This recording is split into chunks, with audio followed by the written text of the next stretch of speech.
The age is running mad after innovation, and all the business of the world is to be done in a new way. Dr. Johnson, blessings and curses. Rika. She prized one eye open, a slit of stabbing, sickening brightness. Come back.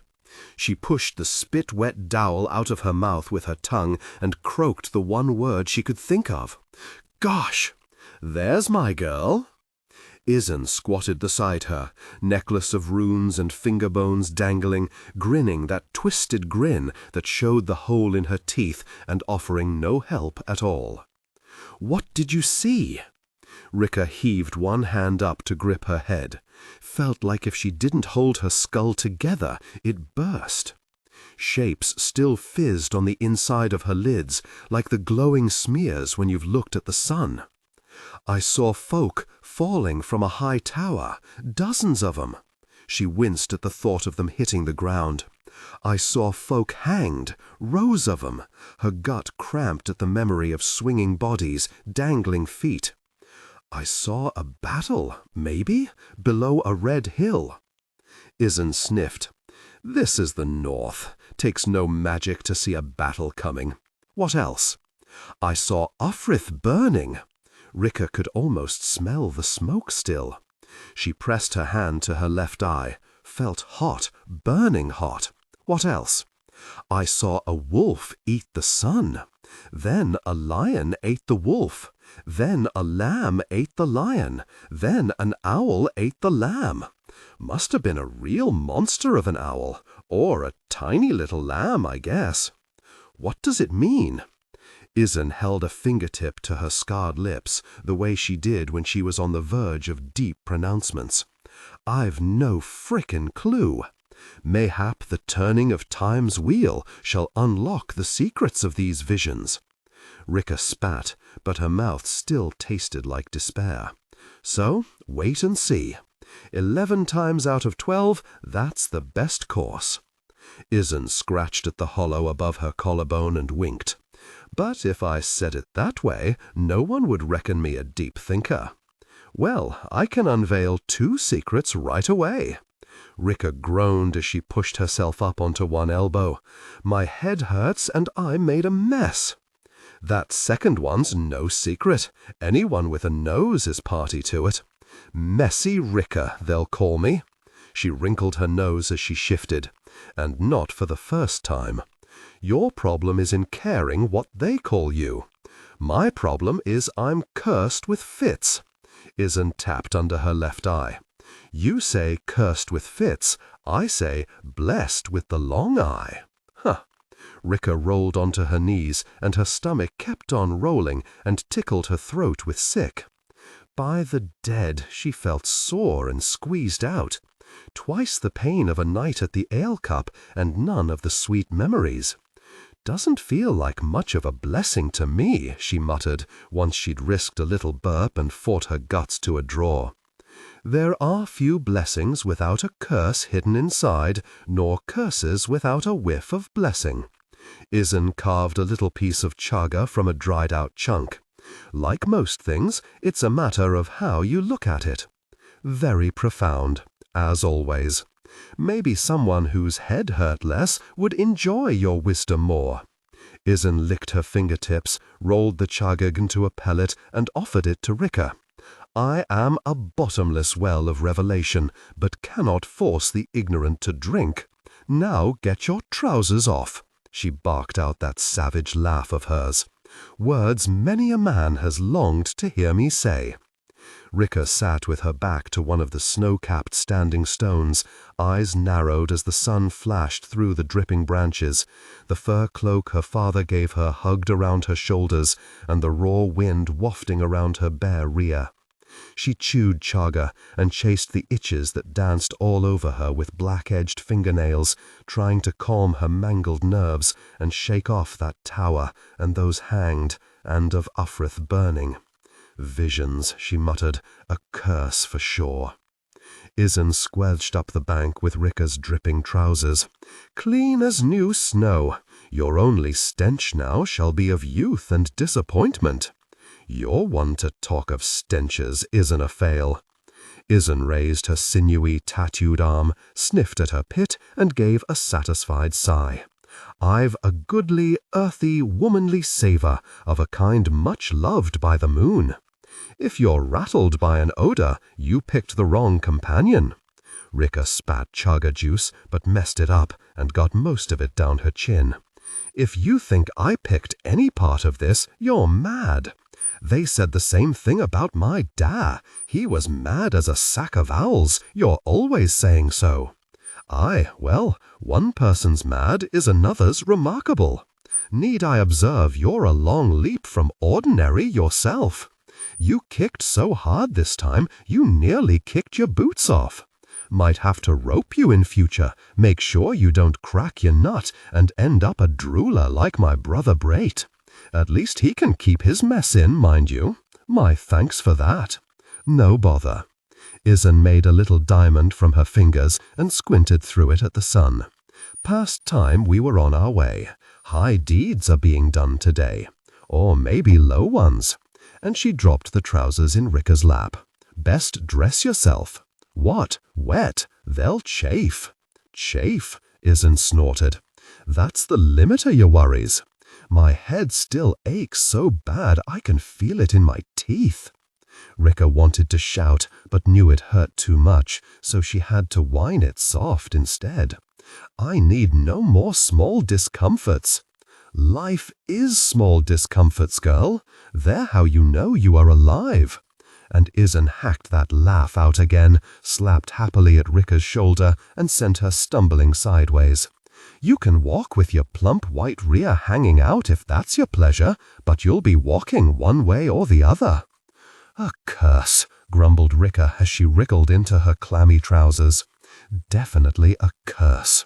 So, you really think I've got the long eye?" Izen strode on through the woods with that loping gait that, however fast Rika walked, always left her an uncomfortable half-step behind. "You really think I'd be wasting my efforts away on you otherwise?" Rika sighed. "Guess not. Just, in the songs, it's a thing witches and magi and deep wise folk used to see into the fog of what comes. Not a thing that makes idiots fall down and gosh themselves. In case you never noticed, bards have a habit of dressing things up. There is a fine living, d'ye see, in songs about deep wise witches, but in gosh idiots, less." Rika sadly conceded the truth of that. "And proving you have the long eye is no simple matter. You cannot force it open. You must coax it." And Izen tickled Rika under the chin and made her jerk away. "Take it up to the sacred places where the old stones stand, so the moon might shine full upon it. But it'll see what it sees when it chooses, even so." "Ufrith on fire, though?" Rika was feeling a weight of worry now they were down from the high places and getting close to home. The dead knew she hadn't always been happy in Ufrith, but she'd no wish to see it in flames. How's that meant to happen? Carelessness with a cook fire would do it. Izen's eyes slid sideways. "Though up here in the north, I'd say wars are more likely cause of cities aflame." "War? It's when a fight gets so big almost no one comes out of it well. I know what it bloody is." Rika had a spot of fear growing at the nape of her neck, which she couldn't shrug off however much she wriggled her shoulders. "But there's been peace in the north all my lifetime. My da used to say times of peace are when the wise prepare for violence. Your da was mad as a boot full of dung. And what does your da say? Few men so sane as the dog man." Rika wriggled her shoulders one more time, but nothing helped. "He says hope for the best and prepare for the worst. Sound advice, say I. But he lived through some black times, always fighting. Against Bethoth, against Black Dow. Things were different then." Izen snorted. "No, they weren't. I was there when your father fought Bethoth, up in the high places with the bloody 9 beside him." Rika blinked at her. "You can't have been 10 years old. Old enough to kill a man? What? Used to carry my da's hammer, 'cause the smallest should take the heaviest load. But that day he was fighting with the hammer, so I had his spear. This very one." Its butt tapped the rhythm of their walking on the path. My knock knocked a man down, and he was trying to get up, and I stabbed him right up the rear. With that spear? Ricky had come to think of it as just a stick Eisern carried, a stick that happened to have a deerskin cover over one end. She didn't like thinking there was a blade under there, especially not one that had been up some poor bastard's rear. Well, it's had a few new shafts since then, but Eisern stopped dead, tattooed hand raised and eyes narrowed. All Ricka could hear was whispering branches, the tap, tap of drips from the melting snow, the tweet, tweet of birds in the budding trees. Ricka leaned towards her. "What's the knock?" "A shaft to your bow, and keep 'em talking," whispered Eisern. "Who?" "Failing that, show 'em your teeth. You're blessed with fine teeth." And she darted off the road and into the trees. "My teeth?" hissed Ricka, but Eisern's flitting shadow had already vanished in the brambles. That was when she heard a man's voice. "Sure this is the way?" She'd had her bow over her shoulder hoping for a deer, and now she shrugged it off, fumbled out an arrow and nearly dropped it, managed to get it knocked in spite of a flurry of nervy twitches up her arm. "We was told check the woods." A deeper, harder, scarier voice. "Do these look like woods?" She had a sudden panic. It might just be a squirrel arrow. Checked, it was a proper broadhead. "Forest, I guess?" Laughter. "What's the bloody difference?" An old man came around the bend in the road. He'd had a staff in his hand, and he lowered it, metal gleaming in the dappled light, and Ricka realized it wasn't a staff, but a spear, and she felt the worry spread out from that spot on her neck to the roots of her hair. There were 3 of them. The old one had a sorry look, like none of this was his idea. Next came a nervous lad with a shield and a short axe. Finally, there was a big man with a heavy beard and a heavier frown. Ricka didn't like the look of him at all. Her father always said, "Don't point arrows at folk unless you mean to see 'em dead," so she drew her bow halfway and pointed it at the road. "Best hold still," she said. The old one stared at her. "Girl, you have a ring through your nose?" "I am aware." And Ricka stuck her tongue out and touched the tip to it. "It keeps me tethered." "You might wander off?" "My thoughts might." "Is it gold?" asked the lad. "Copper," she lied, "since gold is apt to turn unpleasant meetings into deadly ones." "And the paint?" "The mark of the cross is a goodly mark, much loved by the moon. The long eye is the left eye, and the cross will keep its sight true through the fog of what comes." She turned her head and spat chaga juice without taking her eyes off them, then added, "Maybe," since she wasn't sure the cross had done a thing but get smeared on her pillow when she forgot to wipe it off of an evening. She wasn't the only doubter. "You mad?" growled the big man. Ricka sighed, far from the first time she'd fielded that question. One person's mad is another's remarkable. "Be a fine thing if you would have put that bow down," said the old one. "I like it where it is." Though she definitely didn't, it was getting all sticky in her hand, shoulder aching from the effort of holding it half drawn, and a twitch in her neck starting up that she worried might jerk the string loose. Seemed the lad trusted her to hold it even less than she did, peering at her over the rim of his shield. It was only then she noticed what was painted on it. "You've a wolf on your shield," she said. "Store Nightfall's mark," growled the big man, with a hint of pride, and Ricka saw he had a wolf on his shield too, though his was scuffed almost back to the wood. "You're Nightfall's men?" The fear was spreading all the way into her guts now. "What you doing down here?" "Putting an end to the dog man and his rear lickers, and bringing Uffrith back into the north where it belongs." Ricka's knuckles whitened around her bow, fear turning to anger. "You're really not?" "Already happening." The old man shrugged. "Only question for you is whether you'll be raised up with the winners or put in the mud with the losers." "Nightfall's the greatest warrior since the Bloody Nine," piped up the young one. "He's gonna take back Angland and drive the Union out of the north." "The Union?" And Ricka looked down at the wolf's head badly daubed on his badly made shield. "A wolf ate the sun," she whispered. "She is bloody mad." The big one stepped forwards. "Now drop the—" and he made this long wheeze, and his shirt stuck out, a glint of metal showing.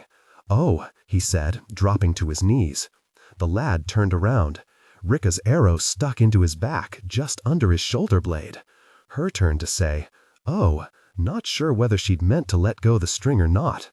A flash of metal, and the old man's head jolted, the blade of Eisern's spear catching him in the throat. He dropped his own spear, grabbed for her with clumsy fingers. Shush. Eisern slapped his hand away and ripped the blade free in a black gout. He wriggled on the ground, fiddling with the great wound in his neck as if he might stop it splurting. He was trying to say something, but fast as he could spit the blood out, his mouth filled up again. Then he stopped moving. "You killed him." Rika felt all hot. There were some red speckles on her hand. The big one was lying on his face, shirt soaked dark. "You killed this one," said Eisern. The lad knelt there, making these squeaky little gasps as he tried to reach around his back to the arrow shaft, though what he'd do if he got his fingertips to it, Rika had no idea either. Probably had no idea either. Eisern was the only one thinking clearly right then. She leaned down and calmly plucked the knife from the lad's belt. Was hoping to set him a question or two, but hell be given no answers with that shaft in his lung. As if to prove the point, he coughed some blood into his hand and stared over it at Rika. He looked a bit offended, like she'd said something hurtful. Still, no one ever gets things all their own way. Rika jumped at the crack as Eisern rammed the lad's knife into the crown of his head. His eyes rolled up, and his leg kicked, and his back arched, just like hers did, maybe, when a fit came upon her. The hairs were standing on Rika's arms as he slumped down limp. She never saw a man killed before. All happened so fast she didn't know how she ought to feel about it. They didn't seem so bad, she said. For a girl struggling to penetrate the mists of the future, you don't half miss what's right in front of you. Eisern was already rooting through the old man's pockets, point of her tongue wedged in the hole in her teeth. If you wait till they seem bad, you've waited way too long. Could have given him a chance. To what? Put you in the mud? Or drag you off to store nightfall? Chafin would have been the least of your worries then. That boy's got a bastard of a reputation. She caught the old man's leg and dragged him from the path into the undergrowth, tossed his spear after. Or were we going to invite him dancing through the woods with us and all wear flowers in our hair and win him over to our pretty words and your pretty smile? Rika spat some chaga juice and wiped her chin, watching the blood work its way through the dirt about the lad's nailed head.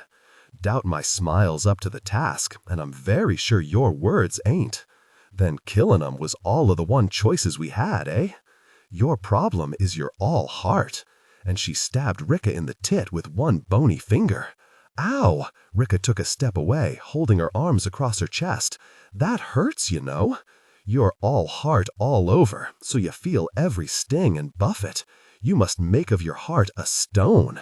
And Eisern thumped her ribs with a fist, the finger bones around her neck rattling.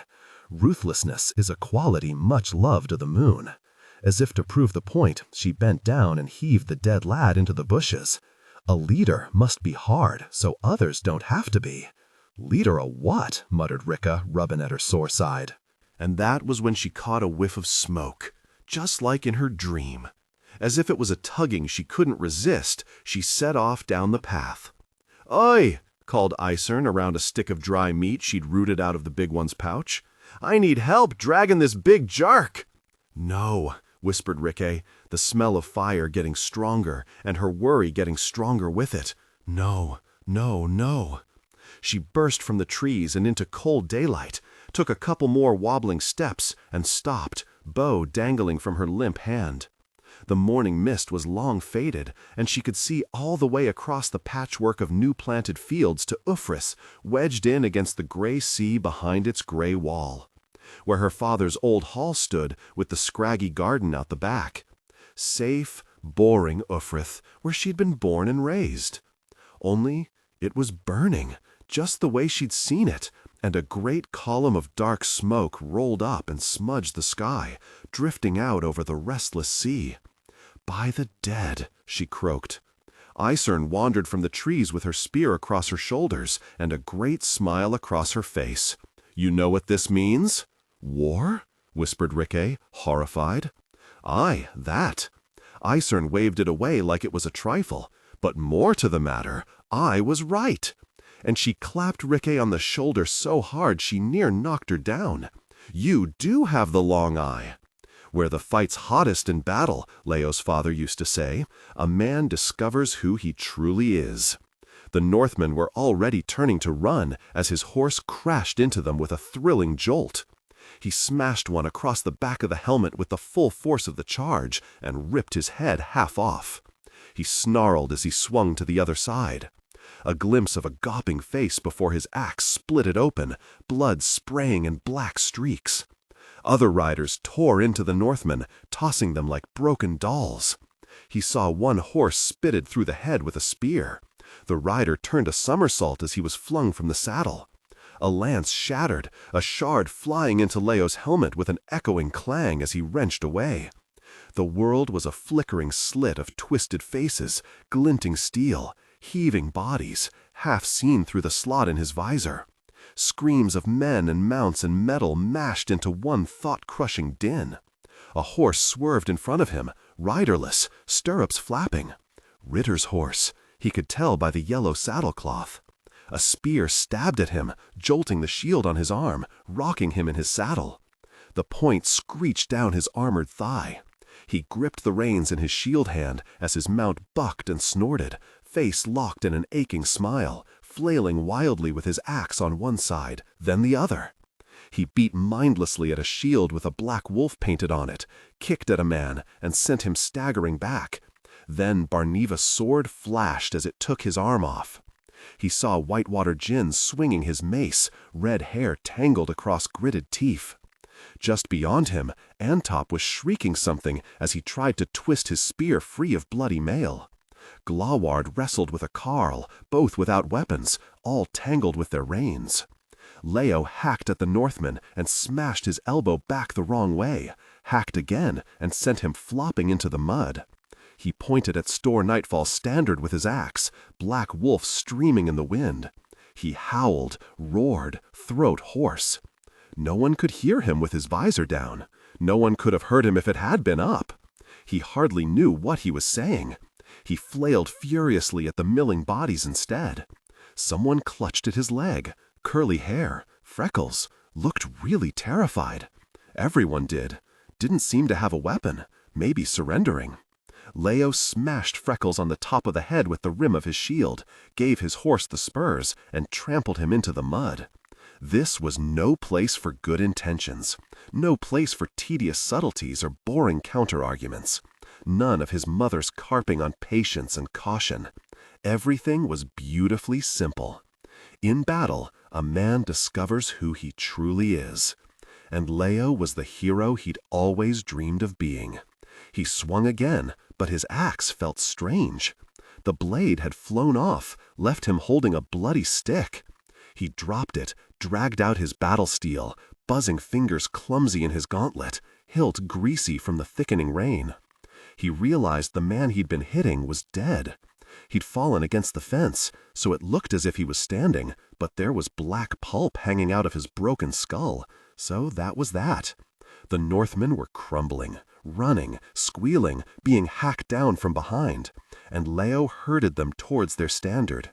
3 riders had a whole crowd of them hemmed into a gateway, Barneva in their midst, scarred face flecked with blood as he chopped away with his heavy sword. The standard-bearer was a huge man with desperate eyes and blood in his beard, still holding high the flag of the Black Wolf. Leo spurred right at him, blocked axe with shield, caught him with a sword cut that screeched over his cheek guard and opened a great gash across his face, carved half his nose off. He tottered back, and Whitewater Gin crushed the man's helmet with his mace, blood squirting from under the rim. Leo kicked him over, tearing the standard from his limp hand as he fell. He thrust it up, laughing, gurgling, half choking on his own spit, then laughing again. His axe's loop still stuck around his wrist, so the broken haft clattered against his helmet. Had they won? He stared around for more enemies. A few ragged figures bounded through the crops towards the distant trees, running for their lives, weapons abandoned. That was all. Leo ached all over, thighs from gripping his horse, shoulders from swinging his axe, hands from gripping the reins. The very soles of his feet throbbed from the effort. His chest heaved, breath booming in his helmet, damp and hot and tasting of salt. Might have bit his tongue somewhere. He fumbled with the buckle under his chin, finally tore the very thing free. His skull burst with the noise, turned from fury to delight. The noise of victory.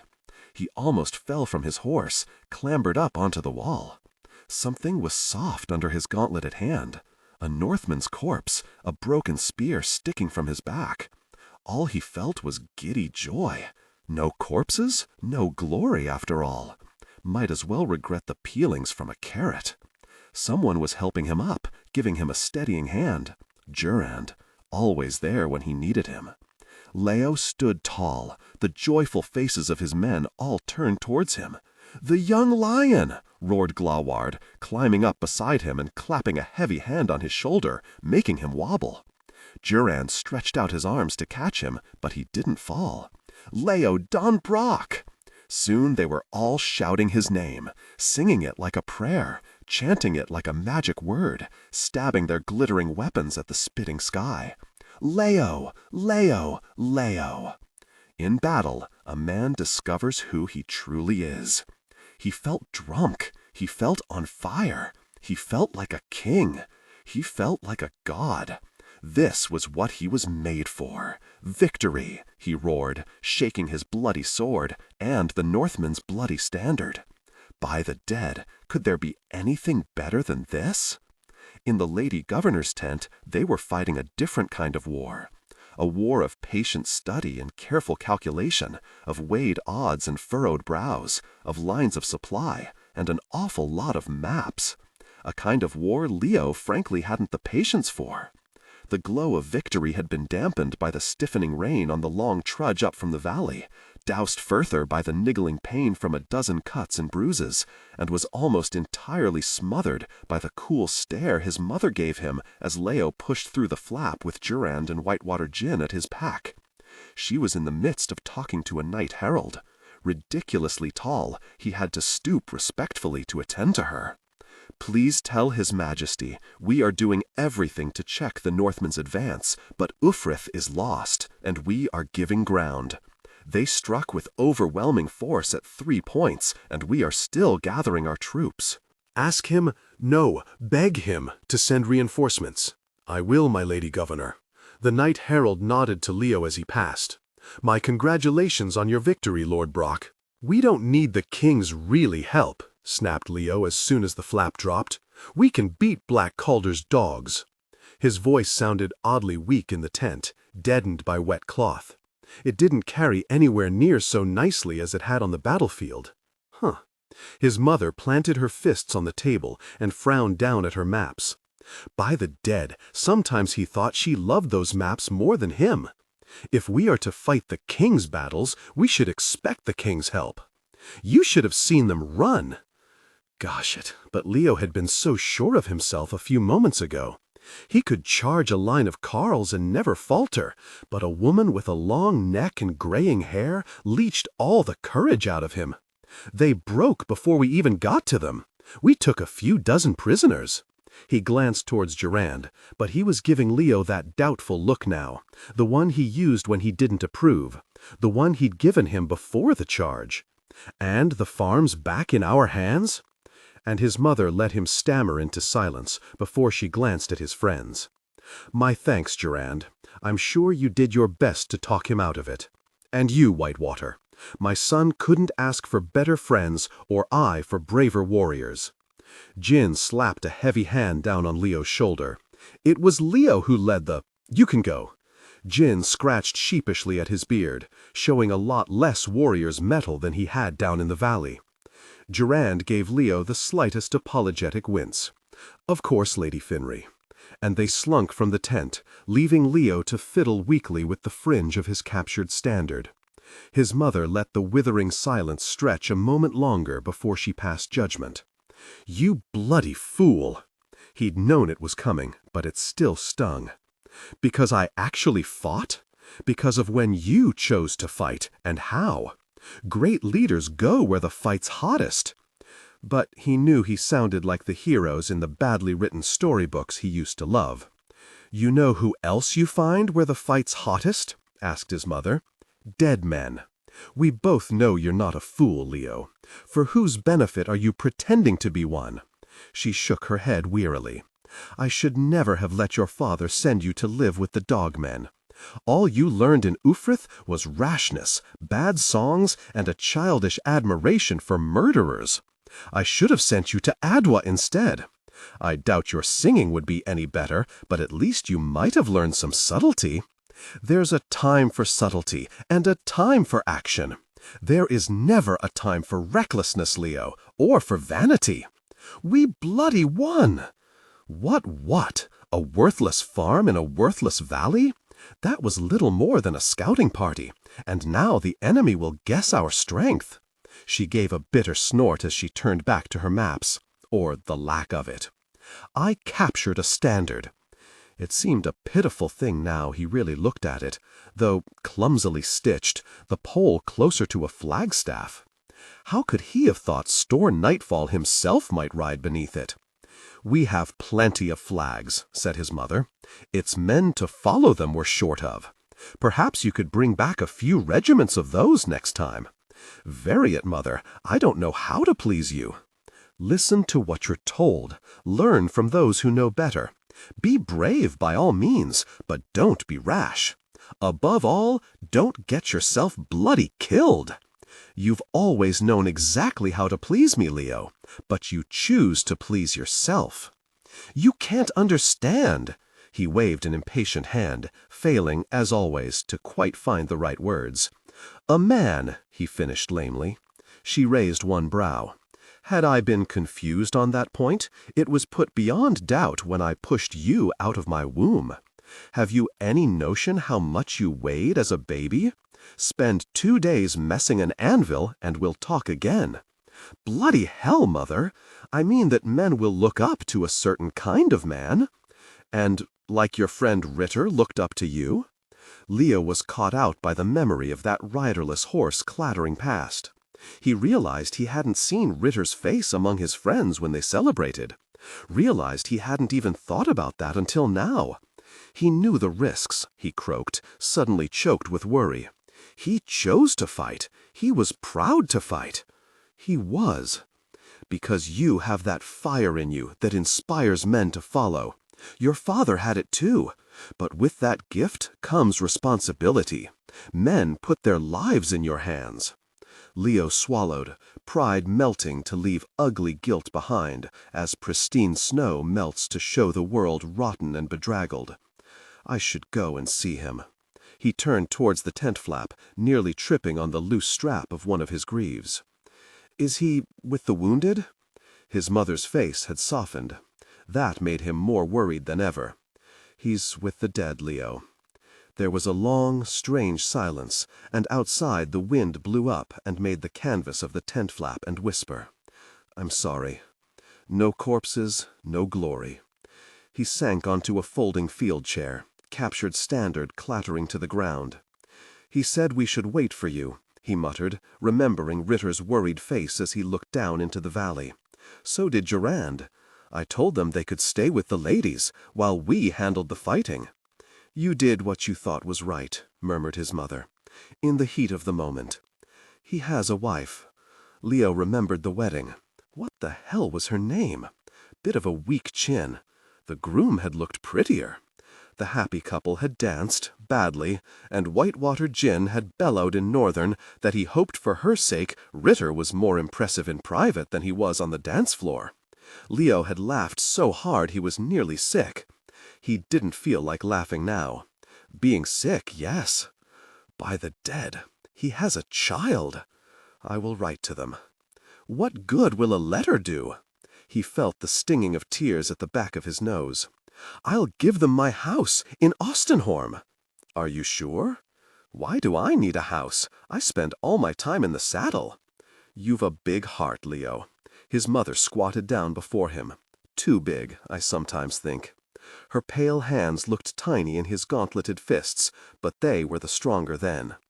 You have it in you to be a great man, but you cannot let yourself be swept off by whatever emotion blows your way. Battles may sometimes be won by the brave, but wars are always won by the clever. Do you understand?" "I understand," he whispered. "Good. Give orders to leave the farm and pull back towards the west before store nightfall arrives in force." "But if we fall back, Ritter died for nothing. If we fall back, how will that look?" She stood. "Like womanly weakness and indecision, I hope. Then perhaps the rash heads on the Northman side will prevail and pursue us with manly smiles on their manly faces.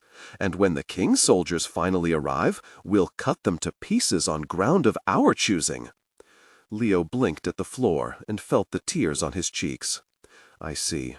She had her soft voice now.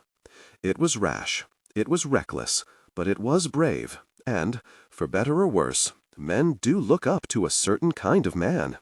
I won't deny we all need something to cheer for.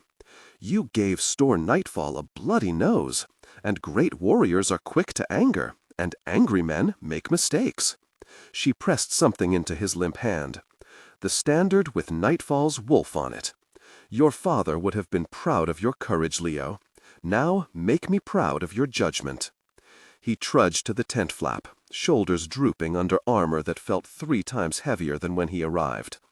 Ritter was gone, and never coming back, and had left his weak-chinned wife weeping at the fireside. Killed by his own loyalty, and Leo's vanity, and Leo's carelessness, and Leo's arrogance. By the dead. He tried to rub the tears away with the back of his hand, but couldn't do it with his gauntlets on. He used the hem of the captured standard instead. In battle, a man discovers who he truly is. He froze as he stepped into the daylight. What looked like a whole regiment had gathered in a crescent, looking up towards his mother's tent. "A cheer for Leo Don Brock!" roared Gloward, catching Leo's wrist in his ham of a fist and hoisting it high. "The young lion! The young lion!" bellowed Barneva as a rousing cheer went up. "Leo Don Brock!" "I tried to warn you," Gironde leaned over to mutter in his ear. "She give you a roasting. Nothing I didn't deserve."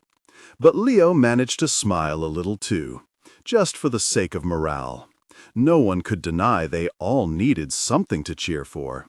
It grew louder as he raised that rag of a standard, and Antop swaggered forwards, throwing up his arms for more noise. One of the men, no doubt drunk already, dragged down his trousers and made a crude gesture to the north, to widespread approval. Then he fell over, to widespread laughter. Gloward and Barneva caught Leo and bundled him high into the air on their shoulders, while Durand planted his hands on his hips and rolled his eyes. The rain had slackened off, and the sun shone on polished armor and sharpened blades and smiling faces. It was hard not to feel much better. Guilt is a luxury. The snow had all melted and left the world cold and comfortless. The icy slop that stood for ground seeped into Rika's boots and spattered up her sodden trousers. Cold dew dripped endlessly from the black branches, through her sopping hair, onto her chafed back. The wet from above met the wet from below around her belt, which had been obliged to tighten on account of having hardly eaten anything in the 3 days since she killed a boy and watched her home burn. At least it couldn't get any worse, or so she told herself. Would be a fine thing to be on a road, she grumbled as she tried to tear her foot free of a tangle of clutching brambles, and only succeeded in grazing herself worse. Ezern had an unnatural trick of finding only the dry parts of a bog to put her feet on. Rika swore she could have danced across a pond on the lily pads and never got her feet wet. Who else might be tiptoeing down the roads now, do we suppose? Store Nightfall's men, said Rika sulkily. Aye, and his uncle Scale Ironhands, and his father Black Calders. The thorns may scratch your downy soft skin, but a lot shallower than their swords would. Rika cursed as the clutching mud near sucked her boot right off. We could make for some high ground at least. Isrin rubbed at the bridge of her nose like she never heard such folly. Who else is having a high time on the high ground now, do you imagine? Rika pushed her chaga pellet sourly from her top lip to her bottom. Store Nightfall's scouts, and scale iron hands, and black calders. And since they're there, swarming on the roads and the hills like lice on a log, where should we be? Rika slapped an insect dead on the greasy back of her hand. Down here in the valley bottom, with the brambles and the mud and the bloody gosh-biters. It's almost like an unfriendly army swarming over your land is an inconvenience in all kinds of ways. You're used to reckoning the world your playground, beset by dangers now, girl. Time to act like it. Isern slipped on through the thicket as quick and silent as a snake, leaving Rika to struggle after, pointlessly cursing. She liked to think of herself as quite the rugged outdoors woman, but in this company she was a towny oaf. Isern of Fail knew all the ways, that was the rumor, even better'n her daddy had. Rika had learned more from watching her the last couple of weeks than she had from that fool union tutor in Ostenhorn in a year. How to build a shelter from ferns, how to set rabbit traps, even if they hadn't worked. How to reckon your course from the way the moss grew on the tree trunks. How to tell a man from an animal in the forest just by their footfalls. Some folks said Isern was a witch, and no doubt she'd a witchy look and a witch's temper. But even she couldn't magic food out of rocks and bog water at the arse end of winter. Sadly. As the sun sank behind the hills and left the valleys colder than ever, they wriggled like worms into a crack between boulders, pressed together for warmth, while outside the wind picked up and the slow drizzle turned to a stinging sleet. "Reckon you could find a stick in this whole valley dry enough to take a flame," whispered Rika, rubbing her cold fish hands together in her smoking breath, then wedging them in her pits where, rather than getting warmed themselves, they only served to chill her whole body. Isern hunched over the pack that held their dwindling supplies like a miser over his gold. "Even if I could, the smoke might bring hunters." "Guess we'll stay cold then," said Rika in a small voice. "That's the birth of spring for you, when your enemies have stole your daddy's haul, so you've got no nice warm fire pit to curl up beside." Rika knew what folks said about her, and maybe her head didn't have the right parts in the right places, but she'd always had a sharp eye for things. So, in spite of the gloom and Isern's nimble fingers, Rika saw the hill woman only ate half as much as she handed over. She saw it and was thankful for it, and wished she had the bones to insist on fair shares, but she was just so very hungry. She stuffed her shred of dry meat down so quickly she swallowed her chaga pellet too without even noticing. While she licked the wondrous taste of stale bread from her teeth, she found she was thinking of that lad she shot. That bit of dyed cloth around his scrawny neck, like mothers give sons to keep the cold off. That hurt, confused look he'd had. The same look she used to have, maybe, when the other children laughed at her twitching. "I killed that lad." And she sniffed up a noseful of cold snot and spat it away. Aye. Isern trimmed off a chaga pellet and stuck it behind her lip.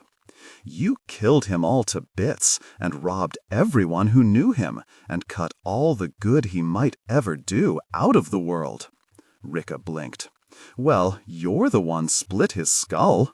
That was a mercy. He'd have drowned on your arrow for sure." Rika found she was rubbing at her back, trying to get her thumb up to where that shaft had been, but she couldn't quite reach. No more than that boy had been able to. Don't reckon he deserved it, really. Deserving won't make much difference to an arrow. The best defense against arrows is not a life nobly lived, but to be the one who shoots them, do you see? Isern sat back against her, smelling of sweat and earth and chewed chaga. They were your father's enemies, our enemies. Wasn't as if there was any other choice. Not sure I even made a choice. Rika picked at her sore fingernails as she picked at the memory, over and over. Just fumbled the string. Just a stupid mistake. You could as well name it a happy accident. Rika hunched into her cold cloak and her bleak mood. No justice is there, for him or for me.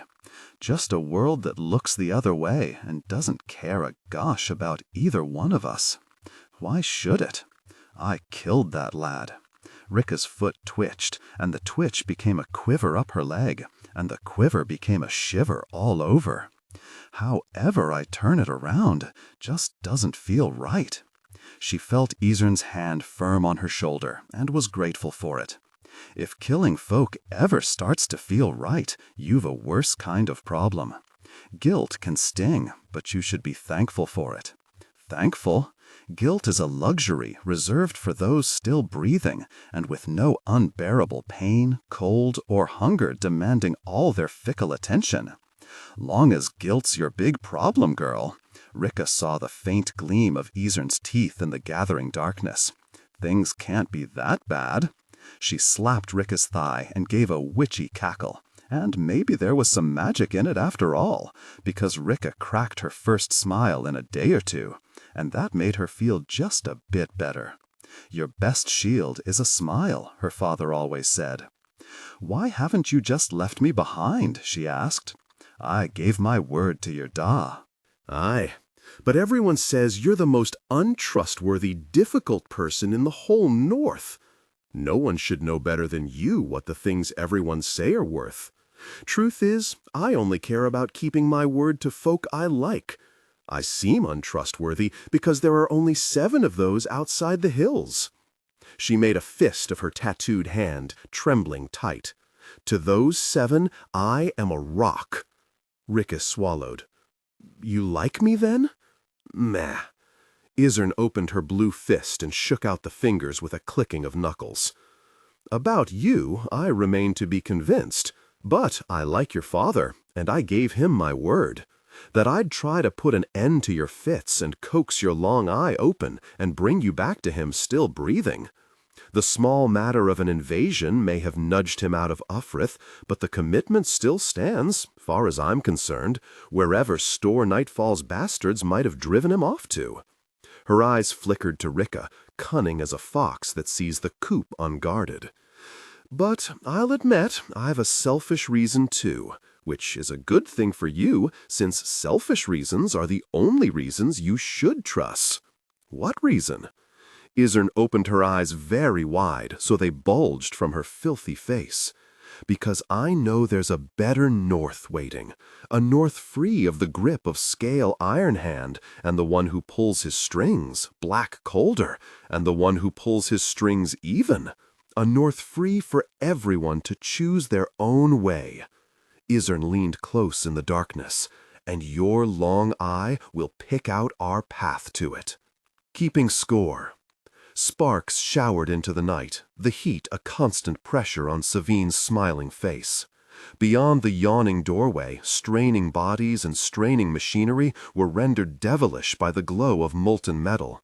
Hammers clattered, chains rattled, steam hissed, laborers cursed. The music of money being made. 1/6 of the Hill Street foundry, after all, belonged to her. One of the 6 great sheds was her property.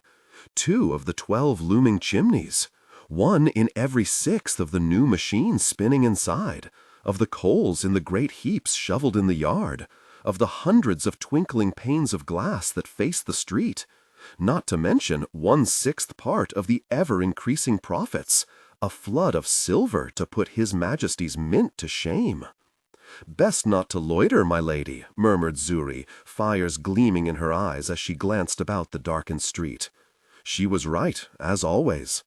Most young ladies of Savine's acquaintance would have come over faint at the suggestion of visiting this part of Ottawa without a company of soldiers in attendance. But those who wish to occupy the heights of society must be willing to dredge the depths from time to time, when they see opportunities glitter in the filth. On we go, said Savine, boot heels squelching as she followed their link boys bobbing light into the maze of buildings. Narrow houses with whole families wedged into every room leaned together, a spider's web of flapping washing strung between, laden carts rumbling beneath and showering filth to the rooftops. Where whole blocks had not been cleared to make way for the new mills and manufactories, the crooked lanes reeked of coal smoke and wood smoke, blocked drains and no drains at all. It was a borough heaving with humanity, seething with industry, and, most importantly, boiling over with money to be made.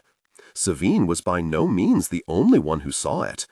It was payday, and impromptu merchants swarmed about the warehouses and forges, hoping to lighten the laborers' purses as they spilled out after work, selling small pleasures and meager necessities, offering their services if they could only find a buyer. There were others hoping to lighten purses by more direct means. Grubby little cut purses weaving through the crowds, footpads lurking in the darkness of the alleys, thugs slouching on the corners, keen to collect on behalf of the district's many moneylenders. Risks, perhaps, and dangers, but Savine had always loved the thrill of a gamble, especially when the game was rigged in her favor. She had long ago learned that at least half of everything is presentation. Seem a victim, soon become one. Seem in charge, people fall over themselves to obey. So she walked with a swagger, dressed in the dizzy height of fashion, lowering her eyes for no one. She walked painfully erect, although Zuri's earlier heaving on the laces of her corset gave her little choice. She walked as if it was her street, and indeed she did own 5 decaying houses further down, packed to their rotten rafters with Gurkish refugees paying twice the going rent. Zuri was a great reassurance on one side, Savine's beautifully wrought short steel a great reassurance on the other. Many young ladies had been affecting swords since Finri Don Brock caused a sensation by wearing one to court. Savine found that nothing lent one confidence like a length of sharpened metal close to hand. The link boy had stopped at a particularly wretched building, holding his torch up to the peeling sign above its lintel. "This really the place?" he asked. Savine gathered her skirts so she could squat beside him and look in his dirt-smeared face. She wondered if he sponged the muck on as artfully as her maids did her powder to arouse just the right amount of sympathy. Clean children need no charity, after all. "This is the place. Our heartfelt thanks for your guidance." And Zuri slipped a coin into Savine's gloved hand so she could hold it out. She was not at all above sentimental displays of generosity. The whole point of squeezing one's partners in private was so they could do the squeezing in public. Savine, meanwhile, could smile ever so sweetly and toss coins to an urchin or two and appear virtuous without the slightest damage to her bottom line. When it comes to virtue, after all, appearances are everything. The boy stared at the silver as though it was some legendary beast he had heard of but never hoped to see. For me? She knew that in her button and buckle manufactory in Holstorm, smaller and probably dirtier children were paid a fraction as much for a long day's hard labor. The manager insisted little fingers were best suited to little tasks, and cost only little wages, too. But Holstorm was far away, and things in the distance seemed very small, even the sufferings of children. For you. She did not go as far as ruffling his hair, of course. Who knew what might be living in it? "Such a nice boy," said Zuri, watching him hurry away into the gloom with the coin in one fist and his sputtering torch in the other. "They all are," said Savine, "when you have something they want. None more blessed, my scripture teacher once declared, than those who light the way for others. That's the one who fathered a child on one of his other pupils? That's him." Zuri's black brows thoughtfully rose. So much for spiritual instruction. The grimy ale-hall fell silent as Savine swept in, as if some exotic jungle beast had wandered off the street.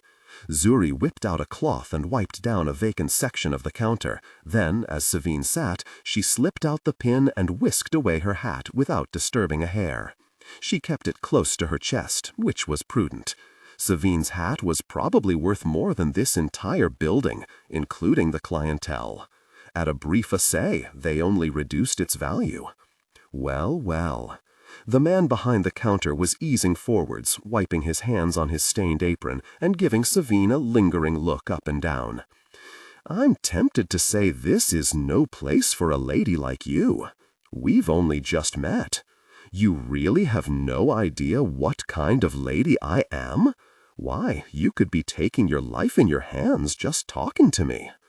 Reckon I'm brave enough if you are." By his squinty grin, he had somehow convinced himself he held some appeal to the fairer sex. "What's your name?" She planted one elbow on the stretch of counter Zuri had wiped so she could lean closer and draw out both syllables. "Savine. That's a lovely name." "Oh, if you like the sound of it, you'll be even more impressed by the full name." "That's so," he purred at her. "How does it go?" "Savine Dan." And she leaned even closer to deliver the punchline. Glokta. If a name had been a knife and she had cut his throat with hers, the blood could not have drained more quickly from his face.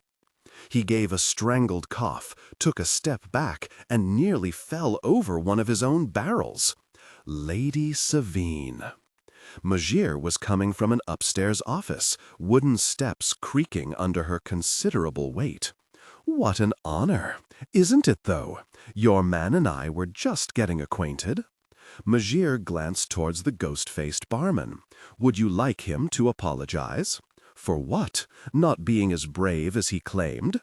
If we executed men for that, I swear there wouldn't be a dozen left alive in the Union. Eh, Zuri?" Zuri clasped Savine's hat sadly to her breast. "Heroes are in lamentably short supply." Majir cleared her throat. "If I'd known you were coming all the way down here yourself." "If I spent all my time shut up with Mother, we would kill each other," said Savine. "And I feel that business should be conducted, whenever possible, in person. Otherwise, one's partners can convince themselves that one's eyes are not on the details. My eyes are always on the details, Majir." In low company, Savine could be low. These were bullies, so they needed to be bullied. It was the language they understood. Majir's thick neck shifted as she swallowed. Who would dare doubt it? And she laid a flat leather pouch on the counter. "It's all there?" "A promissory note from the banking house of Valent and Balk." "Really?" Valent and Balk had a dark reputation, even for a bank. Savine's father had often warned her never to deal with them, because once you owe Valent and Balk, the debt is never done. But a promissory note was just money, and money can never be a bad thing. She tossed the pouch to Zuri, who peered inside and gave the smallest nod. "It's coming to something when even the bandits are using the bank." Majir mildly raised one brow. "Honest women have the law to protect them. Bandits must take more care with their earnings." "You're a darling." Savine reached across the counter to pinch her fat cheek and give it an affectionate tug. "Thank you, Zuri. You're a darling, too." Her companion was already sliding the hatpin back into position. "If you don't mind," said Majir, "I'll have a few boys follow you out of the neighborhood. I could never forgive myself if something were to happen to you." "Oh, come now. If something happened to me, your own forgiveness would be the least of your problems." "True." Majir watched her turn away, big fists pressed into the counter. "Do pass my regards to your father." Savine laughed. "Let's not demean ourselves by pretending my father really cares for your regards." And she blew a kiss at the terrified barman on her way out. Ditum Don Court, famed architect, was a man who gave every appearance of being in control. His desk, scattered with maps, surveys, and draftsman's drawings, was certainly a wonder of engineering. Savine had moved among the most powerful men in the realm and still doubted she had ever seen a larger. It filled his office so completely, there was only the narrowest of passages around the edges to reach his chair. He must have needed help to squeeze himself through every morning. She wondered if she should recommend her corset maker. "Lady Savine," he intoned. "What an honor! Isn't it, though?" She made him lean dangerously far across the desk in order to kiss her hand. Savine studied his, meanwhile, big and broad, with fingers scarred from hard work. A self-made man. His graying hair was painstakingly scraped across a pate quite obviously bald. A proud and a vain man. She noticed a slight fraying of the cuffs on his once splendid coat. A man in straitened circumstances, intent on appearing otherwise. "To what do I owe the pleasure of your visit?" he asked. She settled herself opposite while Zuri whisked off her hat. A lady of taste should appear to make no effort. The right things simply happen around her. "The opportunity for investment you mentioned at our last meeting," she said. Court brightened considerably. "You have come to discuss it?" "I have come to do it." Zuri placed Majir's pouch on the desk as delicately as if it had been deposited by a summer breeze. It looked very small on that immense expanse of green leather. But that was the magic of banks. They could render the priceless tiny, the immense worthless. The slightest sheen of sweat had sprung from Court's forehead. "It's all there? A promissory note from Valentin Balk? I hope that will suffice." "Of course." He was unable to disguise a note of eager greed as he reached across the desk. "I believe we agreed a 20th?" Savine placed one fingertip on the corner of the pouch. "You mentioned a 20th." I remained silent. His hand froze. "Then a 5th." There was a pause, while he decided how outraged he could afford to be, and Savine decided how little to appear to care. A 5th? His already ruddy face turned positively volcanic. "My first investors received half as much for twice the money. I very nearly dug the thing with my own hands. A 5th? Have you lost all reason?" To Savine, there was no more enticing invitation than a door slammed in her face. "One man's mad is another's perceptive," she said, her smile not even dented. "Your canal takes a clever route, and your bridge is a wonder. Truly, I congratulate you on it. In a few years, they'll be building everything from iron. But it isn't finished, and you've run out of money. I have 2 months' reserves. You have 2 weeks at best. Then I have 2 weeks to find a more reasonable investor. You have 2 hours. Savine sent her brows up very high. "I am visiting with Tilda Don Ruckstead tonight." "Who?" "Tilda, the young wife of Lord Marshal Ruckstead. A wonderfully sweet-tempered girl, but whew, what a gossip." And she glanced up for confirmation. "It pains me to speak ill of one of God's creatures," admitted Zuri, with a pious fluttering of her long lashes, "but she is an abysmal blabbermouth. When I confide in strictest confidence that you are short of investment, lacking the necessary permissions, and troubled by restless workmen, it will be all over town before sunup." "Sure as printing it in a pamphlet," said Zuri sadly. "Good luck finding an investor then, reasonable or otherwise." It had only taken a moment for Court to go from bright red to deathly pale, and Savine burst out laughing. "Don't be silly, I won't do that." She stopped laughing. "Because you are going to sign 1/5 of your enterprise over to me, now. Then I can confide in Tilda that I just made the investment of a lifetime, and she won't be able to resist investing herself. She's not only loose-lipped, you see, but tight-fisted, too. Greed is a quality the priests abhor," Zuri sighed. "Especially the rich ones.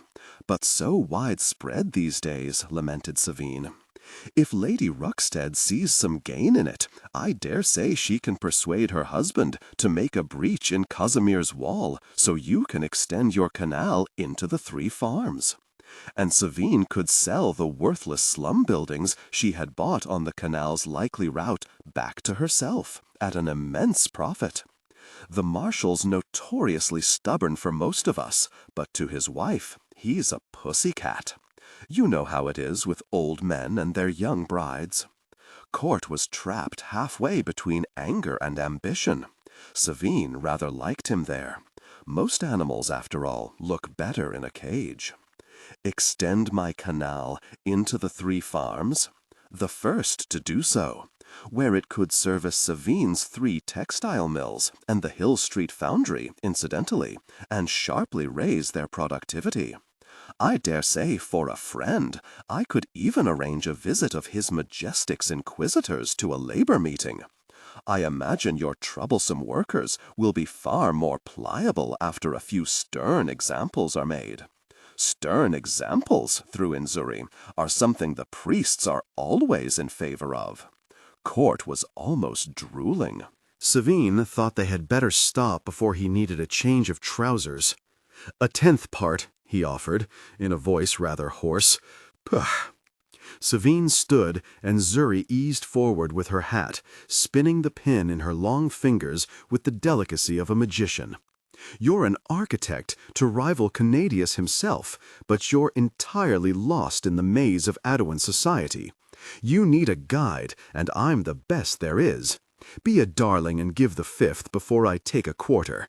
You know I'd be a bargain at a 3rd.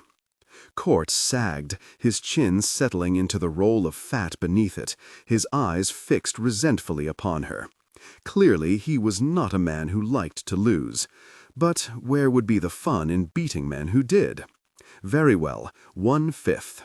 A notary from the firm of Temple and Cadia is already drawing up the papers. He will be in touch. She turned towards the door. "They warned me," Court grunted as he slid Valent and Balk's note from the pouch, "that you care about nothing but money.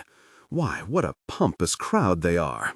Beyond a point I passed long ago. I don't even care about money." Savine flicked the brim of her hat in farewell. "But how else is one to keep score?" "A little public hanging." "I hate bloody hangings," said Orso. One of the whores tittered as if he'd cracked quite the joke. It was the falsest laugh he had ever heard, and when it came to false laughter, he was quite the connoisseur. Everyone was false in his presence, and he the worst actor of all. "I guess you could stop it," said Hildy, "if you wanted." Orso frowned up at her, perched on the wall with her legs crossed and her chin propped on one palm. "Well, I suppose." Strange how the idea had never occurred to him before. He pictured himself springing onto the scaffold, insisting these poor people be pardoned, ushering them back to their miserable lives, to tearful thanks and rapturous applause. Then he sighed. But one really shouldn't interfere with the workings of the judiciary. Lies, like everything that left his mouth, engineered to make him appear just a touch less detestable. He wondered who he was trying to fool. Hildy undoubtedly saw straight through it. The truth was, when it came to stopping this, as with so much else, he simply couldn't be arsed. He took another pinch of pearl dust, his heavy snorts ringing out as the inquisitor in charge stepped to the front of the scaffold, and the crowd fell breathlessly silent. These 3 people, and the inquisitor swept an arm towards the chained convicts, each held under the armpit by a hooded executioner, are members of the outlawed group known as the Breakers, convicted of high treason against the crown. "Treason!" someone screeched, then dissolved into coughing. It was a still day, so a bad one for the vapors. Not that there were many good days for the vapors lately, what with the new chimneys sprouting up all over Adowa. People at the very back must have been struggling to see the scaffold through the murk. They have been found guilty of setting fires and breaking machinery, of incitement to riot and sheltering fugitives from the king's justice. Have you anything to say? The first prisoner, a heavy-set fellow with a beard, evidently did. "We are faithful subjects of His Majesty," he bellowed in a hero's voice, all manly bass and quivering passion. "All we want is an honest wage for honest work." "I'd sooner take a dishonest wage for no work at all," grunted Tunny. Yolk burst out laughing while swigging from his bottle and sprayed a reeking mist of spirits, which settled over the wig of a well-dressed old lady just in front. A man with spectacular gray side whiskers, presumably her husband, clearly felt they were not treating the occasion with appropriate gravity. "You people are a very disgrace," he snapped, rounding on them in a fury. "That's so. Tunny pushed his tongue into his grizzled cheek. "Hear that, Orso? You're a very disgrace." "Orso?" muttered the man. "Not?" Tunny showed his yellow grin, and Orso winced. He hated it when Tunny used him to bully people, almost as much as he hated hangings, but somehow he could never bring himself to stop either one. The side-whisker enthusiast had turned pale as a freshly laundered sheet, something Orso had not seen in some time. "Your Highness, I had no idea. Please accept my—" "No need." Orso waved a lazy hand, wine-stained lace cuff flapping, and took another pinch of pearl dust. "I am a very disgrace. Notoriously so." He gave the man a reassuring pat on the shoulder, realized he had smeared dust all over his coat, and tried ineffectually to brush it off. If Orso excelled at anything, after all, it was being ineffectual. "Please don't concern yourself over my feelings. I don't have any." Or so he often said. The truth was, he sometimes felt he had too many. He was dragged so violently in a dozen different directions that he couldn't move at all. He took one more pinch for good measure. Peering down through watering eyes, he noticed the box was getting dangerously empty. "Hildy," he muttered, waving it at her. "Empty." She sprang down from the wall and drew herself up to her full height, which put her about on a level with his ribs. "Again? Who shall I go to? Magier? Yo, Magier 151 marks. Said she can't give you more credit. Spizeria then? Yo, him 306. Same story. How the hell did that happen?" Hildy gave Tunny, Yolk, and the whores a significant glance. "You want me to answer that?" Orso racked his brains to think of someone else, then gave up. If he excelled at anything, after all, it was giving up. "For pity's sake, Hildy, everyone knows I'm good for it. I'll be coming into a considerable legacy one of these days. No less than the Union, and everything in it, and all its unliftable weight of care, and impossible responsibility, and crushing expectation." He grimaced and tossed her the box. "You owe me 9 marks, she muttered. "Shoo!" Orso tried to wave her away, got his little finger painfully tangled in his cuff, and had to rip it free. "Just get it done." She gave a long-suffering sigh, jammed that ancient soldier's cap down over her blonde curls, and stepped off into the crowd. "She's a funny little thing, your errand girl," warbled one of the whores, dragging too heavily on his arm. "She's my valet," said Orso, frowning, "and she's a really treasure." On the scaffold, meanwhile, the bearded man was bellowing out the Breaker's Manifesto with ever more emotion. The noise from the crowd was growing, but, much to the upset of the Inquisitor, he was starting to strike a chord. Calls of support were breaking through the mockery. "No more machines!" the bearded man roared, veins bulging in his thick neck. "No more seizure of common land!"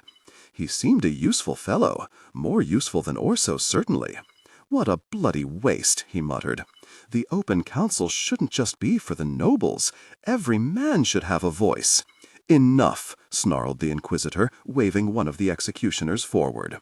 The prisoner kept trying to speak as the noose was pulled tight, but his words were drowned by the rising anger of the crowd.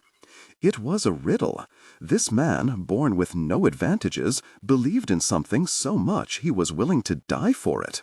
Orso, born with everything, could scarcely make himself get out of bed of a morning, or, indeed, an afternoon. "Bed is warm, though," he murmured. "Certainly is, your Highness," cooed the other whore in his ear. Her perfume was so sickeningly strong, it was a wonder pigeons didn't drop stunned from the sky around her. The Inquisitor gave a nod. Rather than needing strong men or horses to haul up the condemned, some enterprising fellow had devised a system whereby prisoners could be dropped through the scaffold floor at a touch upon a lever. There was an invention to make everything more efficient these days, after all. Why would killing people be an exception? A strange sound rose from the crowd as the rope snapped taut. Part cheer of joy, part hoot of derision, part groan of discomfort, but mostly gasps of relief. Relief that it wasn't them at the end of the rope. "Gosh," muttered Orso, working a finger into his collar. There was nothing even faintly satisfying in this. Even if these people really were enemies of the state, they hardly looked like very dangerous ones. The next in line to receive the king's justice was a girl who might not yet have been 16. Her eyes, wide in bruised sockets, flickered from the open trapdoor to the inquisitor as he stepped towards her. "Have you anything to say?" She appeared hardly to comprehend. Orso found himself wishing the vapors were thicker and that he could not see her face at all. "Please," said the man beside her. There were tears streaking his dirty cheeks. "Take me but, please." "Shut him up," snapped the inquisitor, not at all enjoying his part in this grisly pantomime. A few desultory vegetables were being tossed at the scaffold, but whether they were intended for the accused or those carrying out the sentence, it was hard to say. There was a dark stain spreading down the front of the girl's dress. "Yuck," said Yolk, "she's pissed herself." Orso frowned sideways. "That's what disgusts you? I've seen you piss yourself often enough," sneered Tunny at Yolk, and the whores spilled more false laughter. The side whiskers of the man in front twitched as he ground his teeth. Orso gritted his as he looked to the scaffold. Hildy had been right. He could stop this. If not him, who? If not now, when? There was some problem with the girl's noose, the inquisitor hissing furiously at one of the executioners as he dragged his hood up over his sweaty face to peer at the knots. Orso was just about to step forward, was just about to roar, "Stop!" But circumstances always conspired to stop him doing the right thing. He heard a soft, high voice in his ear. "Your Highness." Orso turned to see the broad, flat, and decidedly unwelcome face of Bremer Dan Gorst at his shoulder. "Gorst, you tiresome jerk." The insult caused not the slightest reaction. Nothing ever did. "How did you track me down?" "Just followed the stench of disgrace," said Tunny. "It is quite powerful hereabouts."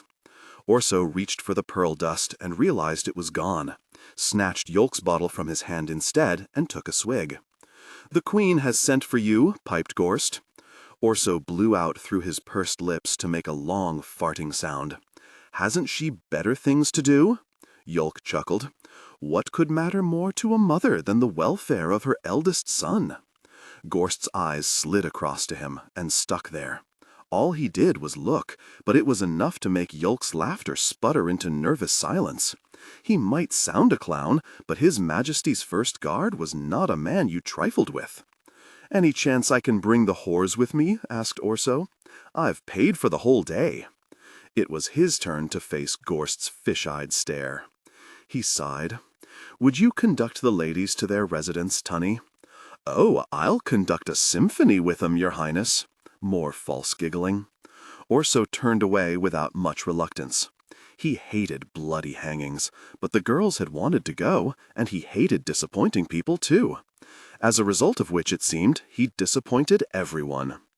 At his back there was that strange sound between gasp and cheer as the next trapdoor dropped open. Orso tossed his hat onto the bald head of a bust of Beaz, congratulating himself that it came to rest on the legendary wizard at a pleasingly rakish angle. The tapping of his boot heels echoed in the vast spaces of the salon as he crossed a sea of gleaming tiles to the tiny island of furniture in its center. The High Queen of the Union sat fiercely erect there, dripping with diamonds, growing out of the chaise like a spectacular orchid from a gilded pot. It hardly needed to be said that he'd known her his whole life, but the sheer regality of the woman still took him aback every time. "Mother," he said, in Styrian. Using the tongue of the country they actually ruled only aggravated her, and he knew from long experience that aggravating Queen Therese was never, ever worth it. "I was just on my way to visit when Gorst found me." "You must take me for a rare kind of fool," she said, angling her face towards him. "No, no." He bent to brush one heavily powdered cheek with his lips. "Just the usual kind." "Really, Orso, your accent has become appalling." "Well, now that Styria is almost entirely controlled by our enemies, I get so little chance to practice." She plucked a minute tuft of fluff from his jacket. "Are you intoxicated?" "Can't think why I would be." Orso picked up the decanter with a flourish and poured himself a glass. I've snorted just the right amount of pearl dust to even out the husk I smoked this morning." He rubbed at his nose, which was still pleasantly numb, then raised his glass in salute. "Bottle or two to smooth off the rough edges, and it should be straight sailing till lunch." The royal bosom, constrained by corsetry that was a feat of engineering to rival any wonder of the new age, inflated majestically as the queen sighed. People expect a certain amount of indolence in a crown prince. It was quite winning when you were 17. At 22, it began to become tiresome. At 27, it looks positively desperate. "You have no idea, Mother." Orso dropped into a chair so savagely uncomfortable it was like being punched in the rear. "I have long been thoroughly ashamed of myself. You could try doing something to be proud of. Have you considered that? I've spent whole days considering it." He frowned discerningly through the wine as he held it up to the light from the giant windows. "But doing it really feels like such a lot of effort. Frankly, your father could use your support. He is a weak man, Orso, so you never tire of telling him. And these are difficult times. The last war did not end well. It ended pretty well if you're King Jappo of Styria." His mother pronounced each word with icy precision. "Which you are not, sadly, for all concerned. You are King Jappo's mortal enemy, and the rightful heir to all he and the thrice very snake of talents have stolen, and it is high time you took your position seriously. We have enemies everywhere, inside our borders too. I am aware. I just attended the hanging of 3 of them. 2 peasants and a girl of 15. She pissed herself. I've never felt prouder. Then I trust you come to me in a receptive mood." Orso's mother gave 2 sharp claps, and Lord Chamberlain Hoff strutted in. With waistcoat bulging around his belly and legs stick-like in tight breeches, he looked like nothing so much as a prize rooster jealously patrolling the farmyard. "Your Majesty." He bowed so low to the Queen he virtually buffed the tiles with his nose. "Your Highness." He bowed just as low to Orso, but in a manner that somehow expressed boundless contempt. Or perhaps Orso only saw his own contempt for himself reflected in that obsequious smile. "I have positively scoured the entire circle of the world for the most eligible candidates." Oh, good grief. Orso let his head drop back, staring up towards the beautifully painted ceiling of the peoples of the world kneeling before a golden sun. "The parade again?" pronounced his mother. "Not a funny one, anyway. Don't be facetious, Orso. Your sisters both did their dynastic duty. Do you suppose Cathil wanted to move to Starrickland? She's an inspiration. Do you think Carlotte wanted to marry the Chancellor of Sapani? Actually, she had been delighted by the idea, but Orso's mother loved to imagine everyone sacrificing all on the altar of duty, the way she was always telling them she had. Of course not, Mother. By then, 2 footmen were easing an enormous painting into the room, straining not to catch the frame in the doorway. A pale girl with an absurdly long neck smiled winsomely from the canvas. "Lady Cythrin Don Harnveld," announced the Lord Chamberlain. Orso sank lower into his chair. "Do I really want a wife who measures the distance from her chin to her chest in miles?" "Artistic license, Your Highness," explained Hoff. "Call it art. You can get away with anything." "She is quite presentable in the flesh," said the Queen. "And her family can be traced back to the time of Herod the Great." "A true thoroughbred," interjected the Lord Chamberlain. "She's stupid as a horse, all right," said Orso. "And you can't have an idiot for both king and queen."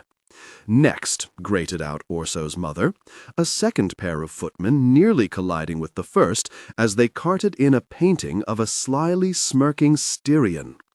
"The Countess Istarine of Aphoa is a proven politician, and would bring us valuable allies in Styria. From the looks of her, she's more likely to bring me a dose of a nasty illness." I had imagined you would be immune from constant exposure, observed the Queen, waving the portrait away with an exquisite flourish of her fingers. Such a shame I never see you dance anymore, Mother. She danced superbly. Sometimes she even seemed to enjoy it. Your father is an absolute oaf of a partner. Orso gave a sad smile. He does his best. This is Messella Severine Sistis, proclaimed the Lord Chamberlain, younger daughter of the Emperor Dantus Gultus.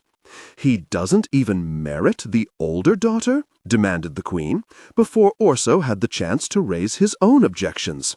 I think not. And so it went, as Orso marked the turning of morning into afternoon by the steadily decreasing level of wine in the decanter, and dismissed the flower of womanhood one by one. How could I abide a wife taller than me? She's a worse drunk than I am. At least we know she's fertile. She's borne 2 children born out of wedlock that I know about. Is that a nose on her face, or a peculiar growth? He almost wished he was back at the hanging. That he could theoretically have stopped. Over his mother he was utterly powerless. His only chance was to wait her out. There were a finite number of women in the circle of the world, after all. Eventually, the last portrait was manhandled from the room, and the Lord Chamberlain was left wringing his hands. "Your Majesty, Your Highness, I regret—" "Finished?" asked Orso. No portrait of Savine dan Glokta lurking in the hallway. Even at this distance, he felt the chill of the Queen's displeasure. For pity's sake, her mother is a low-born bore and a drunk to boot. But an absolute scream at parties. And whatever you say for Lady R.D., Arch-Lector Glokta has the people's respect. Or at any rate, their abject terror. "A crippled worm," spat the Queen. "A torturer. But our torturer, eh, Mother? Our torturer. And I understand his daughter has made herself quite spectacularly rich. Money made through trade, and dealings, and investments." The Queen spat the words as though they were criminal enterprises. For all Orso knew, Savine's dealings were criminal enterprises. He wouldn't at all have put it past her. Oh, come now. Money shamefully made from trade fills the same holes in the treasury as the kind nobly wrung from the misery of the peasantry. She is too old. You are too old, and she is even older than you are. But she has impeccable manners and is still quite the celebrated beauty. He waved a loose hand towards the doorway. She'd make a prettier portrait than any of those piglets, and the painter wouldn't even have to lie. Queen Savine sounds rather well, he gave a chuckle. It even rhymes. His mother was an icicle of fury. "Do you do this just to annoy me?" "Not just to annoy you. Promise me you will have nothing to do with that ambitious worm of a woman." "With Savine dan Glokta?" Orso sat back with a bemused expression. "Her mother's a commoner, her father's a torturer, and she made her money from business." He shook the last drops from the decanter into his glass. "Quite apart from which, really, she is far too bloody old." Oh, really?" He arched his back, clutched desperately at the edge of the desk, kicked a pot of pens onto the floor, smacked his head against the wall, and sent a little shower of plaster across his shoulders. He tried desperately to squirm away, but she held him firmly. He crushed his face up, nearly swallowed his tongue, coughed and hissed, one more desperate "Really?" through gritted teeth, then sagged back with a whimper, kicked and sagged again, legs weakly trembling. "Really?" he breathed. Savine looked around, lips pursed, then took Orso's half-full wineglass and spat into it. Even under those circumstances, he noticed, she held it by the stem in the most elegant manner. She scraped her tongue against her front teeth, spat again, and set the glass down on the desk next to hers. Orso watched the contents of the glass. "That is somewhat disgusting. Please. Savine rinsed her mouth out from the other glass. You only have to look at it. Such cavalier disrespect. One day, madam, I shall be your king, and your queen will no doubt spit your offering into a golden box to be shared out on holidays for the public good. My congratulations to you both, your highness." He gave vent to a silly giggle. "Why does someone as altogether perfect as you waste her energy on a dolt like me?" She pushed out her lips discerningly, as though considering the mystery, and for a strange, stupid moment he almost asked her. The words tickled at his lips. There was no one better suited to him. She had all the qualities he wished he had. So sharp, so disciplined, so decisive. Besides, it would have been worth it just for the look on his mother's face. He almost asked her, but circumstances always conspired to stop him doing the right thing. "I can only think of one reason," she said, moving closer to him on the desk. He slid down onto still wobbly legs. He flipped the box open and sprinkled some pearl dust onto the back of his hand, sniffed half himself, then offered her the rest. "Let it never be said I think only of myself," he said, as she covered one nostril to snort it up. She blinked at the ceiling for a moment, eyelids fluttering, as if she might sneeze. Then she drugged back on her elbows, her gaze fixed on him. "Get to it, then. You really are in no mood for romance today, are you?" She slid her fingers into his hair, then drew him closer. "My time is valuable." The naked gall. Orso gave a sigh as he drew her closer, feeling her shudder. He kissed gently at her shin, at her knee, at her thigh. Is there no end to the demands of one's subjects? The Breakers. What sort of a name is Vic, anyway? Short for Victorine. Very. Really fancy, sneered Grycie. Vic hadn't known her long, but she was already tired of her. "Dare say you've got a really Don in your name too, your ladyship?" She was joking, but things had to get pretty funny before Vic started laughing, and this didn't qualify. She held Gryce's eye. "I did have a Don in my name once. My father was master of the Royal Mints, had a great big apartment in the Agriont." And Vic nodded towards her best idea of where the fortress was, though the points of the compass were hard to tell apart in a moldy cellar. Right next to the palace, big enough for a statue of Herod the Great in the hall, life really size. Grycie had quite the frown on her round face now, light flickering across it as boots and hooves and cartwheels clattered past the little windows high up near the ceiling. "You grew up in the Agriont?" "You weren't listening. My father had an apartment there. But when I was 8 years old, he trod on the wrong toes, and the Inquisition took him. I hear it was old Styx himself who asked the questions." That changed the atmosphere, Grycie flinching a little, and Tallow blinking into the shadows, as if the arch-lector himself might be loitering behind the dusty shelves with a dozen practicals. My father was innocent. Of what they accused him of, anyway. But once old Styx... Vic slapped the table with a bang, Tallow jumping so high he nearly hit the ceiling. He leaked confessions like a broken drain. High treason. They sent him to England. To the camps right up north. Vic didn't feel much like it, but she grinned. And no one likes to split up a happy family, so they sent my ma with him. My ma and my brother and my sisters and me. The camps, Grycie, that's where I grew up. So don't question my commitment to the cause. Not ever. You could hear the ill squelch as Tallow swallowed. What are the camps like? You get by. Oh, the filth, pain, hunger, death, injustice, and betrayal that she buried in that phrase. The black chill of the mines, the searing glow of the furnaces, the gnashing rage and sobbing desperation, the bodies in the snow. Vic forced her face to stay blank, pressed down the past like you might press down the lid on a box full of maggots. You get by, she said, firmer. When you tell a lie, you have to sound like you believe it. Goes double for the ones you tell yourself. Grise spun around as the door squealed open, but it was only Sybild come at last, more big and dour at his shoulder.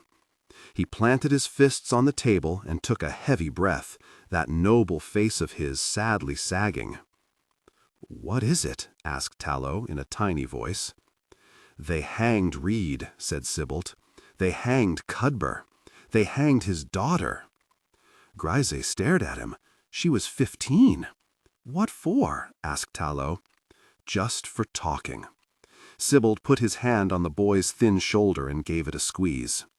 "Just for organizing. Just for trying to get workers to stand together and speak with one voice. That's treason now." "Then the time for talks really passed," snarled Grise. Vic was angry as anyone, but she'd learned in the camps that every feeling is a weakness. You have to lock your hurt away and think about what comes next. "Who did they know about?" she asked. "That all you can think of?" Grise stuck her fat fist in Vic's face and shook it. "Whether you're really safe?" Vic looked from her fist to her eye.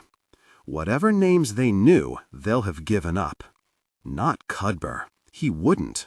Not even when they put the irons to his daughter?"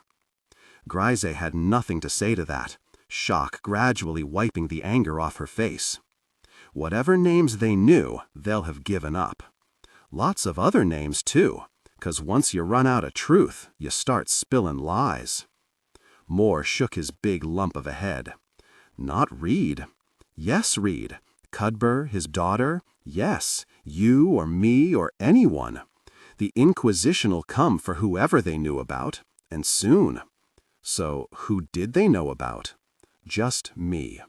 Sybild looked at her calm and level. "I made sure of it." "Then you have to get out of Adua, for your sake, for the sake of the cause." "Who really are you to give orders?" Grise leaned down over her with a stabbing finger. "You're newest here, so maybe I'm thinking most clearly." Vic let her hand lie on her belt buckle where her brass knuckles were hidden. She didn't rate Grise much of a threat for all her bulk. People who shout a lot tend to take a while working up to more. But Vic was ready to put her down if she had to. And when Vic put someone down, she made sure they went down hard.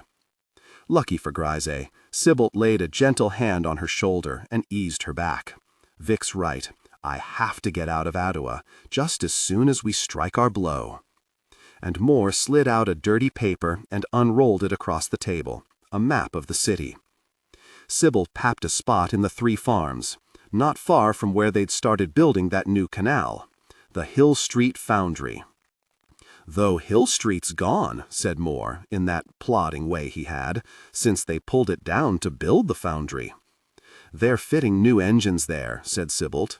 Tallow nodded. "I passed 'em on the way. Engines that'll put 200 men and women out of work, I hear." "And what?" muttered Vic, frowning.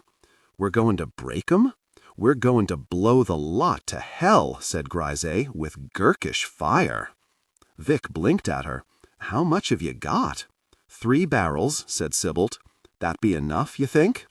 "In the right places, maybe. You know how to use it?" "Not really." Sybild grinned at her.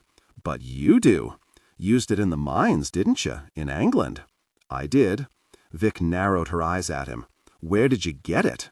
"What do you care?" snapped Grise. "I care that your source is reliable. I care that it's gonna work. I care that it's not gonna pop too early and shower bits of us all over the 3 farms." "Well, you can stop worrying, 'cause it comes straight from Valbeck," said Grise, smug as a king's tailor. "Straight from the weaver himself." "Shh," hissed Sybild.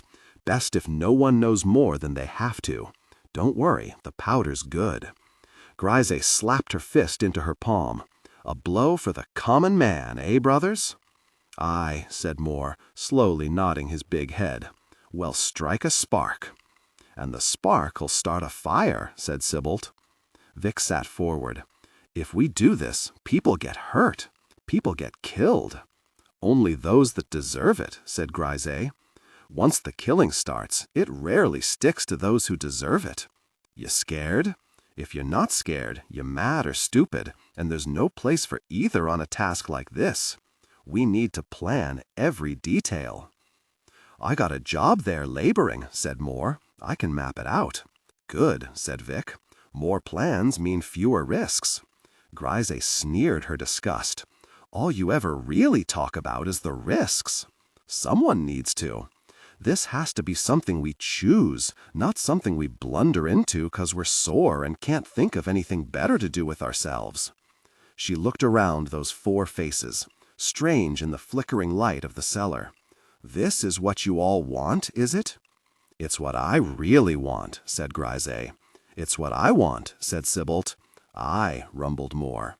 She looked at Tallow last. He couldn't be older than 15 himself, and might only have had 3 good meals in that whole stretch. Reminded her of her brother a little. Those skinny wrists sticking from frayed sleeves, just a touch too short. Trying to put a hard face on, but beaming fears and doubts out like a lighthouse through those big, damp eyes. There's a great change coming, he said finally. That's what I want. Vic smiled a grim smile. Well, if I learned one thing in the camps, it's that talkin' isn't enough. She realized she'd closed her fingers to make a fist. You want a thing, you have to fight for it. After their intimate moments, they lay silent. They both lay silent, he staring at the ceiling, she staring at him. Outside, the carts clattered by, and the traders offered their wares, and that drunk on the corner roared his meaningless pain and fury at nothing and no one, at everything and everyone. Finally, he turned towards her. Sorry I couldn't step in with Grise. I can look after myself. Sybilt snorted. No one better. I'm not sorry 'cause I think you need my help. I'm sorry I can't give it. Better if they don't know where. He slipped his hand up onto her ribs, rubbing at that old burn on her side with his thumb, trying to dig up the right word for what they were. Together. In here, we're together. She jerked her head towards the warped door in the warped frame. Out there? Out there, everyone stood on their own. He frowned at the little gap of coarse sheet between them, as if it was a great divide that could never be crossed. Sorry I can't tell you where the Gurkish fire comes from. Best if no one knows more than they have to. It'll work. I believe you, she said. I trust you. Vic trusted no one. She'd learned that in the camps, along with how to lie. Learned to lie so well, she could take one tiny sliver of truth and beat it out like the goldsmiths beating a nugget of gold into leaf, till it could cover a whole field of lies. Sybil didn't doubt her for a moment. I wish I'd met you sooner, he said. Things might be different. You didn't, and they're not. So let's take what we can get, hey? By the fates, you're a hard case, Vic. We're none of us hard as we seem. She slipped her hand around the back of his head, through the dark hair scattered with gray, held it firm, looked him in the eye, and asked one more time. You sure, Colem? You're sure this is what you want? Don't really matter what we want, does it? Bigger things than our future to consider. We can strike a spark that'll set a fire burnin'.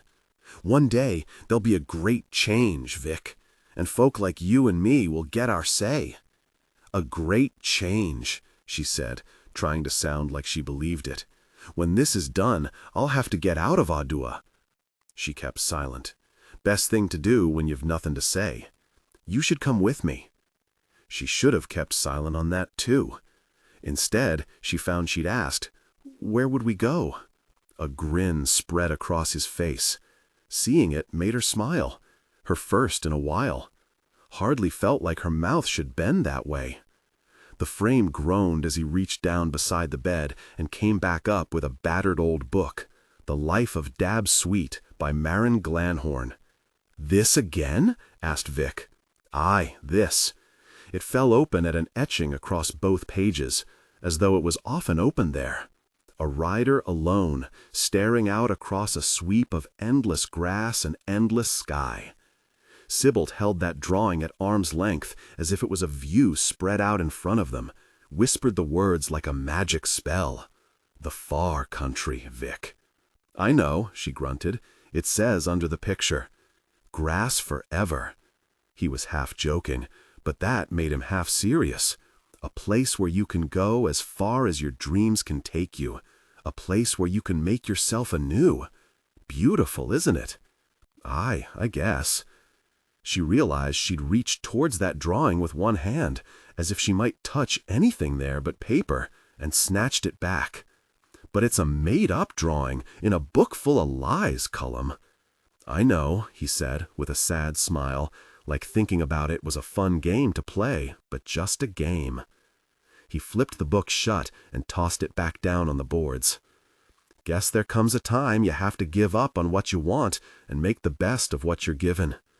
She rolled over, pressing her back into his belly.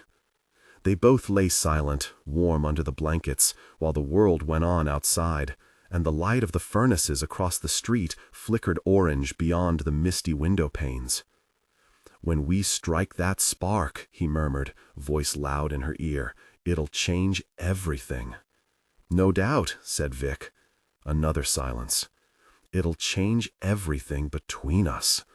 No doubt, said Vic, and she slipped her fingers through his and pressed his hand tight to her chest. So let's take what we can get. If I learned one thing in the camps, it's that you shouldn't look too far ahead. Chances are you'll see nothing good there. The answer to your tears.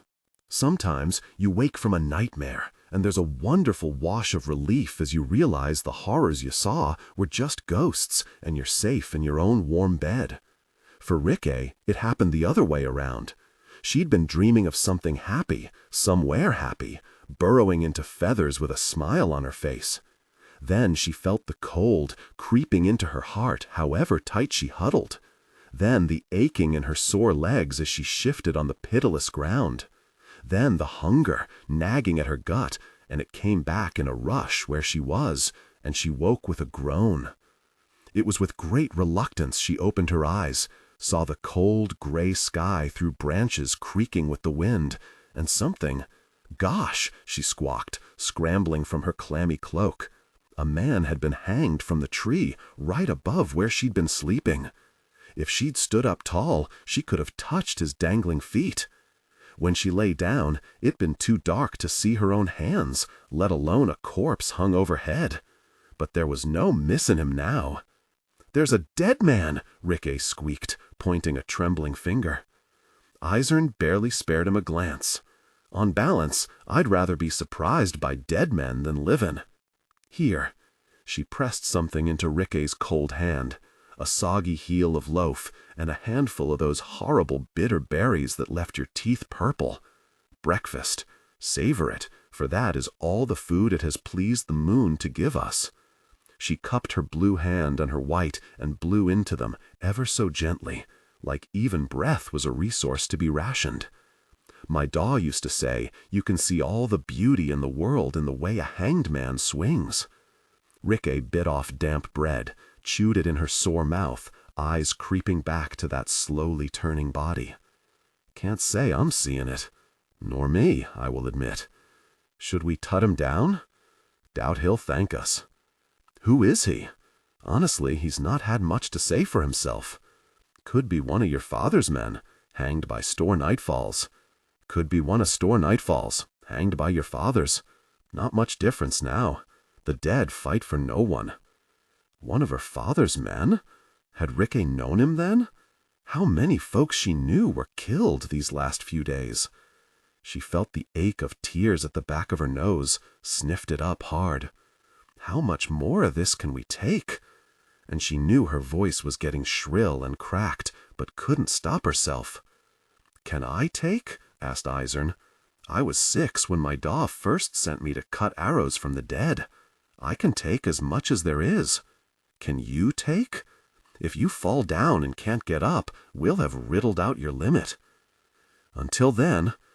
She looked off through the trees, picking at her berry-stained teeth with a fingernail. We can't sit still, nor make it up into the hills to my people. So we must find the Union, or your father's men, and they're all backed off towards the White Flow, quick as goats before a wolf. We have to move faster than they are, and the enemy are between us and them, so the further we go, the more dangerous it gets. We'll be marching for days still, weeks even.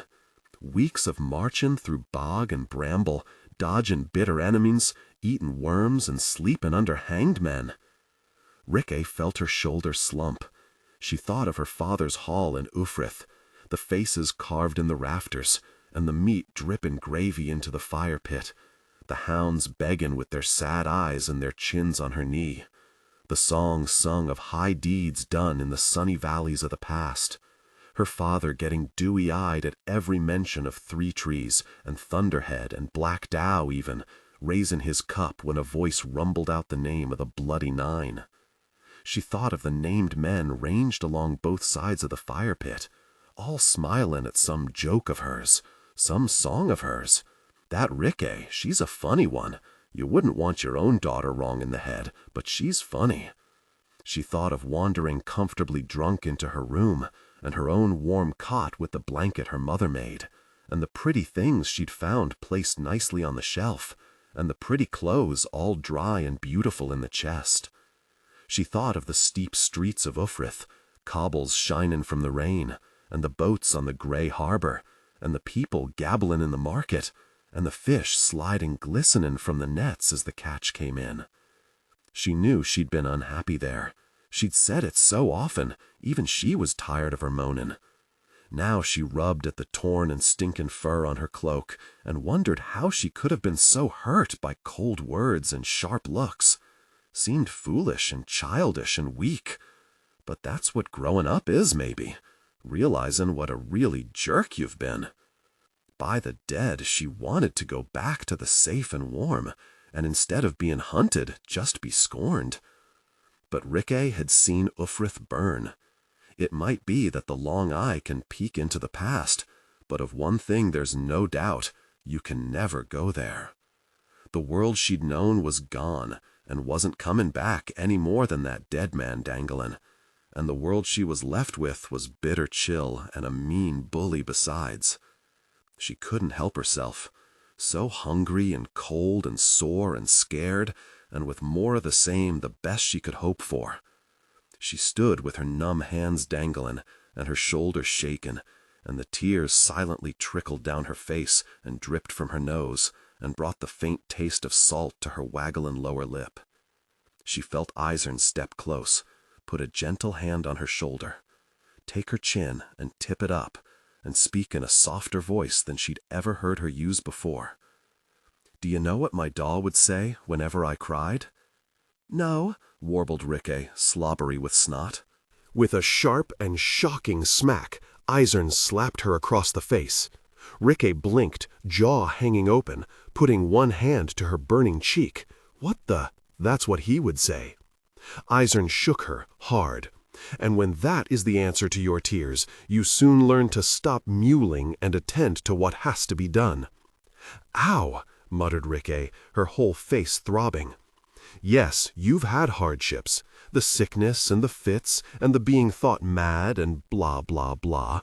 But you were also born with all your limbs and a fine set of teeth in your pretty face, the only child of a powerful chief, with no mother and a hall full of soft-headed old warriors doting upon you. That's not bloody fair!" she gasped as Eisern slapped her again, even harder, hard enough that salt blood joined salt tears on her lips. "You are used to twisting the old men around your fingers, but if Black Colder gets his hands upon you, he will twist you around his. He will twist you until you are all broken apart, and you will have no one but yourself to blame. You have been coddled, Rikke. You are soft as pig fat." And that merciless finger poked Rikke painfully in her tit again. "Lucky for you, I am here, and I will pare the fat away, and leave the iron which I see beneath well sharpened. Poke, poke, in the same old bruise. Lucky for you, because out here that softness will kill you, and that iron can save you. Poke, poke. It may be just a needle now, but one day we might make a dagger." "You difficult person!" screeched Rikke, and punched Eisern in the mouth. It was a decent punch, snapping her head back and sending specks of spit flying. Rikke had always reckoned herself weak, more a weeper than a fighter. Now a fury she never knew she had boiled up in her. It was a fine, strong feeling, the first flicker of warmth she'd felt in days. She raised her fist again, but Eisern caught her wrist, caught her hair too, and wrenched her head back, made her squawk as she was pinned against the tree with fearsome strength. "There's that iron," Eisern grinned, showing teeth blood as well as berry-stained. "Perhaps it is a dagger after all. One day we might forge a sword from it that strong men will cower at and the moon itself will smile upon." She let go of Rikke's hair. "Now, are you warmed up and ready to dance with me westwards?" Her eyes rolled upwards to the dangling body. "Or would you prefer to dance beside our friend?"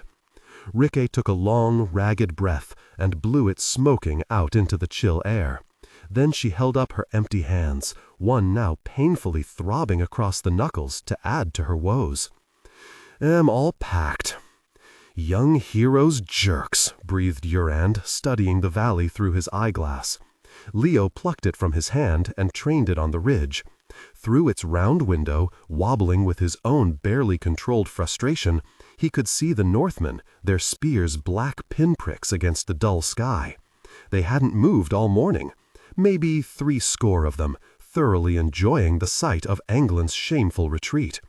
Leo thrust the eyeglass at Whitewater Gin. "Jerks." "Aye," agreed Gin in his thick northern accent, lowering the glass and thoughtfully scratching at his beard. "They're some jerks, all right." Gloward slumped over his saddlebow with a groan. "Who'd have thought war could be so very boring? 9/10 of war is waiting," said Urand, "according to Staulicus," as though quoting a famous source made it any easier to bear. "You've 2 choices in war," said Barneva, "boredom or terror, and in my experience, boredom's far preferable." Leo was tired of Barneva's experience, of his talk of horrors the rest of them couldn't understand, of his frowning off at the horizon as if there were haunting memories beyond. All because he'd spent 8 months on campaign in Styria and barely left Lord Marshal Midderig's well-guarded command post the whole time. "Not everyone's as fashionably war-weary as you." Leo loosened his sword in the scabbard for the 100th time that morning, then shoved it back. "Some of us want to see some action." "Ritter saw some action." Barneva rubbed at his scar with a fingertip. "That's all I'll say." Leo frowned, wishing he had a scar of his own. "If war's so terrible, why don't you take up farming or something?" "I tried. I was no good at it." And Barneva frowned off at the horizon as if there were haunting memories beyond. Urand caught Leo's eye and rolled his to the heavens, and Leo had to smother a laugh. They knew each other's minds so well they hardly even needed words. "They still up there?" Antaup reined his horse in beside them, standing in his stirrups as Gin handed him the eyeglass. "They're there," said Leo. "Jerks." Antaup tossed back that loose lock of dark hair that always hung across his forehead, and right away it flopped down again. He was the one the girls couldn't leave alone, slick and quick and well-groomed as a winning racehorse. But all of Leo's friends were fine-looking men in their own ways.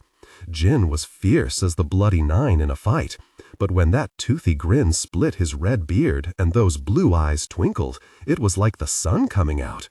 You couldn't deny Barneva made the brooding veteran act work for him, especially with the scar on his forehead and the white streak it had left in his hair. Then Gloward was a slab of good-humored manliness, with the height and the shoulders and the stubble already thick an hour after he shaved. As handsome a crowd of young heroes as you could hope to find. What a painting they'd make! Maybe Leo would get one commissioned. Who'd know an artist? He found himself glancing sideways. The ladies in Ostenhorn might not see it, but Urand was the best-looking of the pack. They might have called his features soft, beside Gloward's cleft chin or Antaup's sharp cheekbones, but Leo thought of them more as delicate, subtle, the slightest bit vulnerable even. but you'd find no one tougher than Jurand in defense of his friends. The expressiveness he could pack into a glance, the little frown as he thought something through, the twitch at the corner of his lips as he leaned close to say it, and always something worth hearing, something nobody else would have. Jurand glanced sideways, and Leo looked quickly away, back up towards those Northmen on the ridge. "Jerks," he said, a little hoarse. "And all we can do is sit here," grumbled Antaup, having a little rummage to adjust himself. "Like caged lions, like leashed puppies." Gloward wrestled the eyeglass from Antaup's hand. "Where the hell have you been, anyway?" "Just checking on the baggage," Jin snorted. "With a woman?" "Not necessarily." Antaup's grin seemed to have twice as many teeth as a regulation mouth. "Could have been several. A man has to find something to stave off the despair." "Who'd have thought war could be so very boring?" Barneva looked up. "You've two choices in. Finish that sentence and I'll stab you," said Leo. "Looks like we could all use a boost to morale." Gloward nodded towards a column of much less fine-looking men slogging along the valley bottom, clutching torn coats, tattered cloaks, threadbare blankets, spears drooping on hunched shoulders at every angle but straight. Leo could usually rely on some cheering when the common soldiers saw him, a few shouts of "the young lion," so he could shake a fist and slap a back and bellow some nonsense about the king. Now the men struggled past in silence with their eyes on the mud, and with no help yet from Midland, even Leo was a lot less inspired by royalty than he used to be. It seemed the days of warrior kings like Herod the Great and Casimir the Steadfast were far in the past, and supplies of patriotic bluster were running dangerously short. "I'd never argue with your mother on strategy," grunted Antaup, "but constant retreat is no good for men's spirits." "Taste of victory would soon perk 'em up," said Whitewater. "Perk us, too." Gloward nudged his horse closer to Leo, dropping his voice. "Be easy to teach those bastards a lesson." And he bunched one big, veiny fist and punched at the air with it, like we did at that farm. Leo fiddled with the pommel of his sword, loosening it in the scabbard again. He could remember every detail of the charge.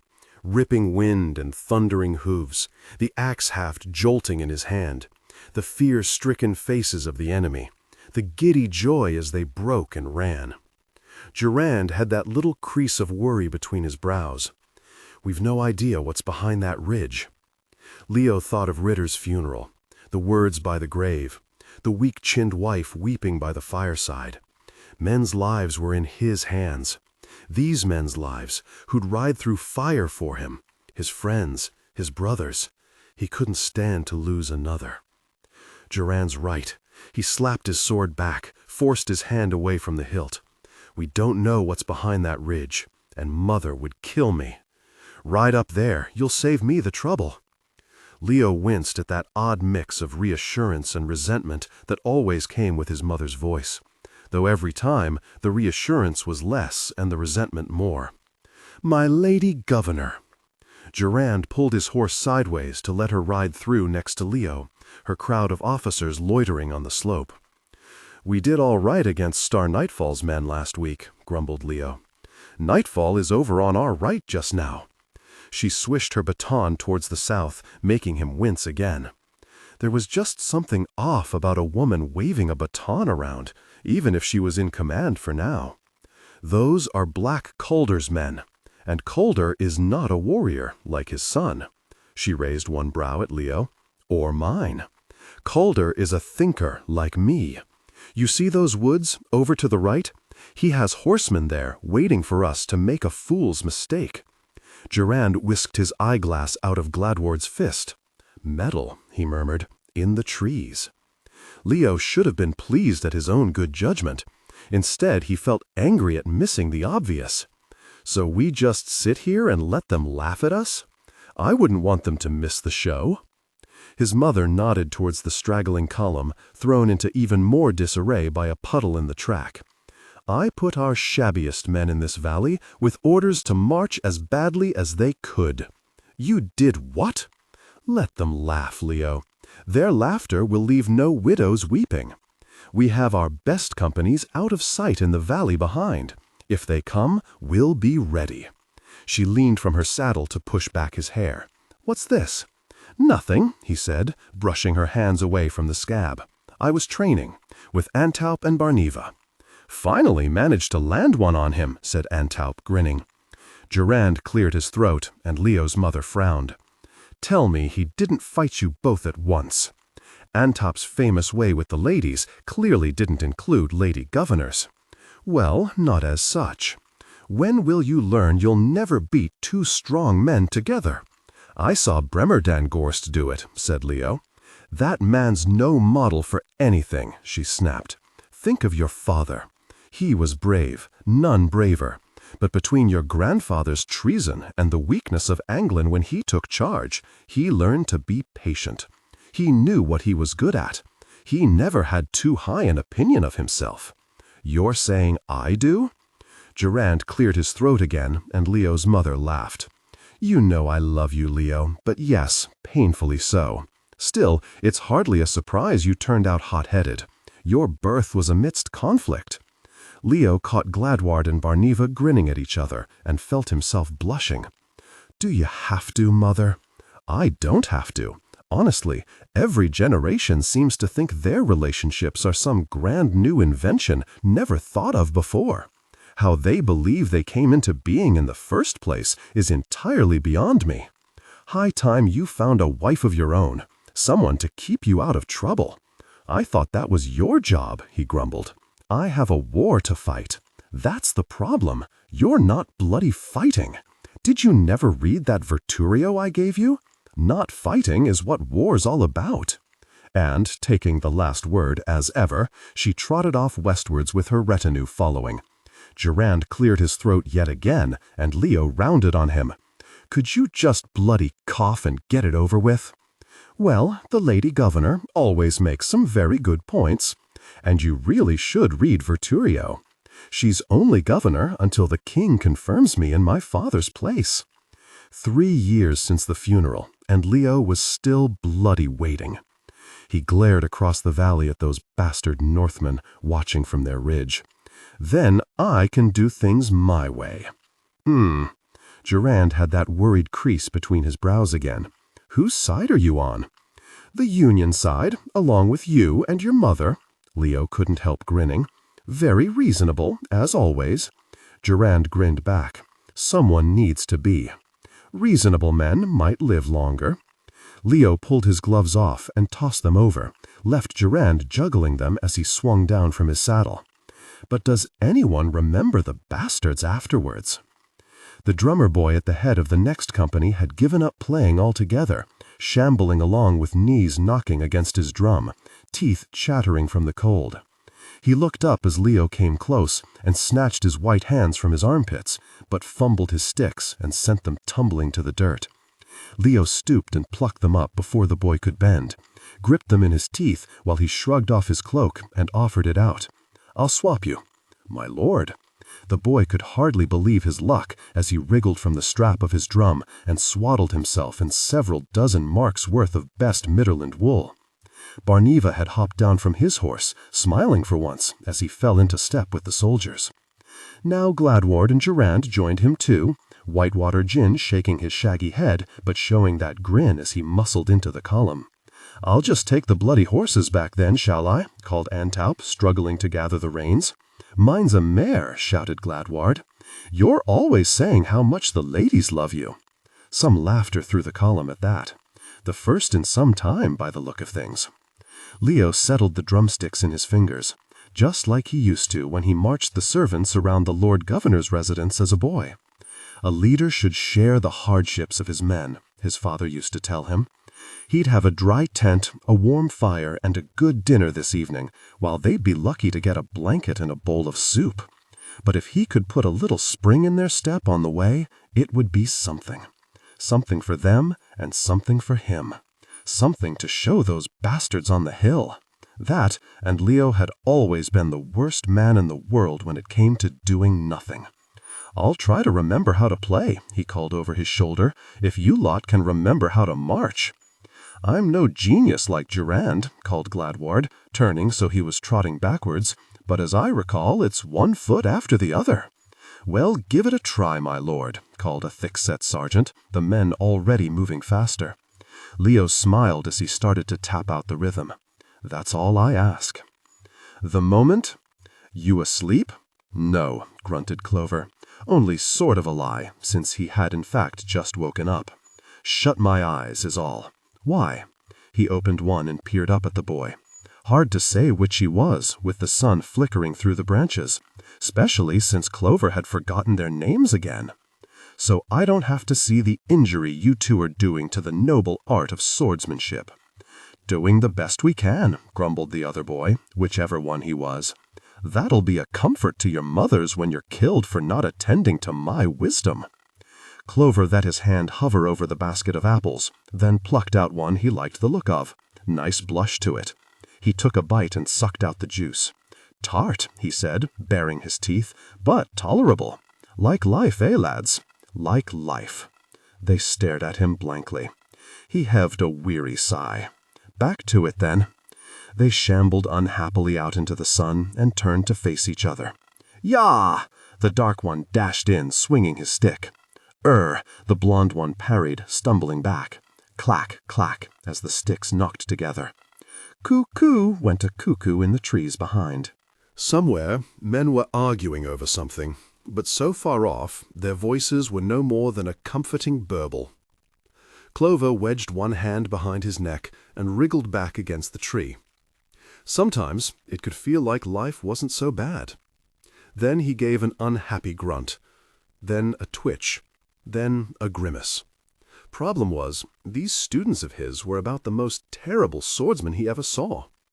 The blonde one swung, swung, swung, teeth clenched, while the dark one snarled and burbled, more running away than defending, both already out of breath. "Stop!" He sat up, tossing his half-eaten apple away. "For the dead's sake, stop!" The boys stuttered to a halt, sticks wobbling down. "No, lads, no!" Clover shook his head. "Very much no. You're going at each other without control, wild and wayward. You've got to put more thought into this moment than any other. All your thought and all your effort, because everything you'll ever have is apt to be snatched away in the next breath. Your lives are hanging in the balance." "They're just sticks," said the blonde one. Clover rubbed at his temples. "But we're pretending they're swords, you half-head. I'm not a very stick teacher, am I?" The dark-haired boy opened his mouth, and Clover held up a silencing hand. "Don't answer that. Just take some time. Your dinner ain't getting cold, is it? You said strike fast. Aye, once you strike like lightning. But think before you strike, eh?" "Why don't you come and show us?" asked the dark one. "Out there in the sun?" Clover chuckled to himself. "I didn't become a very teacher so I could get up and do it my very self." But the blonde boy shaded his eyes with his hand. If Clover had been the dark one, he'd have smashed him right then when he wasn't looking. But the dark boy just stood there picking his nose. No initiative, these little rascals. "Aren't you going to show us some, what do you call it, technique?" "Technique," Clover laughed. "Technique is what we come to last. So far, you two are only just holding the sword by the right end." "It's a stick," said the blonde one, frowning at his stick. "The ends are the same." Clover ignored him. "It's a mindset I'm trying to teach you, a winning way of looking at the world." The dark boy was so baffled he looked almost in pain. "It's about hitting him with a sword, ain't it?" Clover took a slow breath in and slowly blew it out. "First of all, it's about deciding when to and when not to. In the end, the only thing a man can really do is pick his moment. Watch for the opening and recognize it when it comes and seize it." And Clover snatched at a handful of nothing and shook his fist. "Picking your moment. That's the secret. You understand?" The dark boy looked doubtful. "My da always said it was all in the grip." "Ah, well, if you had no grip, the sword would just drop out of your hand." The boys stared blankly at him again. Clover sighed again. "To it once more, lads, and this time pick your moment." Clack, clack went the sticks. Tock, tock went a woodpecker in the trees behind. The snap of a stick in the brush, and Clover slipped the knife from its sheath at his back and held it down behind his arm. Another footstep, and Clover reached out, without looking around, and tipped the basket of apples towards the newcomer. "Apple?" he asked. Black Calder was standing there, rubbing at that little scar on his chin as he watched the two boys swinging away and not picking their moment in the least. "No," he grunted. "Hard day, Chief. You get to my position, they all are." Clover looked back to the demonstration of how not to use a sword, knife already put away and his hands clasped across his belly. "Reckon that's why I prefer my position. Huh." Calder worked his mouth, a little sourly in Clover's opinion, and said in a voice sharp with sarcasm, "Don't get up. I haven't." Calder worked his mouth even more sourly. He was a sour sort these days, given how much life had given him, or how much he'd managed to claw from it leastways. Time was he'd had a fine sense of humor, but the more men get, the sourer they tend to turn, and Black Calder had almost the whole North. His brother Scale might wear the king's chain, but everyone knew Black Calder made the king's choices. "I meant, do get up," he said. "Ah." Clover took his time. He considered it a point of principle to always take as much time as he could get away with. Then he shook out his aching legs, then slapped the dirt and dried pine needles from the seat of his trousers, then slapped his palms clean too. "There we go," he said. "I'm up." "Let ring the bells," said Calder. "This here is Jonas Clover." Clover looked around and got quite the shock to see someone had come up behind him and was leaning against the tree. A black-haired lad, maybe 12 or 13 years old, with a cleft top lip and watchful eyes. He looked Clover up and didn't say a thing. "Used to be called Steepfield," added Calder, which made Clover scratch unhappily at the back of his head. "Maybe you heard of him." "No," said the lad, looking over at the two fighting boys with his pale eyes narrowed. "Whore these?" They'd fallen to wrestling, lurching about with their sticks waggling at the sky. "Those?" Clover considered denying any acquaintance with them, but doubted he'd get away with it. "Are my pupils." The lad considered him a moment, then pronounced his solemn judgment. "They're no good. You've an excellent eye. They're gosh. But that's how you know what a truly great teacher I am. Any fool can get results from the gifted." The lad considered that. "So, where's the results? You have to trust they'll be along. Patience is a warrior's most fearsome weapon. Take it from me. I've been in a few fights." "Did you win any?" Clover snorted. I like him, Calder. Did you come down here just to toss my hard-won reputation in the muck?" "Not just that," said Calder. "I need your help." "Thinking of learning some sword work?" "You ask me. Swords are best swung by other men." "Then?" Calder took an unhappy, growling breath. "My son, the great wolf, our king-in-waiting, that peerless warrior Store Nightfall? Thought he knew how to use a sword. He does, too well if anything. He's proving somewhat willful. Set fire to Ufrith, the very idiot. All those years I spent planning how to take the city, and the moment I get it, he sets fire to it. Once you call it a war, folk tend to get overexcited. My father used to say, you point 3 Northmen, they'll be killing each other before you can order the charge. I've got Gregg and Hollowhead and his boys from the West Valleys as like to join the Dogman as fight against him. How do I make them take my say-so when my own blood won't? If Store weren't my son, I'd be forced to say the boy's a really difficult person. But he is your son, so?" Calder wasn't listening. He cares about nothing but his own fame, his own legend. What's a very name worth at a market? Warriors. He spat the word out like it tasted bitter. I swear, the more they win, the worse they get. Defeat is good for the spirit. Clover scratched gently at his own scar with the little fingernail he left long for the purpose. He thinks he's very invincible, and his name draws fools like a mess draws flies, and they give him fool advice. I sent Wonderful over to be his second, try to teach the great wolf some caution. Good choice, good woman, good judgment. Store's got her tearing her very hair out. Clover frowned. Wonderful's got hair now? It's a figure of speech. Ah, I want you to help her out. Keep store on the right path. I'm supposed to know where the right path is? A very sight better than my difficult person of a son. Maybe you can nudge him off a couple of wrong ones anyway. Clover scratched his beard and watched the boys flounder in the meadow, and Calder's lad shaking his head in disgust. And he took a slow breath in and slowly breathed it out. All right then. He'd been around long enough to know when there was no squirreling out of a thing. He grunted as he bent down and fished up his sword. Slowly, because why not? I'll do what I can. Reckon that's all any of us can do, in the end. You're a straight edge, Clover. You've always been loyal. Doubtless. I was loyal to Bethod, then to Glama Golden, then to Karam Ironhead, now to you. Well, you were loyal to them till they put themselves on the losing side. That sounds almost exactly like disloyalty. Calder shrugged. A man has to bend with the breeze. If I've got one talent, it's bending with the breeze. You keep the apples.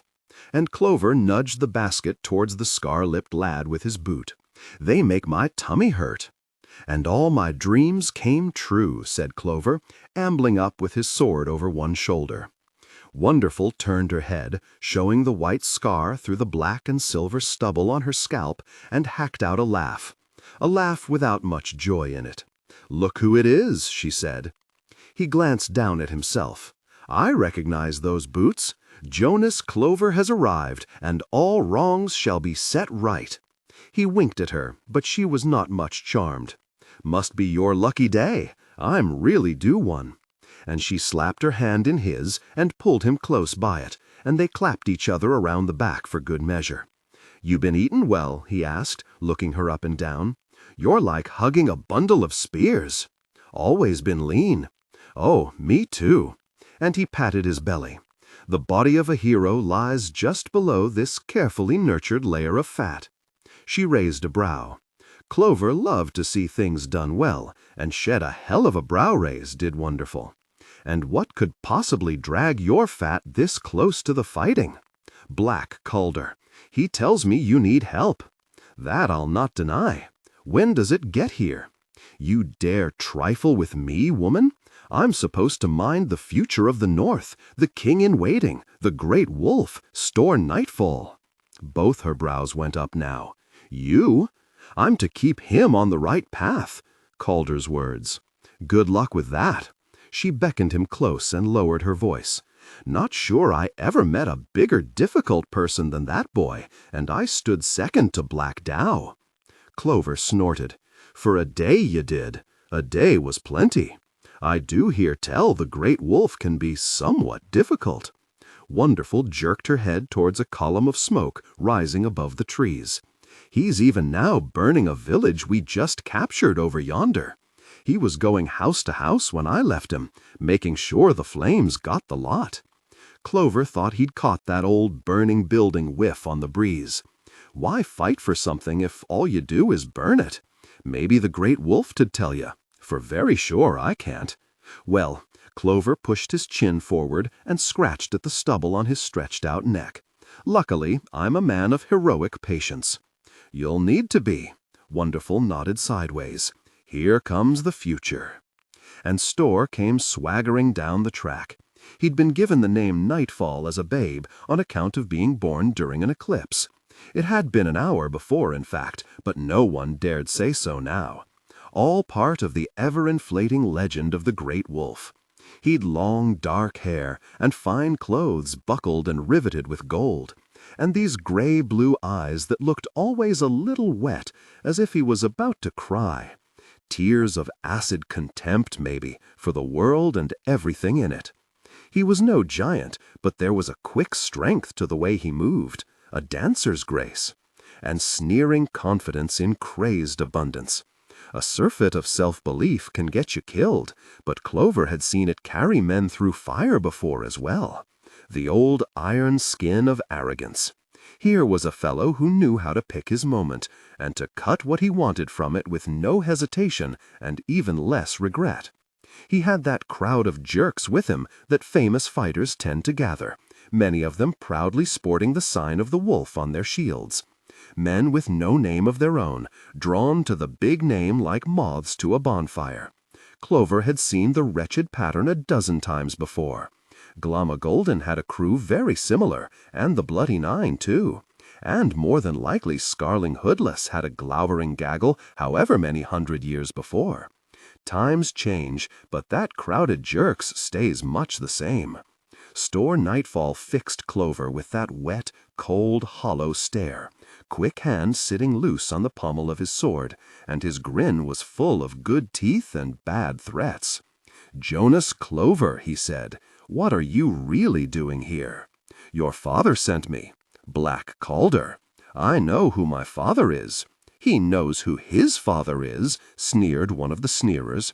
A heavy-muscled young fellow with a whole armory strapped about him made a sound on the move like a knife-seller carting too much stock. Store scowled sideways. "Shut your mouth, Magweir." Magweir bristled to be slapped down, a wearisome pattern of manly goings-on in which Clover, to his shame, had once been a keen participant. "What I want to know is why did he send you?" "To keep you on the right path." Clover gave a helpless little shrug. "His words, you understand." "And you can tell the right path from a midden, can ya?" Store's Wolf Shield followers chuckled like that was some high wit, and Clover smiled along with them. If all a man can do is pick his moment, then this was no moment for pride. I make no grand claims for myself, but I've chosen a few wrong paths down the years. Could be I can spare you from steppin' in some of the turds that have made my boots so fragrant. I thought I could smell dung." And Store sniffed and licked his teeth and wiped at his nose with a thumb-tip. "So, what be your first advice?" "Never scratch your eyebrows with a sword." Clover grinned. No one else did, but that was their lookout. "Best to just leave 'em in the scabbard whenever possible, I'd say. Drawn swords are bloody dangerous, that's a fact." Store stepped a little closer and brought a little bubble of menace with him. "Wisdom fit for a hero," he whispered. "I used to want to be a hero." Clover patted his belly. "Grew out of it. But I told your father I'd do what I could. So," Store swept his hand out towards the valley. "Care to point out the path?" "Wouldn't presume. I know what I am, and I'm one of life's followers." The king-in-waiting opened his wet eyes wide. "Try to keep up then, old man." And he brushed past, eyes fixed on his next conquest, and Clover stepped out of the way of his scowling companions, bowing low. "I want to burn us another village or two before sundown," the great wolf called over his shoulder, and the young glories competed with each other to laugh the loudest. "What did I say?" Wonderful leaned close. "Absolute jerk." Break what they love. Rikke wriggled her shoulders further back among the knotted roots, up to her neck in the icy river and her hair full of dirt, listening to the warriors of her enemy trudge past on the path above. By the sound of it, there were a lot of the soldiers. She wondered yet again what would happen if they caught her, when they caught her. She tried to make her breath come slow, come even, come quiet. What with the grinding fear for herself, and the chafing worry for everyone she knew, and the niggling pain of 100 little knocks and scratches, and the gnawing hunger and gripping cold, it all added up to quite the worst afternoon she'd ever had, and that with some recent savage competition. She felt a fingertip under her jaw, pushing her mouth closed, and realized her teeth had started chattering. Isern was pressed against the bank beside her, river to her sharp chin and hair plastered to her frowning face, still as the earth, patient as the trees, hard as the stones. Her eyes rolled up from Rikke's to the root-riddled overhang above, and she quietly slipped one finger from the water and over her scarred lips for quiet. "Gosh," came a voice, so loud it seemed in Rikke's ear, and she startled, might have splashed from the bank on an instinct if Eisen's hand hadn't clamped tight about her numb arm under the water. "Gosh," and a man's voice, getting on in years, but soft and slow, like he was in no hurry. "There we go." A satisfied grunt and a stream of faintly steaming liquid came spattering into the water not a stride from Rikke's face. Sad thing was, she was tempted to stick her head under it just for the warmth. "There's all kinds of pleasures in life," came the voice, But I've come to think there's little better than a moment of relief when you really need one. Huh, a woman's voice this time, picking each word careful as a smith picks the nails for a rich man's horseshoes. Not sure whether I've more respect for you or less following that little revelation. It's getting to the point, the sound stopped, then started up again, where I sometimes hold on to it. So when I do go, a few more sounds, it feels better than ever. How goes the noble clash of arms? Union are pulling back as fast as they can. Some skirmishes, but there's no real fight in 'em. No sign of the dogman's boys. Running, I reckon. Suits me well enough, said the man. Any luck, they'll run all the way back to Anglin, and we can all have a lie down. Ricka glanced over at Isern. She'd been right. She always was very right, especially when it came to disheartening predictions. That morning they'd come upon a clearing full of corpses, a dozen or more. Men from both sides, all on the same side now. They say the great leveler settles all differences. Ricka had stared at those bodies, her wrist against her mouth, her breath crawling. Then she'd seen Isern squatting over the dead like a corpse-eater from the songs, plucking at torn clothes, fiddling with buckles. What are you doing? Looking for anything we can eat. And Ricka had set to searching herself, trying not to look at their faces as she rooted through pockets with numb fingers. Isern had been right about that, too. Your fear, your guilt, your disgust, they all vanish once you get hungry enough. The thing that really upset her as they crept away from the dead was that they hadn't found anything. "Chief," someone roared up on the road. "Nightfall! The king in waiting!" And there was an approving clatter of weapons on shields. Ricka stiffened under the water, stiffened far as she could, given she was near enough a block of ice already, and Isern pressed against her and whispered, hardly more in a breath, "Shh!" "By the dead," she heard the woman mutter above, and then, with forced good cheer, "Chief, how's the day? Bloodless so far, but it's still early." The voice of Store Nightfall himself, then. A whining sort of voice for a famous warrior. Sounded like a boy on the edge of a tantrum. They're thin sauce, these Southerners, always tricklin' away. The Bloody Nine had Rudd Three Trees to fight, and Black Dow, and Harding Grim, and all the rest.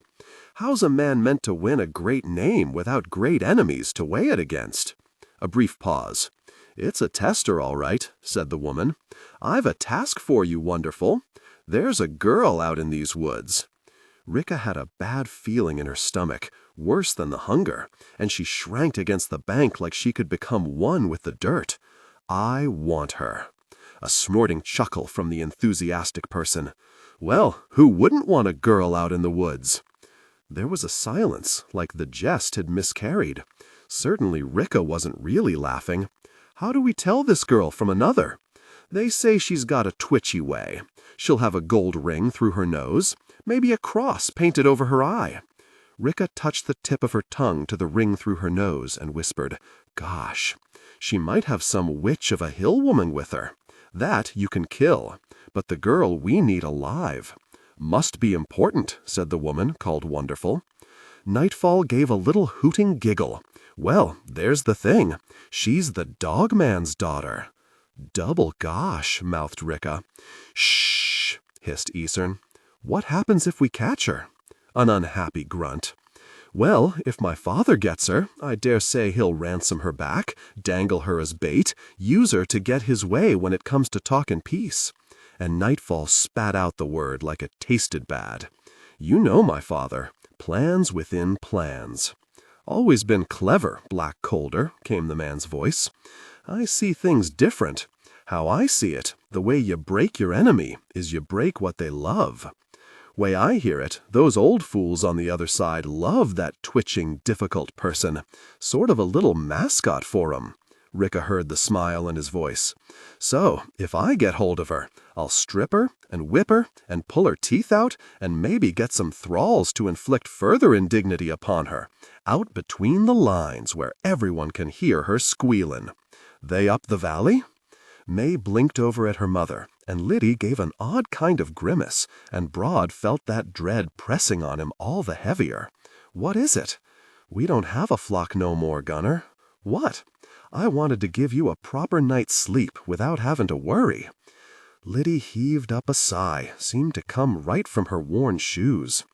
Lord Isher fenced the valley in, said we couldn't graze there anymore. Broad hardly understood what she was saying. The valley's common land, always has been.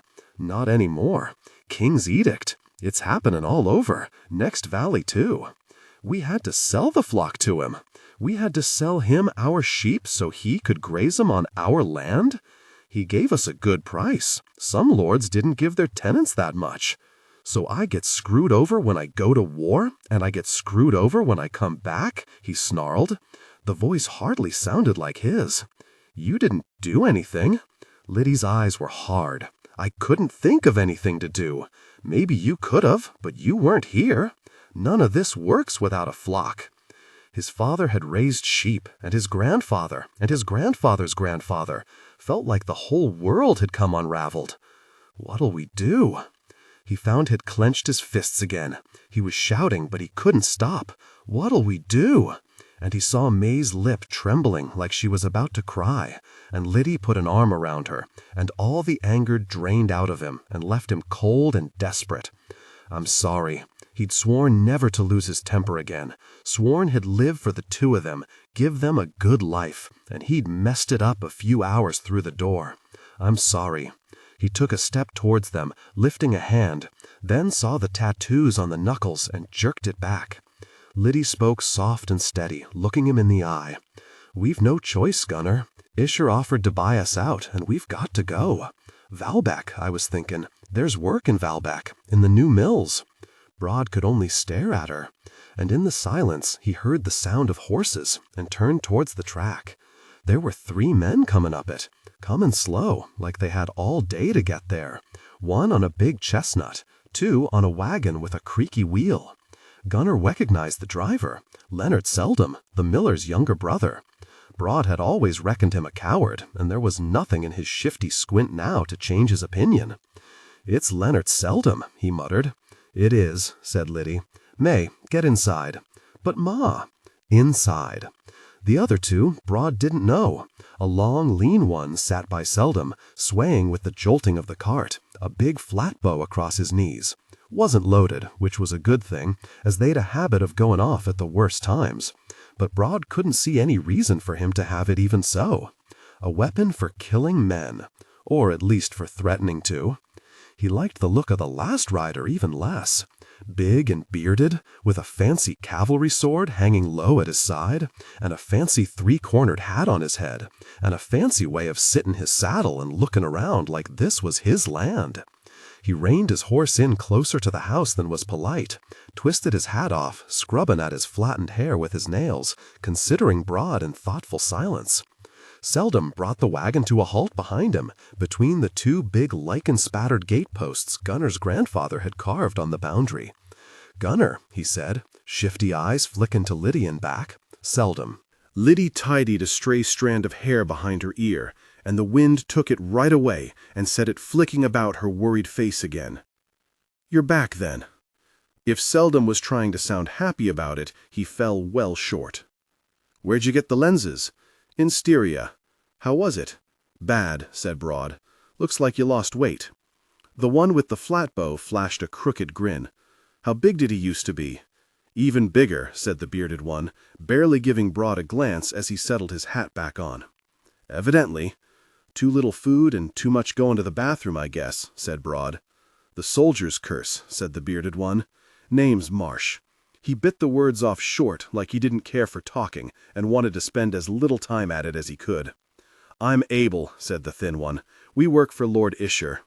What kind of work? Asked Broad, though it was plain from the weapons. This and that. Buying up property, mostly. This is Isher's Valley. This bit of it ain't, said Broad. Marsh gave an unhappy grunt, stretched his chin forward to scratch at his beard. You can't make a living here, Gunner. Seldom gave a wheedling little chuckle. You know that. Not now, there's no grazing. To be fair to Isher, the king's hiked up his taxes neck-high to pay for his bloody wars. There's land getting fenced in all over. Worked with machines. Efficiency, grunted Marsh, not even looking round. His not caring at all made Broad care all the more. My father died on this land, he said, struggling to keep his voice down. Fighting the Gurkish. I know. Mine too. Seldom shrugged. But what can I do? You just do what you're told, eh? If I don't, someone else will. Progress, grunted Marsh. Is it? Broad frowned up the valley, towards the other houses, all sitting quiet. He'd thought it was strange that there was no smoke from the chimneys. Turned all these others out already, did you? Lant and his daughters, and the Barrows, and old Neiman? Neiman died, but the rest sold up. We made him see the sense in it, said Abel, shifting that flat bow in his lap. So why's my wife still here? Seldom sneaked another shifty glance at Liddy. Just wanted to give her some more time, 'cause we all know each other, and you always liked her. I understand. I like her myself. That's why I married her. Liddy had a worried, warning note in her voice. Gunner. Why she married me, I couldn't say, but she did. Seldom gave a watery effort at a smile. Look, friend, I wasn't your friend before I left. Felt suddenly like it was someone else speaking, and Broad was just watching. I'm even less your friend now. That's enough. Marsh nudged his horse forward with his heels. Nudged her between Broad and the chopping block where the axe was. A good horseman. He sat high on his saddle, with the sky bright behind, so Broad had to squint up at him. Lord Isher's going to have his valley one way or another. No point being stubborn. Better for you to leave with a little money in your pocket. Better than what? Marsh took a heavy breath through his nose. Be a shame if this lovely house of yours were to catch fire one night. His hand crept down. Not towards the peeling gilt basketwork of that fancy sword. To a knife, most likely. Thought he'd goad Broad into rashness, then he could just lean over and stab him, cut through a problem with one bit of sharp metal that a lot of talk couldn't seem to unravel. Maybe that worked for him before. Worked a lot of times. Catch fire, you say? Funny thing was, Broad didn't feel angry. Such a relief to be able to let go, even for a moment, that he almost smiled. That's right, Marsh leaned down towards him. Be a shame if your lovely wife and... Broad caught his boot and flung him out of his saddle. Marsh gave a shocked grunt, flailed at the air as he went tumbling down. He was snarling curses as Broad walked around the horse, trying to scramble up, but he had one foot still snarled in the stirrup. Broad caught his wrist before he could right himself and twisted it up, forced his head down onto the chopping block. Marsh screamed as his elbow popped apart, knife dropping in the dirt, but only till Broad lifted one boot and smashed his face into the scarred wood with all his weight, bone crunching 1, 2, 3 times. Abel half stood from the wagon seat, eyes starting, fumbling with the string of his bow. Most men need time to act. Broad had the opposite problem. He was always loaded. Always. Abel had no time to draw the string as Broad strode to the wagon. No time to reach for a bolt even. He managed to swing the bow, but Broad brushed it away with his forearm, caught Abel by the front of his jacket. He gave a little hoot as Broad jerked him into the air and rammed him headfirst into the old gatepost, blood speckling the side of the wagon. He flopped down with one arm wedged through that creaky wheel, smashed skull bent all the way backwards. Broad hopped up onto the seat while Seldom stared, reins still in his limp hands. Gunner! He tried to get up, but Broad shoved him back down with his knee. Wasn't sure how many times he hit him, fist up and fist down, fist up and fist down, but when he stopped, Seldom's face was just a mess of glistening red. Broad blinked down at him, a bit out of breath. Wind blew up cold on his sweaty forehead. Broad blinked over at Liddy. She was staring, hand clapped over her mouth. Broad blinked at his fists, took a painful effort to uncurl the red fingers, and he started to realize what had happened. He sat down beside Seldom's corpse on the wagon seat, all weak and shaky. Spots on his vision. Blood, he realized, on his lenses. He fumbled them off, turned the world to a smear. Liddy didn't say anything. Neither did he. What was there to say? A sea of business.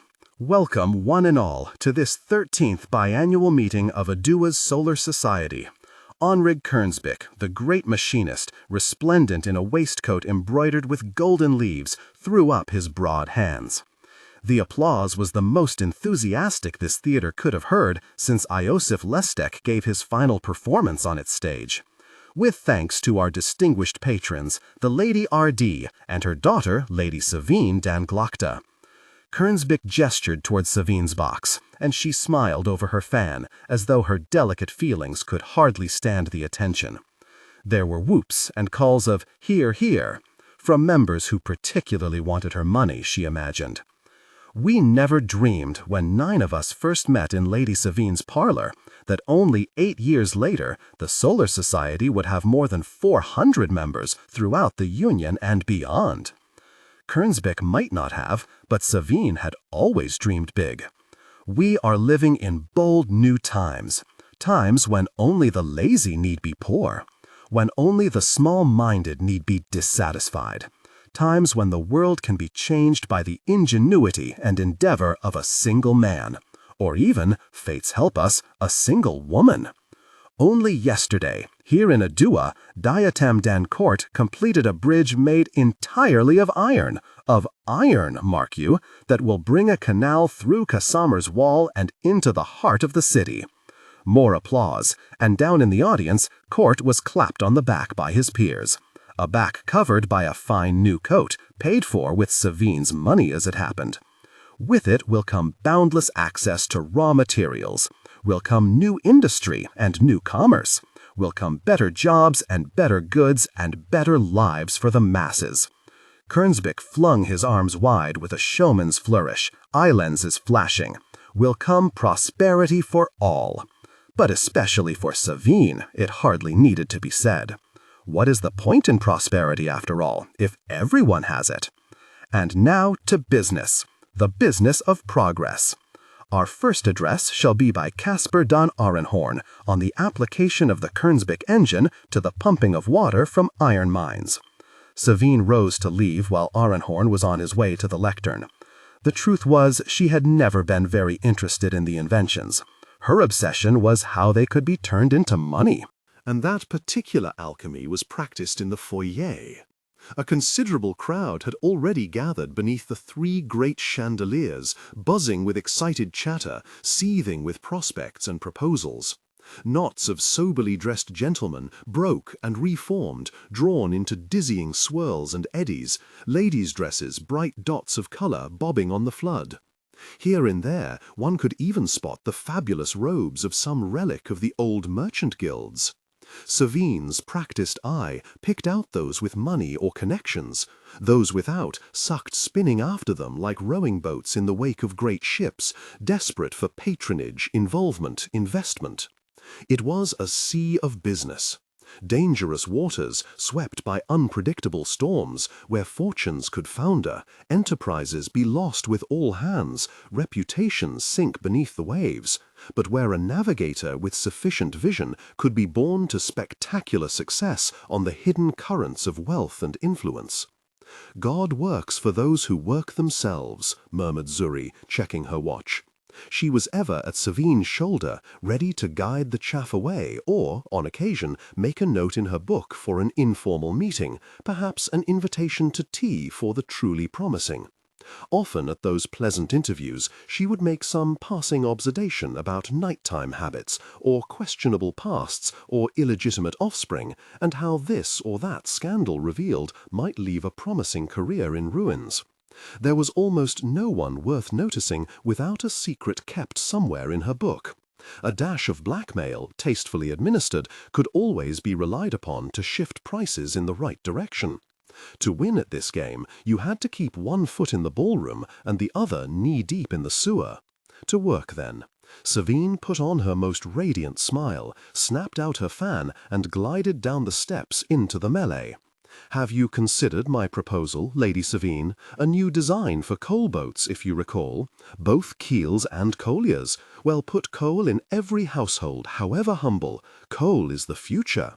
My surveys show the hills near Rastad are riddled with copper, Lady Savine. Why, you could scoop it up with your hands. Metals are the future. I only need to convince the owner of the land, a relative of Lord Isha, and I know you are a close confidant of his sister. Savine might wear a sword, but on this battlefield she fought with a fan. A conspiratorial tap with it, closed, could coax out smiles more surely than a witch's wand. Snapped open with a flick of the wrist, it cut fruitless conversations off more sharply than an executioner's axe. Deftly raised, with a curl of the lip and a turn of the shoulder, it buried men deeper than a spade. Salt is the thing now, Lady Savine, salt in quantity for everyone. A partner could triple her money, within months positively quadruple it. Clocks are the thing, accurate clocks, affordable clocks, the potential, Lady Savine, you cannot be blind to the potential. Why, a single word in the right ear at the patent office. One by one she brought them forward with their schemes, their dreams, the light of certainty bright in their eyes. Her slightest smile lit their faces with delight. Her slightest frown doused them with horror. When she ended each interview with a snap of her fan, she thought of all the refusals she had endured and relished her power. With your contacts in Styria, your patronage could make all the difference. With your friends in the Agriant, it would only take an interview. The one thing I need is investment. Quintuple her money, Lady Savine.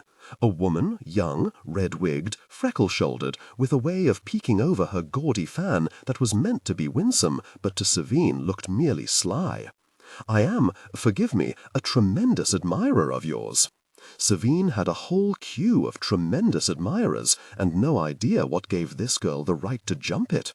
How charming! My name is Celeste Danhugen, Boris Danhugen's cousin. Self-important oaf that he was. It appeared to run in the family. Only my second cousin, simpered Celeste. I fear I'm nothing but a tiny twig at the furthest reaches of the family tree. A prize bud just blooming, I am sure.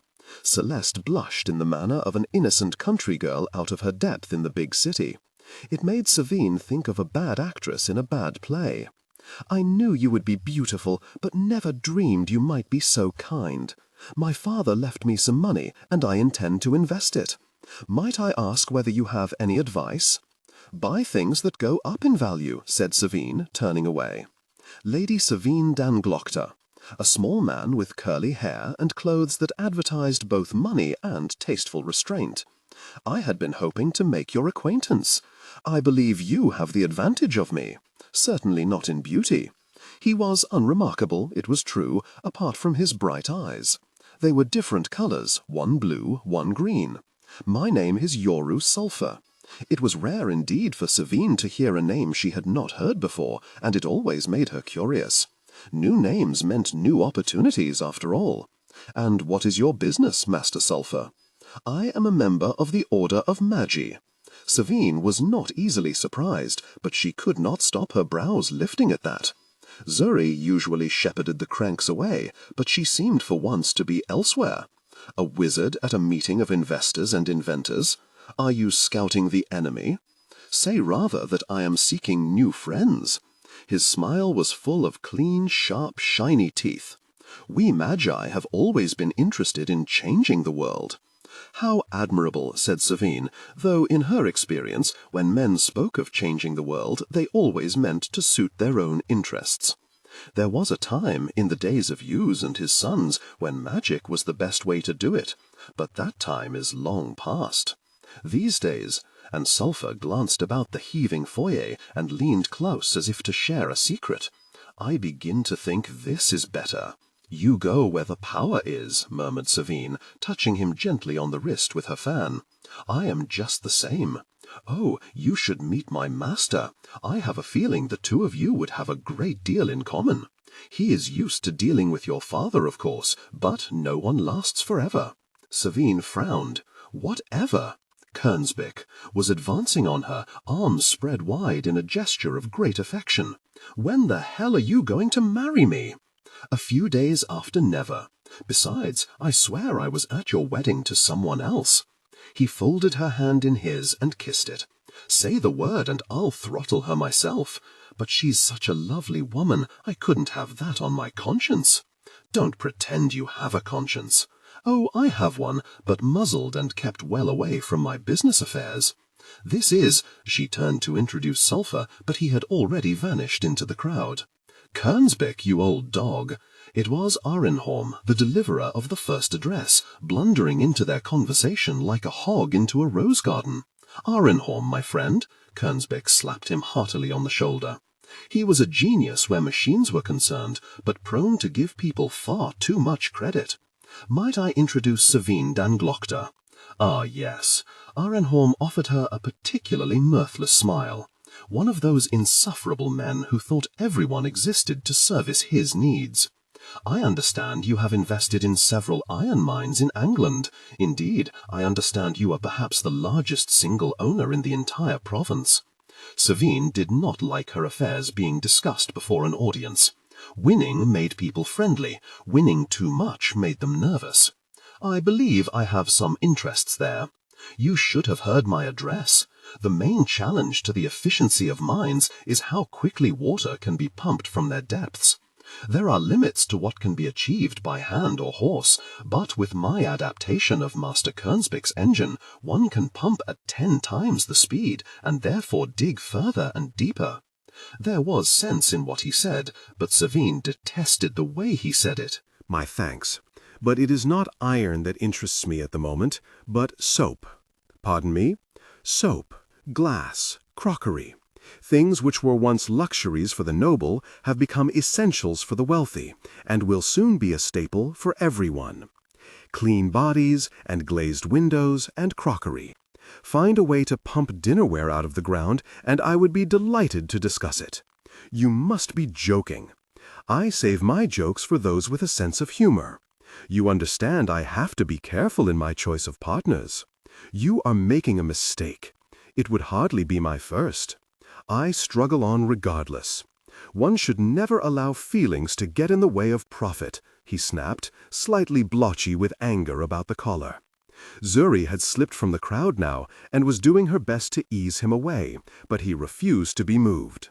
This only strengthens my conviction that there really is no place in business for women. And yet here I am, said Savine, smiling all the wider. And here you are, with your begging bowl. No doubt there are many parts of union life in which there is no place for women, but you cannot stop me buying or selling a thing. Kernsbeck breathed on his eye lenses and gave them a wipe. Take care, my friend. And he placed them on his nose and looked up from under his brows. Before Lady Savine chooses to buy and sell you. No need to worry. Savine flicked out her fan with a snap. I only buy things with some profit in them. Master Arenholm looks rather angry, murmured Kernsbeck as they moved away through the crowd. You might find, in the long run, that a little generosity can repay itself fivefold. Goodwill can be the best of investments. She dismissed his nonsense with a fond pat of his hand. Generosity and goodwill sit well on you, but they simply do not go with my complexion at all. A certain number of bitter enemies are an essential accessory for a lady of fashion. And it may be that he has procured an investor after all. Vary it. He was already deep in conversation with Celestin Hogan. Is she picking through my offcuts? Do you know, I think she might be. Like a difficult person at the butcher's bins. She seems quite popular with the gentlemen of the society. Indeed, one could almost see the gray heads turning as she slipped through the room on Arenholm's arm. Anything appealing is popular with them, muttered Savine. Ouch. She reminds me of a younger you. Younger me was poison. Younger you was nectar. Almost as much so as older you. But I've heard it said that imitation is the most honest tribute. We have a whole theater full of old fools trying to do a Kernsbeck after all. Do I complain? Whenever you're not boasting. I've been boasting continuously for so long it hadn't come up. And Kernsbeck gave her the mildest of grins. The circle of the world is wide, Savine. You can allow someone else to occupy one little plot of it. I suppose so, she grudgingly admitted, putting the distasteful union of Arenhorn and Hugin from her mind. "As long as they're paying me rent." But Kernsbick was no longer listening.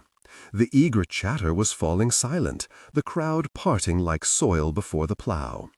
A man strode through the throng, his facial hair meticulously barbered and lavishly waxed, his crimson uniform festooned with gold braid. "Bloody hell," whispered Kernsbick, gripping her wrist. "It's the bloody king!" Whatever the criticisms of His Majesty, and there were many, regularly circulated in ever more scurrilous pamphlets, no one could have denied that King Jezzel always looked the part. He chuckled, slapped arms, shook hands, traded jokes, a beacon of slightly absent good humor. A dozen fully armored knights of the body clattered after him, and at least 20 clerks, officers, servants, attendants, and hangers-on after them, chestfuls of unearned medals glittering beneath the 1,000 dancing candle flames above. Master Kernsbick. His Majesty ushered the great inventor up from his knee. "So sorry I'm late. This and that at the palace, you know. Management of the realm. So much to take care of." "Your Majesty," frothed Kernsbick, "the Solar Society is illuminated by your presence. I regret that we had to begin the addresses without you." "No, no. Progress waits for no one, Kernsbick? Not even kings." "Especially not kings, Your Majesty," said Savine, sinking into an even deeper curtsy. One of the royal party issued a choked splutter at her insolence, but no risk, no profit. Kernsbick held out his hand to present her. "And this is Savine Dondofita, of course," said the king. "It makes one very proud to see one's subjects showing such enterprise and determination." He gave a strange little shake of his fist. So strong a gesture, so weakly delivered. "I've always admired people who make things." Savine sank lower still. She had long ago become used to men staring at her, had learned to tolerate it, to deflect it gracefully, to turn it to her advantage. But the look the king was giving her was not the usual kind. There was something awfully sad behind his blandly handsome grin. "Your Majesty is far too kind," she said. Not kind enough. She wondered if he had somehow found out about her and his son. Had Orso let something slip? With such young women to lead the way, the Union's future looks bright indeed. Fortunately, there was a commotion further down the hall. A knight herald pushed through the crowd, winged helmet tucked under one arm. "Your Majesty, I have news." The king looked mildly annoyed. "That's your job, isn't it? Could you be more specific?" "News from the north." He leaned in to whisper, and the king's fixed smile sagged. "My apologies, Lady Savine. My apologies, everyone. I am needed at the Agriant." The gilt edge of His Majesty's cloak snapped as he spun on one highly polished heel, his retinue crowding after like a gaggle of self-important ducklings behind their mother, not a smile among them. Kernsbick puffed out his cheeks. "Do you think we could call ourselves endorsed by His Majesty after a visit of half a minute?" "A visit's a visit," muttered Savine. The chatter was already louder than ever, people flocking towards the doors, jostling one another in their haste to be first to learn the news, and to profit by it. "Find out what that knight herald had to say," she murmured to Zuri. "Oh, and make a note, I would like Caspar Don Arenhorn to have troubles with his business in England." Zuri slipped her pencil from behind her ear. "Rumors, regulations, or just no one answering his letters? Let's start with a bit of each and see how we go." Savine had not made society a snake bit. She was simply determined to slither to the top of it and stay there. If that meant being the most venomous reptile in Adua, so be it. Fencing with Father Wake. "Wake up, Your Highness." And there was the hideous scraping of curtains being flung wide. Orso forced one eye open a slit, holding up a hand to block the savage glare. "I thought I said you shouldn't call me that." He lifted his head, but it began to throb in a most unpleasing manner, so he let it drop. "And how dare you presume to wake the heir to the throne?" "I thought I said I shouldn't call me that." "I'm being inconsistent." The Crown Prince of the Union and Talons, theoretically, can be as inconsistent as he very well pleases. Orso's fumbling hand closed about the handle of a jug, and he lifted it and took a swig, realized too late there was stale ale in it rather than water, and spat it over the wall in a mist. "Your Highness will have to be inconsistent while dressing," said Tunny. "There's news." Orso looked for water, couldn't see any, and swigged down the dregs of the ale after all. "Don't tell me that blonde from yesterday was carrying an illness." He tossed the jug rolling across the floor and sagged back into bed. "The last thing I need is another dose.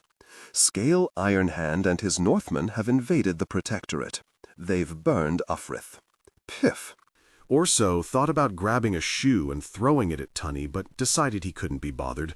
So he rolled over and cuddled up to that girl, what's her name, pressing close to her back where it was warm and making her give a semi-conscious mew of upset. That isn't funny. You're very right, it isn't. Lady Governor Finree, Dan Brock, is fighting a brave rearguard action along with the Dogmen and her son Leo, the big, bold young lion.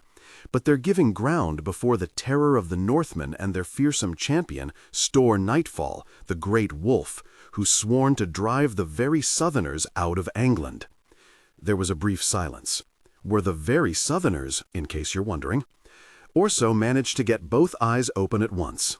"You're not joking? You'll know when I'm joking because your Highness will be laughing." What the...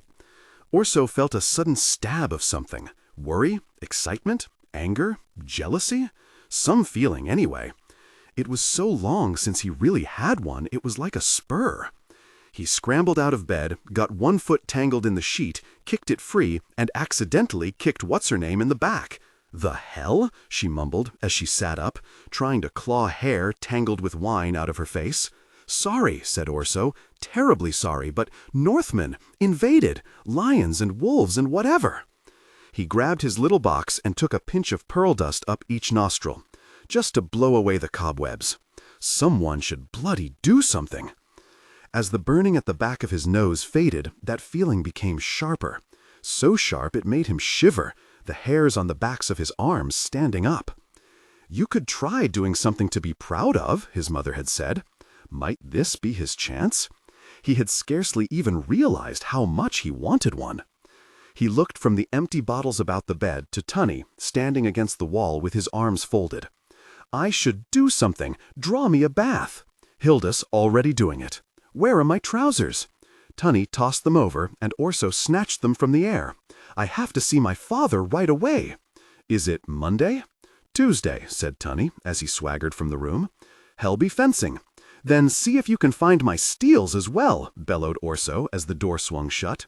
"For pity's sake, shut up," moaned What's-Her-Face, pulling the covers over her head. "One touch apiece." The king grinned hugely as he offered his hand. "Well fought, your majesty." Orso let his father pull him to his feet, rubbing at his bruised ribs as he stooped to retrieve his fallen steel. He had to admit he was feeling the pace.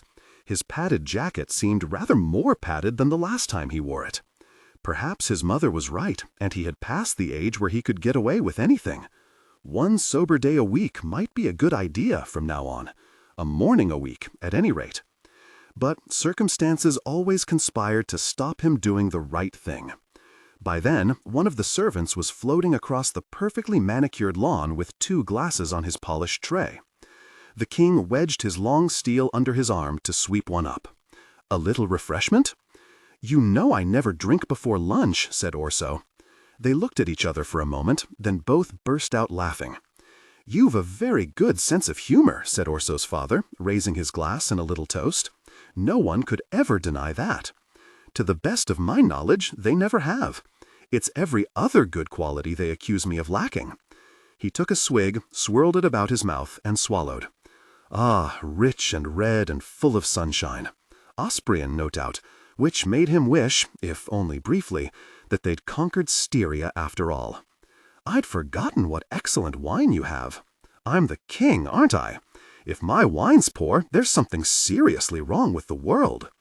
"There are several things seriously wrong with the world, father. Doubtless.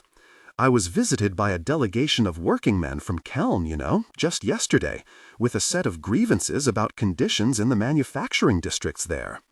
He frowned across the beautiful palace gardens and shook his head in dismay. "Choking vapors on the air, adulterated food, putrid water, an outbreak of the shutters, awful injuries from the machinery, babies born deformed, terrible stories. And Scale Ironhand has invaded the Dogman's protectorate." The king paused, glass halfway to his mouth. "You heard about that? I've been in an establishment, not down a well. Adua's buzzing with the news. Since when did you care about politics? I care about a crowd of barbarians burning the cities of our allies, spreading blood and murder, and threatening to invade the sovereign territory of the Union. I'm the very heir to the very throne, aren't I?" The king wiped his lustrous mustaches, gray shot with gold these days, rather than gold shot with gray, and wriggled his fingers back into his glove. "Since when did you care about being heir to the throne?" "I've always cared," he lied, tossing the glass rattling back onto the tray and making the servant gasp as he weaved about trying to stop it falling. "I've just had some trouble expressing it. Ready, old man? Always, young pup." The king sprang forward, jabbing. Their long steels feathered together, pinged and scraped. The king stabbed with his short steel, but Orso caught it on his own, held it, turned. They broke apart, circling one another, Orso's eyes on the point of his father's long steel, but flicking occasionally to his leading foot. His Majesty had a habit of twisting it before he struck. "You're a fine swordsman, said the king. "I swear you've the talent to win a contest." "Talent? Possibly. Dedication? Stamina? Commitment? Never. You could be a true master if you practiced more than once a month. If I practice once a year, it's a busy one." In fact, Orso practiced at least once a week, but had his father known, he might have suspected that Orso was letting him win. You wouldn't have thought the monarch of the most powerful nation in the circle of the world would care about beating his own son in the fencing circle. But throwing a touch or two was always the surest way for Orso to get what he wanted. "So, what are we planning to do about the Northmen?" he asked. "We?" The point of his father's long steel flicked against Orso's. "All right, you." "Me?" And flicked the other way. "Your closed council, then." "They plan to do precisely nothing." "What?" Orso's steel drooped. "But Scale Ironhand has invaded our protectorate. That's in no doubt. We're supposed to be protecting it, practically by definition." "I understand the principle, boy." The king lunged and Orso dodged aside, hacked with his short steel, the clang of their blades making the great pink wading birds in a nearby fountain look scornfully over. But principles and reality are occasional bedfellows at best. "Like you and mother?" Orso almost said, but thought that might be a little too much spice for the king's rather bland tastes in humor. Instead, he dodged another lunge and switched to the attack, catching his father's long steel on his, blade flickering around it and whipping it from his hand. He caught a despairing thrust of the short steel, guard scraping, then the blade of his long flexed lightly as he jabbed the king in the shoulder. 2-1, said Orso, slashing at the air. Wouldn't do to let the old man win too easily, after all. No one ever values what they get without trying, after all. He beckoned one of the servants over with a towel, while his father snapped his fingers impatiently at another to fetch his fallen sword. There will always be some crisis, Orso, and it will always be the worst ever. Not long ago we were terrified of the Gurkish, and with good reason. Half of Adua was destroyed, driving them out. Now their great prophet Kalul has vanished, their all-powerful emperor Uthman is deposed, and their power has drifted apart like smoke on the breeze. Instead of conquering armies, it is desperate refugees who spill from the south. Can't we take a moment to enjoy the fall of an enemy? Some of us find little to celebrate in the violent overthrow of a monarch. Orso winced. I suppose it does strike a little close to home. All it shows is that great powers can fall as well as rise. Murkaham has almost all of Styria under her heel, and the old empire grows in strength, challenging our hold on the far country and inciting yet more rebellion in Starikland. Now the very Northmen break our hard-won treaties and come to war again. There's no end to their appetite for blood up there. For other people's blood, maybe. Orso tossed the towel over the servant's head and found his mark again. It's surprising how quickly the toughest men tire of the sight of their own. True enough, but it's the enemies inside our borders that cost me sleep. The wars in Styria have left everyone out of pocket and out of patience. The open council never stops complaining. If the nobles didn't hate each other even more than me, I swear they'd already be in open rebellion.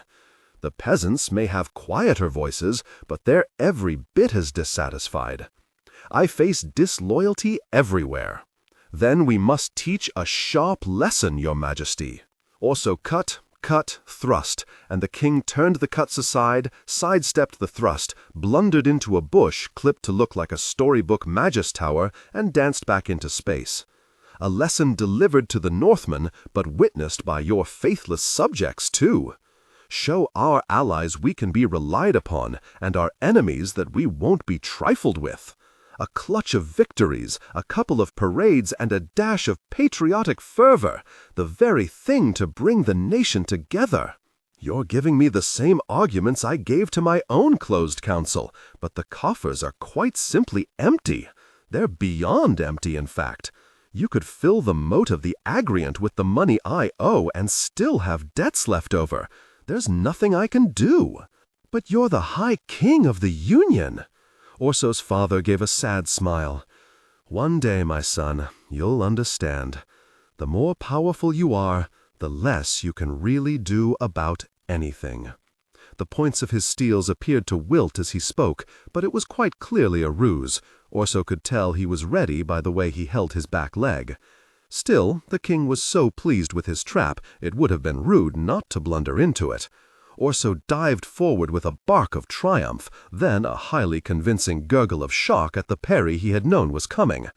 He suppressed his instinct to block the king's short steel, let it slip past his guard, and groaned as it thudded into his training jacket. "Two each," cackled Orso's father. "Nothing like a bit of self-pity to bring the hothead rushing in." "Richly done, father. Life in the old dog yet, eh?" "Fortunately, I think we can both agree I'm not quite ready to take the throne." "No one ever is, my boy." "Why are you so interested in a northern expedition, anyway?" Orso took a deep breath and held his father's eye. "I want to lead it." "You want to what?" "I want to, contribute to something other than frivolous spending." His father gave a snort of laughter. "The last body of soldiers you led was that toy regiment the governor of Starikland sent you when you were 5 years old. Then it's high time I gained some experience. I'm the heir to the throne, aren't I? So your mother tells me, and I try never to disagree with her. I have to mend my reputation at some point." Orso stepped to his mark for their deciding touch, hacking a muddy divot out of the perfect lawn with his heel. "Poor things, in a wretched state. Worried this young lion will steal all the glory, eh?" Orso had heard that name too often for comfort lately. I dare say he could spare a few shreds for his king-to-be. But fighting? Orso's father worked his mouth unhappily, and the old scar through his beard twisted. "The Northmen don't fool about when it comes to bloodshed. I could tell you some stories about my old friend Logan Ninefingers." "You have, father, 100 times. Well, they're really good stories." The king straightened a moment, lowering his steels and giving Orso a quizzical little frown. "You really want this, don't you? We have to do something." "I suppose we do at that." The king sprang forward, but Orso was ready, parried, twisted away, parried again. "All right, how about this? Cut, jab." And Orso retreated, watching. "I'll give you Gorst, 20 knights of the body, and a battalion of the king's own." "That's nowhere near enough." Orso switched to the offensive, almost caught his father with a jab, and made him hop back. "I agree." The king paced sideways, point of his long steel describing glittering little circles in the air. "The rest you'll have to find yourself. Show me you can raise 5,000 more, then you can rush to the rescue." Orso blinked. Raising 5,000 troops sounded worryingly like work. but there was an unfamiliar energy spreading through him at the thought of having something meaningful to do. Then I really will. He'd got all he'd get by losing. He felt like winning for once. "Defend yourself, your majesty." And steel scraped on steel as he sprang forward. "Fencing with father. Jab, jab," said her father, craning forward from his chair to follow her movements. "Jab, jab." Her shoulder was on fire, the pain spreading down her arm to her fingertips, but she forced herself on, struggling to make every jab sharp, tight, perfect. "Good," piped Gorst as he turned her efforts away, always balanced, always calm, the sounds of scraping steel echoing about the bare room. Nothing was ever good enough for her father, though. "Watch your front foot," he snapped. "Keep your weight spread." "My weight is spread." And she pumped out 3 more jabs, lightning quick. "Spread it more. I know how much you hate to do anything badly. Almost as much as you hate to see me do anything badly. Spread your weight then. We'll both be happier." She widened her stance and let go some more jabs, her steel scraping against Gorst's. "Better?" asked her father. It clearly was, but they both knew she would never concede defeat by admitting it. "We'll see. How are things in the north?" "A procession of disappointments, like most of life. The Northmen advance, the Anglanders fall back. People say we can expect no better with a woman leading our troops."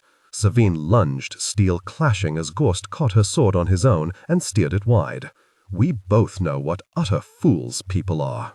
Her father sneered the word as though the very thought of humans disgusted him. "Since the death of her father, I dare say Finri Don Brock is the Union's most competent general. You know her, don't you, Gorst?" The king's hulking bodyguard, normally beyond expressionless, winced. "A little, your eminence." "I wish I could have given her the command in Styria," said Savine's father. "We might have been counting our victories now, rather than our dead." "Jab, then! Brock against Mercato, that would have been something." Savine hissed as she snapped out another flurry. The 2 greatest armies in the circle of the world, both commanded by women. They'd probably have decided there were better things to spend the money on and talked the whole thing out. Then where would we be?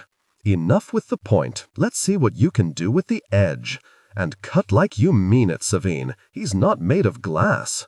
She darted at Gorst as if to go right, switched to the left with a savage cut at head height.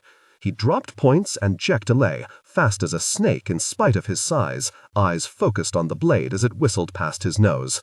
"Excellent," he squeaked. She gave her steels a little flourish. "Can Brock beat the Northmen alone?" "She's still gathering her forces in England," said her father, "and she has the Dogman with her, but Scale Ironhand has them well outnumbered. My guess is the Protectorate will be overrun, but she'll hold the Northmen at the Whiteflow.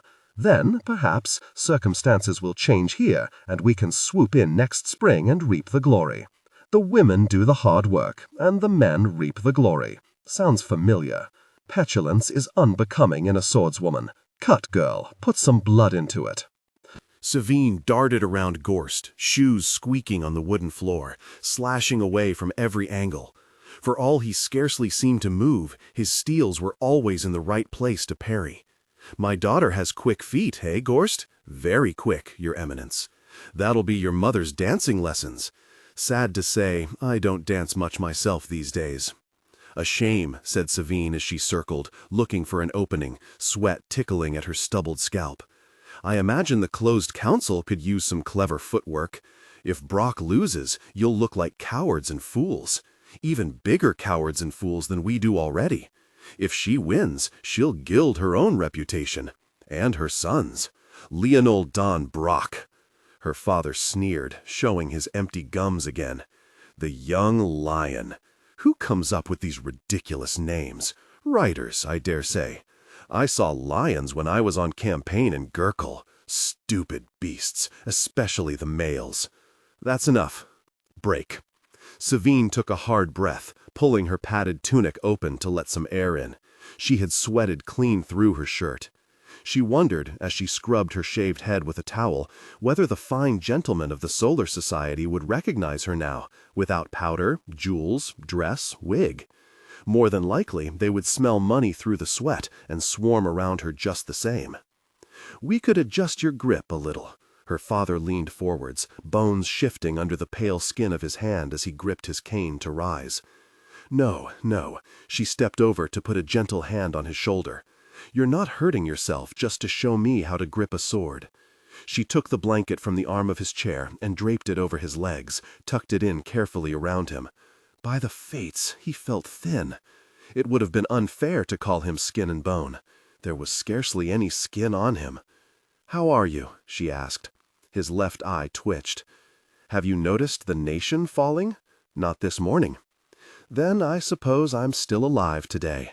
You might want to check again tomorrow, though. I've enemies everywhere. In the palace, on the closed council, on the open council, in the fields and the factories.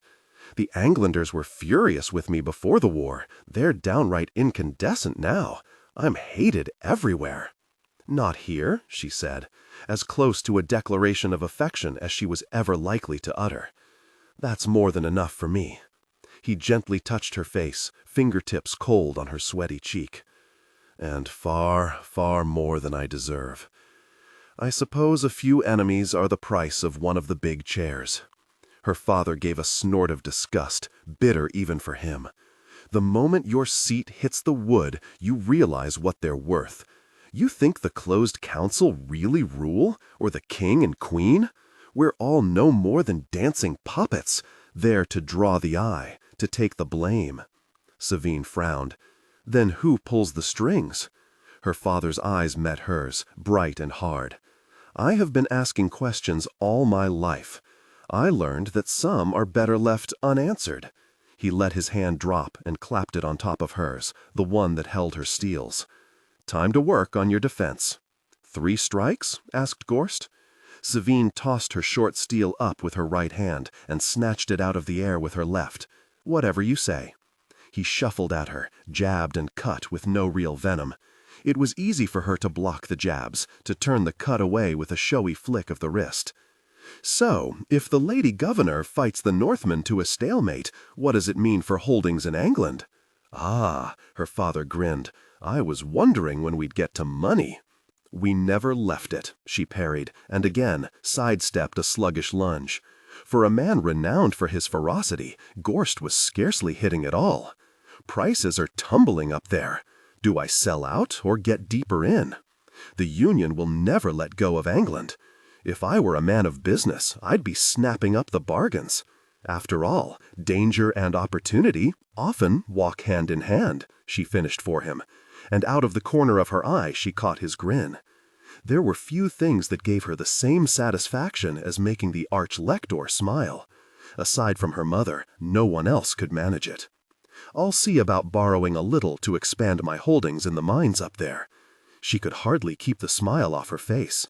"There are excellent rates on offer from Valent and Balk." "Don't!" barked her father, with a wince that made her feel just a little guilty. "Don't even joke about it, Savine. Valent and Balk are vermin, parasites, leeches. Once they get stuck to you, there's no getting free of them. They won't be satisfied until they own the sun and can charge the world interest for letting it rise every morning. Promise me you'll never take a bit from the scoundrels." "I promise. I'll stay well away." Though it was not always easy. Like a greedy old willow tree, the twisted roots of that particular banking house burrowed into everything. We're not talking about much. I already took a controlling share in the armory in Ostenhorn at a price you would scarcely believe. "Swords are always a good investment," admitted the Arch-Lector as he watched her swat Gorsts away with her own. "I'm told these fire tubes are the future, these cannons. We had mixed results with them in Styria, but they're getting smaller all the time, more portable and more powerful." She stepped nimbly around a limp jab. "They've developed an exploding cannon stone now. Explosions are always a good investment too, especially if I can arrange a contract or two with the king's own." "Oh? Do you know anyone with influence?" "As it happens, I have arranged a little soiree with Asseldon Roth and a few other military wives. Her husband was recently appointed master of the king's armories, I believe." "What good fortune," murmured her father, dryly. Gorst's next lunge was positively belittling. "I'm not made of glass either," said Savine, flicking irritably at the point of his steel. Come at me like you mean it. She had been fencing all her life, after all. As a girl, she had dreamed of winning the contest disguised as a man, whipping off her cap to reveal her golden tresses to an ecstatic crowd.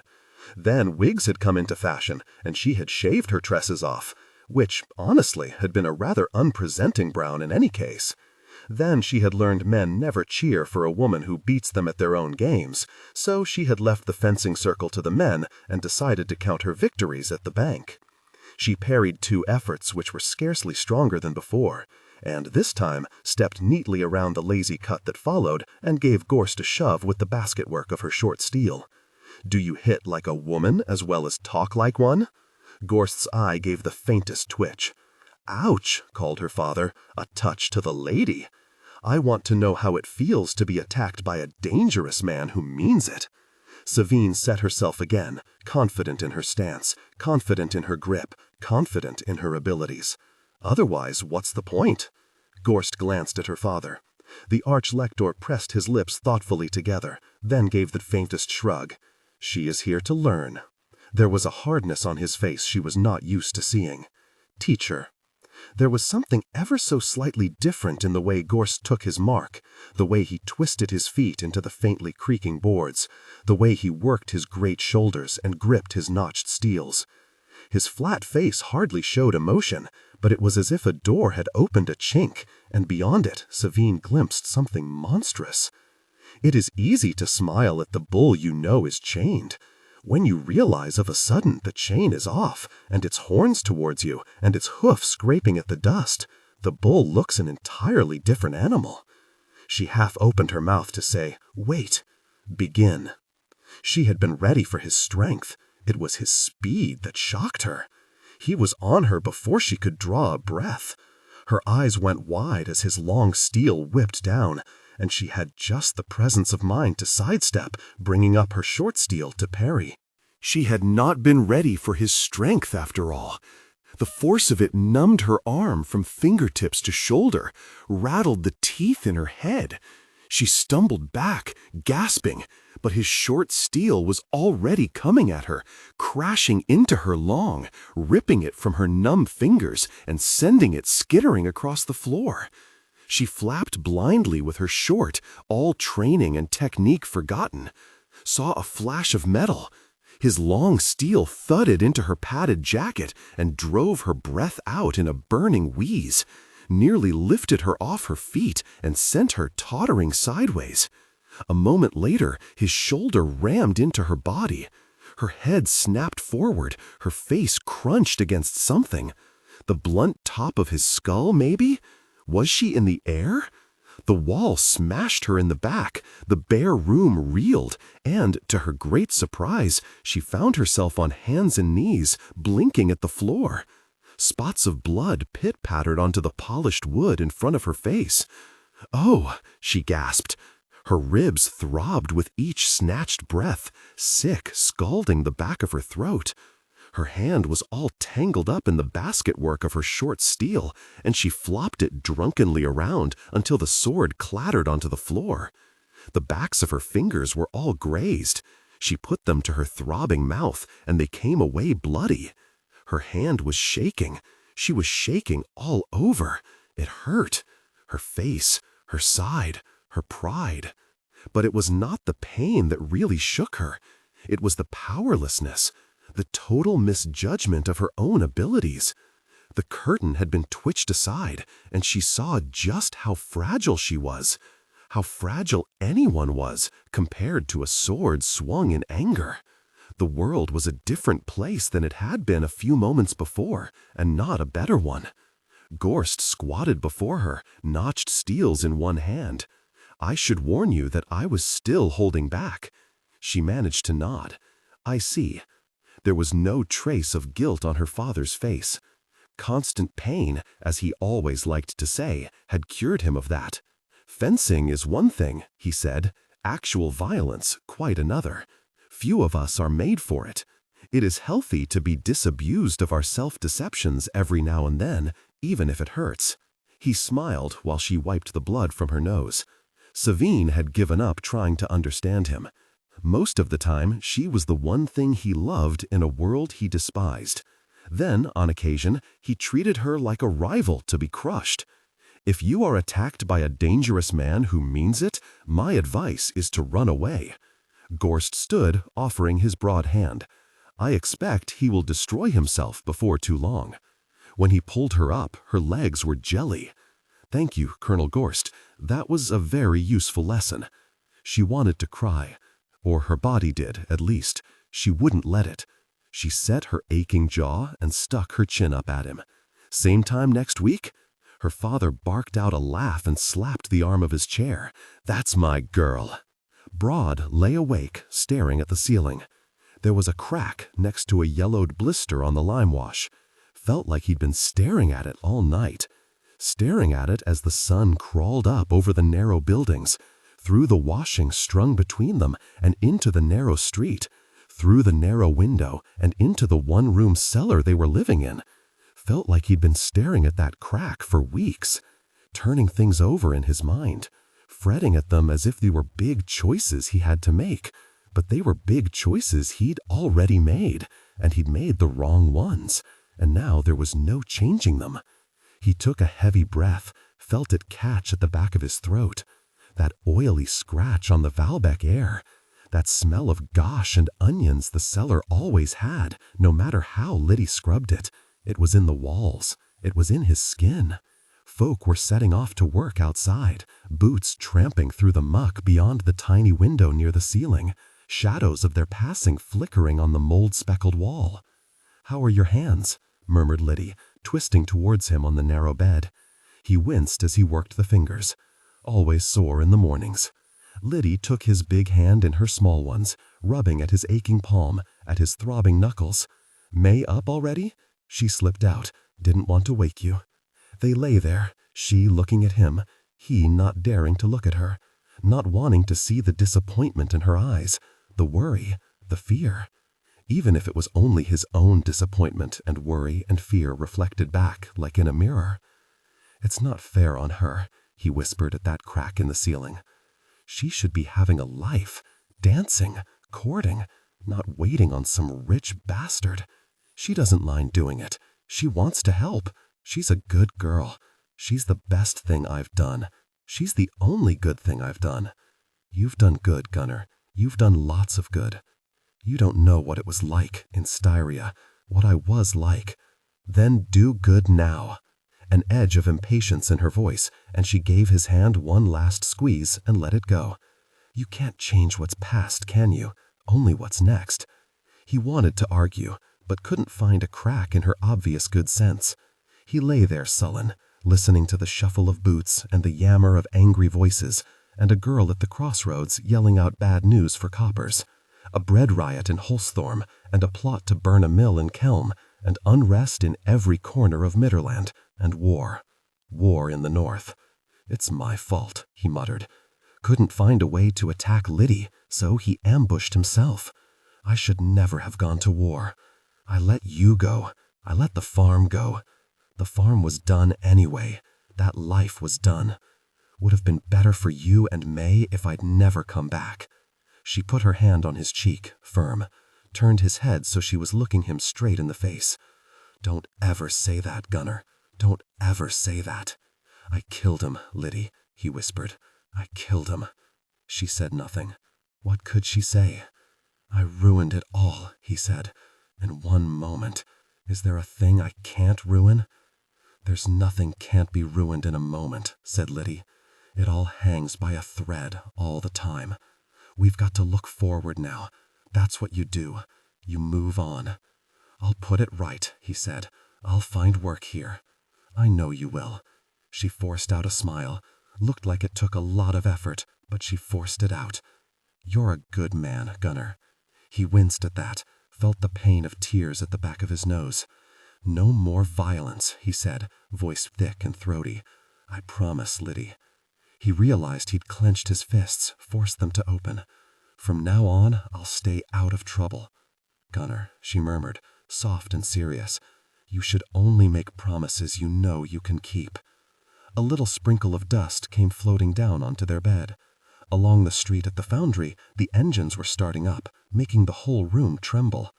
Wasn't until he got around the corner Broad even realized what he was queuing for.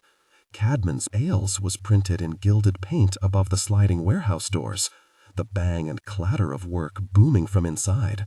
A brewery. Had spent half his time in Styria drunk and the rest aiming to get drunk. He'd promised no trouble, and he knew that for him every bottle had trouble at the bottom. Still, temptation was never far away in Valbec.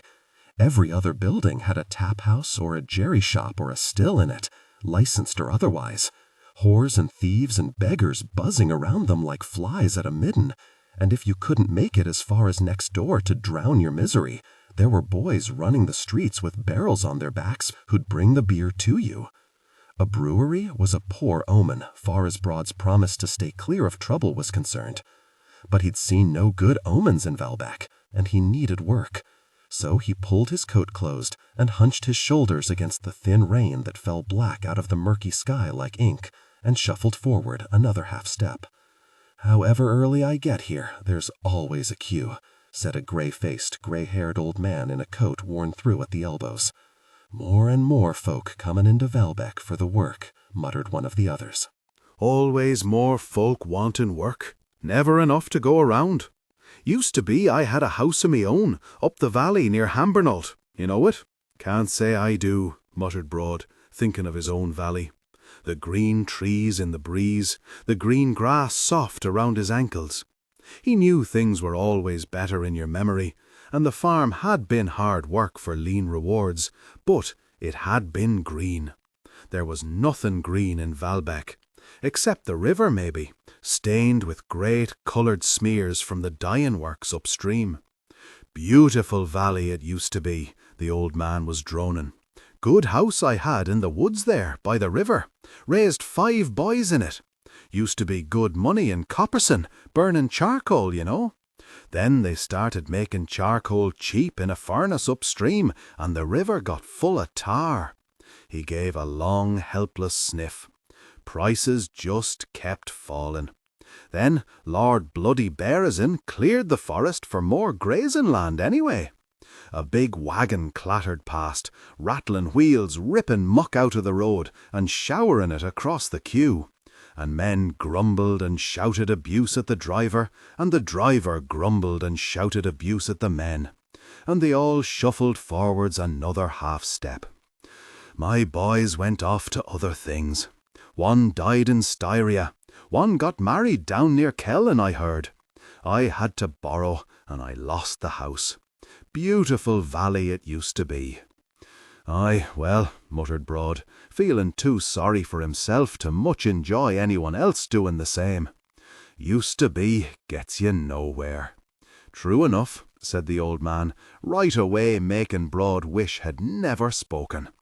"Why, I remember back when I was a lad—" "Shut your really hole, you dunce," snapped the man in front of Broad.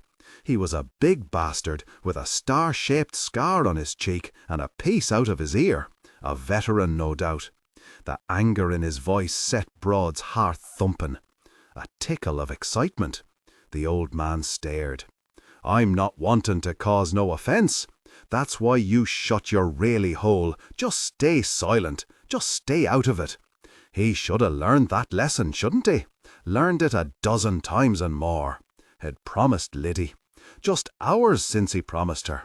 No more trouble. "Leave 'em be," growled Broad. "What you say?" Broad took his lenses off and slipped them into his coat pocket. The queue behind the man's frowning face made a blur. "I get it," said Broad. "You're disappointed. Don't reckon any man here had life turn out just the way he hoped, do you? What do you know about my hopes? Took everything he had not to smash this bastard's skull, but had promised Liddy. So Broad just took a step forwards, so the spit from his bared teeth flecked the man's scarred cheek. "I know you'll find none of 'em facing this way." He lifted his fist, turned his finger. "Now, turn around, for I put your really head through the wall." The man's scarred cheek twitched, and, just for a moment, Broad thought he might fight. For one beautiful moment, he thought he could stop clinging on and let go. The first time he'd felt free since he came back from Styria. Well, apart from when he smashed Leonard Seldom's face in. Then the man's bloodshot eyes found Broad's fist, the tattoo on the back of it. He grumbled something and turned around. He stood, shifting his weight from one foot to the other. Then he pulled his shabby collar up and cut out of the line, and stalked away. "Thanks for that," said the old man, knob on the front of his scrawny throat bobbing. "Ain't many folk left will do the decent thing." The decent thing. Broad winced as he worked his fingers open. Seemed the only time they didn't hurt was when his fists were clenched. Don't even know what that is anymore. Had seen a lot of different men at the end of these queues, choosing who got work and who got nothing. Most had developed a liking for watching folks squirm. It had been the same with the officers in Styria. It's a rare man who's made better by a bit of power. The foreman at the door of Cadman's Ales looked like one of the better ones, though, sat under a little awning with a big ledger in front of him. Grey-haired and solid, every movement slow and precise, like had taken his time and thought out just the right way to do it. "My name's Gunner Bull," lied Broad. He was a bad liar, and got the feeling this man saw straight through him. "I'm Malmer." He gave Broad a careful look up and down. "Got any experience with breweries?" "Guess I've drunk a fair bit of their output down the years." Broad tried a grin, but Malmer didn't look like joining him. "But no experience with making it, no." Malmer just gave a slow nod, like he was used to disappointment. "I'll work hard, though." He'd had but 2 hours' work that week, raking out stables. This was his third stop today, and he couldn't go home empty-handed. "I'll shovel coal, or I'll sweep floors, or, well, whatever you want. I'll work hard, I promise you that." Malmer gave a sad little smile. "Promises are cheap, friend." "Gosh, hell, is that Sergeant Broad?" A lean man with a sandy beard and a stained apron had come striding out of the brewery, hands on hips. Broad knew the face, but it took a while to riddle out where he'd seen it before and slot it into the world he lived in now. "Sardnibby? This is Bull Broad." Sardnibby grabbed Broad's hand and yanked it like he was trying to get water from a stiff pump. "Remember, Malmer, I told you all about him, fought with him in Styria. Behind him anyway, weren't such a good idea to be in front." Malmer sat back, giving Broad that careful look again. "You told me a lot of stories about Styria. Must confess I somewhat stopped listening." "Well, start really listening, 'cause this is about the best man I know. First up the ladders at the siege of Barletta. First didn't fall straight back down, leastways. He was always the first man in. How many times? 5? He caught Broad's wrist and pushed his sleeve up to show the stars on his knuckles. Look at those bastards! Like he was showing off some prize vegetable. Look at those bastards! Broad pulled his hand free, drew it up into his sleeve. I put all that behind me. "In my experience, the past don't drop back far," said Malmer. "You'll vouch for him?" "Ain't a man he served with wouldn't vouch for him 10 times over. By all the really fates, yes, I'll vouch for him." "Then you're hired." Malmer dipped his pen, calmly tapped it off, and let it hover over his ledger. "So, Bull or Broad?" "Gunner Bull," said Broad. "Put that down. Address?" "We're in a cellar on Draw Street. Houses there don't have numbers." "In the cellars?" Sardnibby shook his head in disgust. "Well, we'll get you out of there, don't worry." And he hooked a friendly arm around Broad's shoulders and led him through into the noisy, smelly warmth of the brewery. "What the hell are you doing here, anyway? Thought you had a farm somewhere." "Had to sell it," muttered Broad, stumbling on the lie. Sardnibby just grinned. "Trouble, eh?" "Aye," croaked Broad. "A little." "Want a nip?" he asked, holding out a flask. Broad did, in fact, a lot more than was healthy. Took an effort to force out the words. Best not. I never could leave it at one. You weren't so shy in Styria, as I recall, said Sardnibby. I'm trying not to make the same mistakes twice. That's all I ever bloody seem to do. What do you make of Valbeck? It's all right, I guess. It's a rail slag heap. It's a rail meat grinder. It's a rail pit. Aye, Broad puffed out his cheeks. It's a pit. Fine for the rich folks up on the hill, but what do we get? We who fought for our country. Open sewers. 3 families to a room. Filth in the streets. The weak preyed on by the strong. There was a time folk cared about doing the right thing, wasn't there? Was there? But Sardnibby didn't hear. Now all a man's worth is how much work can be squeezed from him. We're husks to be scraped out and tossed away. We're cogs in the big machine. But there's those who are trying to make it better. Broad raised a brow at that. I find men who prat a lot on making things better tend to make 'em a whole lot worse on the way. Sardnibby didn't hear that either. He'd always been a great one for not hearing things he didn't want to. Maybe everyone is. He leaned close, like he had a secret to share. You heard of the breakers? Bandits, ain't they? Break machines, burn mills, traitors, I heard. Only the really Inquisitions say so. Sorrowby spat on the sawdust-scattered ground. He had always been a great one for spitting, too. The breakers are gonna change things. They don't just break machines, Broad. They break chains. Your chains and mine. I've got no chains on me, says the man living in a cellar on Draw Street. I'm not talking about chains on your wrists, Broad. I'm talking about chains on your mind, chains on your future, on your children's futures. The masters will be brought low, those who get fat on our sweat and our pain, the lords and ladies, the kings and princes. Sorrelby's eyes glittered at the fine future he saw coming. No more rich old bastards telling us how it's gonna be. Every man with a say in how he's governed. Every man with a vote. So no more king? Every man'll be a king. Broad might have called it treason once, but his patriotic feelings had taken quite the kick in the last couple of years. Now it just sounded like daydreams.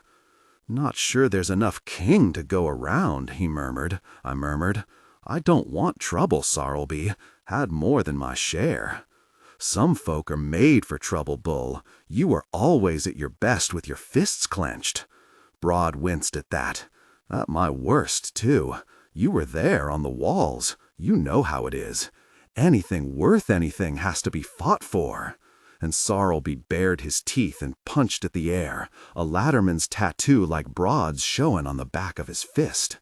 Maybe. Broad felt a tickle of excitement, a stab of joy, but he pushed it away, twisted his own hand up into his sleeve as far as it would go.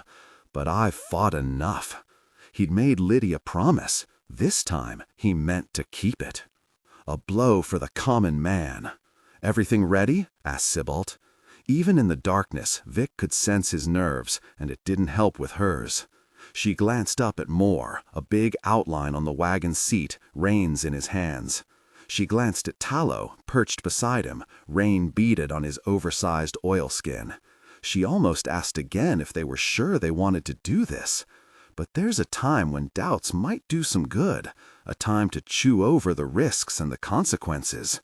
Then a moment passes, a moment you might not even notice. Then it's too late, and you've got to commit and give it everything with no backward glances.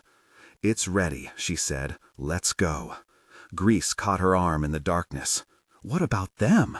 And she jerked her head towards the 2 bedraggled night watchmen either side of the foundry's gate, faces pinched in the light of their own lanterns.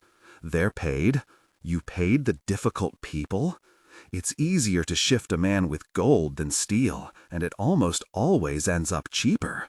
And before Grease had the chance to answer, Vic struck out across the street, head down, collar up. She glanced each way, but the drizzle was on their side, the lane almost empty.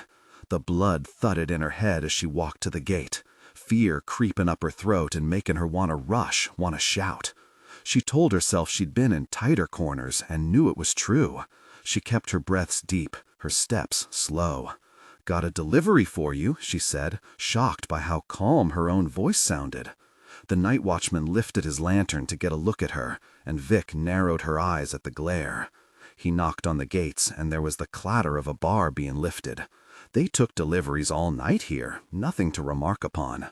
"Let's go," called Vic, and Moore gave the reins a flick, brought the wagon across the muddy street and through into the darkened yard. Coal heaps and wood stacks were gloomy ghosts, glistening with wet.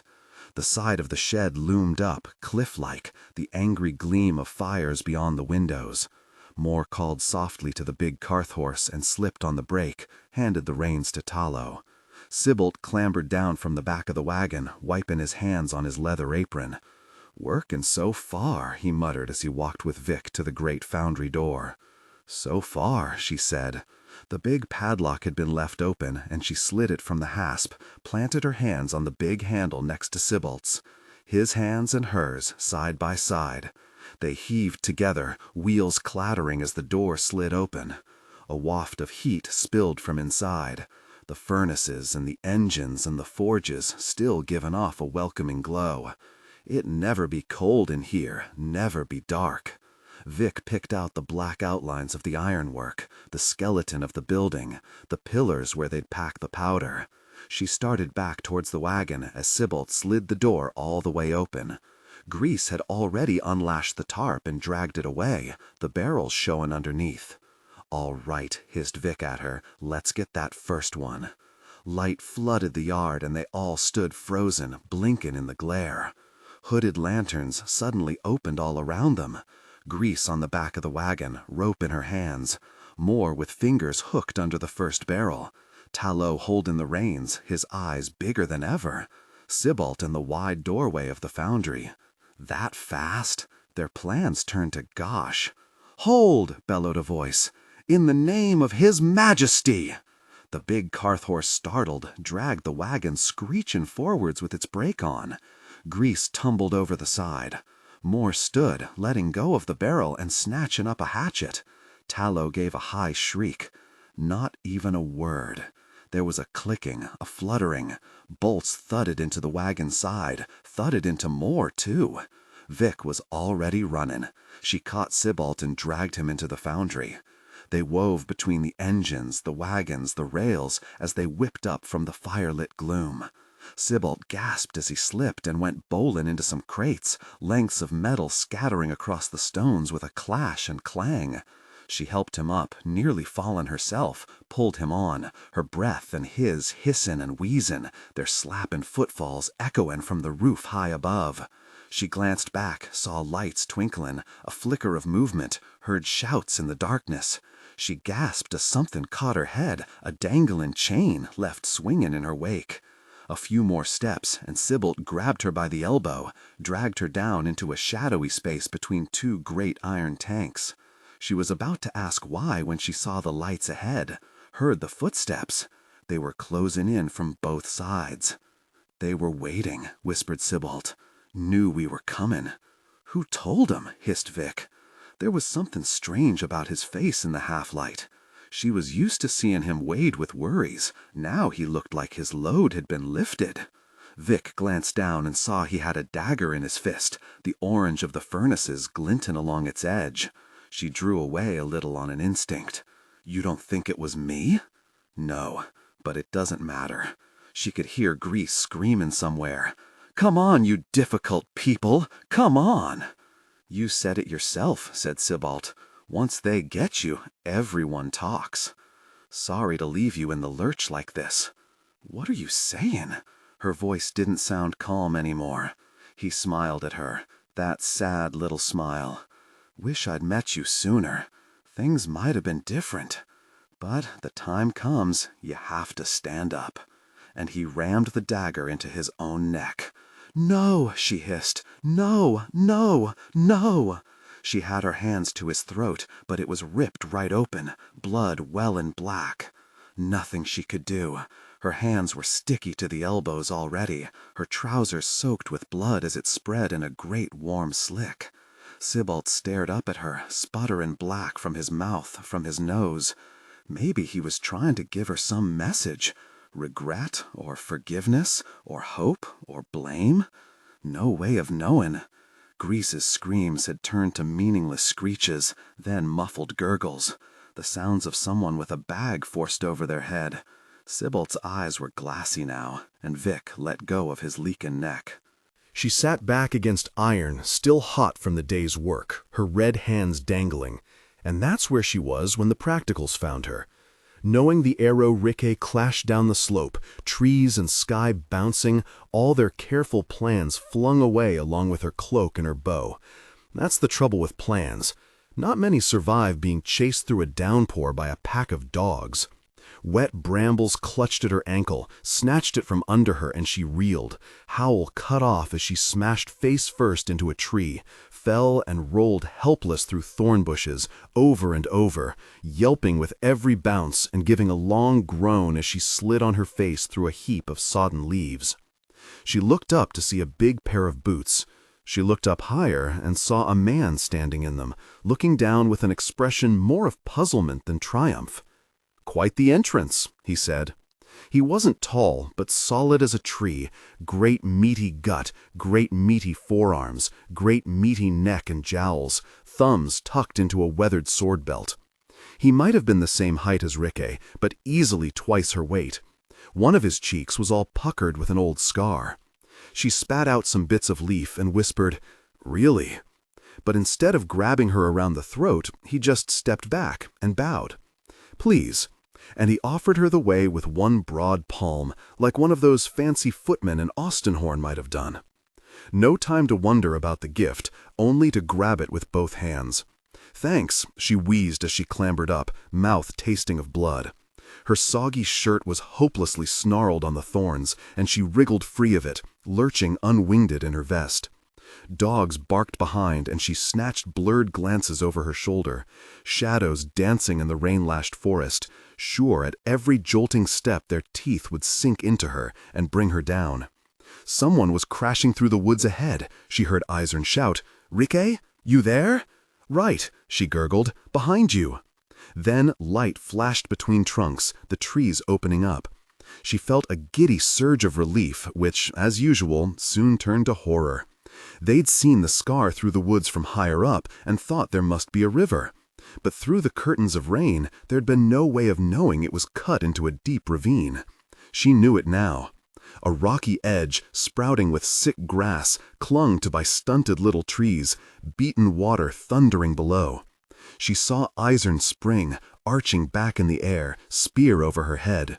She saw her clear the gap, a daunting 4 strides wide at least, roll through the wet moss and ferns clinging to the far side, and come smoothly to her feet. For an instant, Rikke thought about stopping. Then she thought about a terrible fate involving Steward Nightfall's horse, and of a sudden, getting smashed to paste in the bottom of a gorge seemed a pretty fine outcome. Wasn't like she could stop anyway, belting full tilt down a steep and slippery bank. She pushed herself faster, chest heaving, teeth rattling, and trusted to luck, however bad her luck had been lately. The ravine yawned wide as she burst from the trees, a glimpse of jagged rock dropping away to white water. She got a firm footing at the edge, which was lucky, and a decent push-off with her right leg, which was good, and she went up, something lovely, wind cold in her wide-open mouth, flying into the flitting rain. It was just that she started coming down too soon. Maybe if she'd eaten something that day, there'd have been more spring in her, but she hadn't. She clawed at the air, like she might be able to drag herself closer, but she was dropping fast now and didn't need the long eye to see she'd fall short. The terrible justice of the ground. Sooner or later, everyone who jumps must meet it. The slick rocks came hurtling at her. Oh gosh, earth thudded into her stomach and drove all her wind out in a great spitty wheeze. She clutched desperately at wet leaves, wet roots, wet grass, no strength, no breath, dirt sprinkling in her eyes as she started sliding over the edge, fingernails uselessly scrabbling. Then Eisern's hand clamped around her wrist. Eisern's face above her, screwed up with furious effort, scar white on her lips, tongue wedged into the hole in her clenched teeth. Ricke groaned as her shoulder stretched, feeling like her whole arm would rip from the socket. Probably she should have told Eisern to let her go. Big dramatic gesture, time for a single tear before she plunged to her doom. But that's not how it works when the great leveler's breathing on your neck. She clutched at Eisern's sinewy arm like a drowning woman to the mast of a sinking ship, choking and struggling and kicking, and like as not to drag them both over. "You're heavier than you really gah!" Something flickered past, and Eisern gave a grunt, pulled even harder. Ricke's flailing foot caught on rock, and she managed to shove herself upwards. Finally heaved a breath into her aching chest, growled as she pushed again, and Eisern went over backwards, dragging Ricke on top of her, the two of them rolling together into the soaking bracken. "Move!" Eisern staggered up, fell, crawled on, dragging her spear along with a handful of torn grass. There was an arrow through her leg. Ricke could see the bloody head sticking from the back of her thigh. She looked over her shoulder, through the slackening rain, saw dogs yapping and growling and prowling at the ravine's edge, and, a few strides above them, a man kneeling in the trees. Close enough she could see the frown on his dirty face, the frayed edge of his archery guard, the bow drawn in his hand. Her eyes went wide, and one burned hot as a glowing coal in her skull. She heard the flapping click of the bowstring. She saw the arrow, but she saw it with the long eye. And for an instant, like the dawn sun blazing into her room as the shutters were flung wide, the absolute knowing of that arrow burst upon her. She saw where it was, all it was, where it had been and would be. She saw its making, Smith with teeth clenched as he hammered out the head, Fletcher with tongue wedged in his cheek as he trimmed the flights.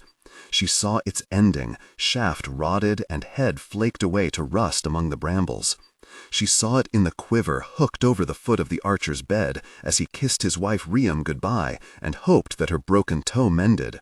She saw its bright point cut through a falling raindrop and scatter it into glittering mist. She knew with utter certainty where that arrow would be, always. So she flicked her hand out, and when it came to meet her, as she knew it must, it was the easiest thing to push it. Just to nudge it with her finger, so it missed Eisern as she limped away, and spun off harmless into the trees, bouncing once and coming to rest in the underground in its right place, in the only place it could be, where she'd seen it rot away among the brambles. "By the dead," breathed Ricke, staring at her hand. There was a bead of blood on the tip of her forefinger. Arrowhead must have grazed it, and a quivering shiver went all the way through her. She hadn't really believed it till this moment, not even when she saw Ufrith burning, just like in her dream. But now there was no denying it. It still throbbed, warm in her clammy face. She stared at the archer, his brow knitted up in shock as he stared back, his jaw dropping lower and lower. A great, joyous, wondering giggle bubbled up at the impossible thing she'd done, and Ricke stuck her fist up and screamed, "Give my regards to Riam! Hope her toe mends!" Then she scampered after Eisern, caught her under the armpit, and helped her on into the dripping trees. But not before she caught a glimpse of a rope bridge 100 strides upstream, bouncing and twisting as men hurried across it, sharpened metal gleaming with wet. How many? She couldn't tell. Enough, that was the number, and the joy of knowing the arrow was squashed straight out of her. "Come on," she hissed as they blundered through the clutching, snagging, sodden bushes. Eisern fell, snarling, and Ricke helped her up, but she was slow, now heavy with damp, her leg dragging.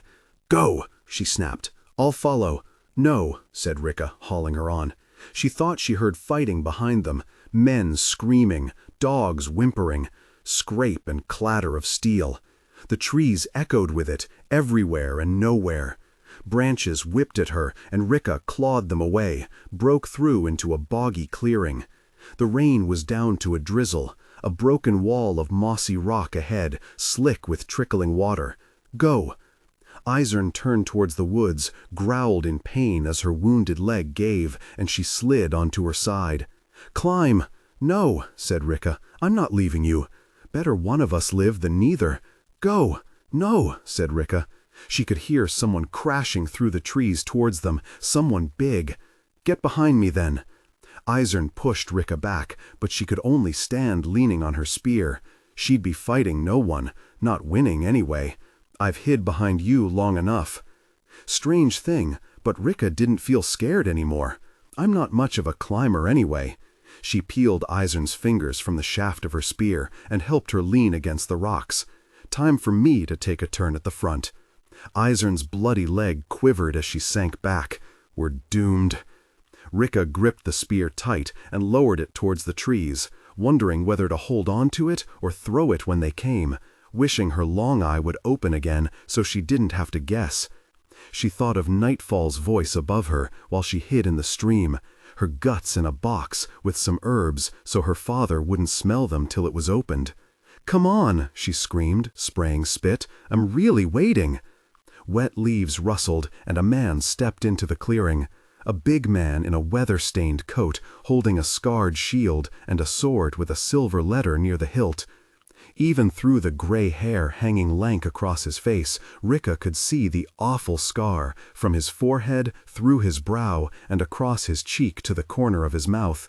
And in the misshapen socket of his left eye, there was no eye at all, but a bright ball of dead metal, gleaming as the sun broke through above. He raised his brows at the two of them, hunched and bloodied against the rocky wall. Or he raised the good one anyway. The burned one just twitched a little. Then he spoke in a voice like the grinding of a mill wheel.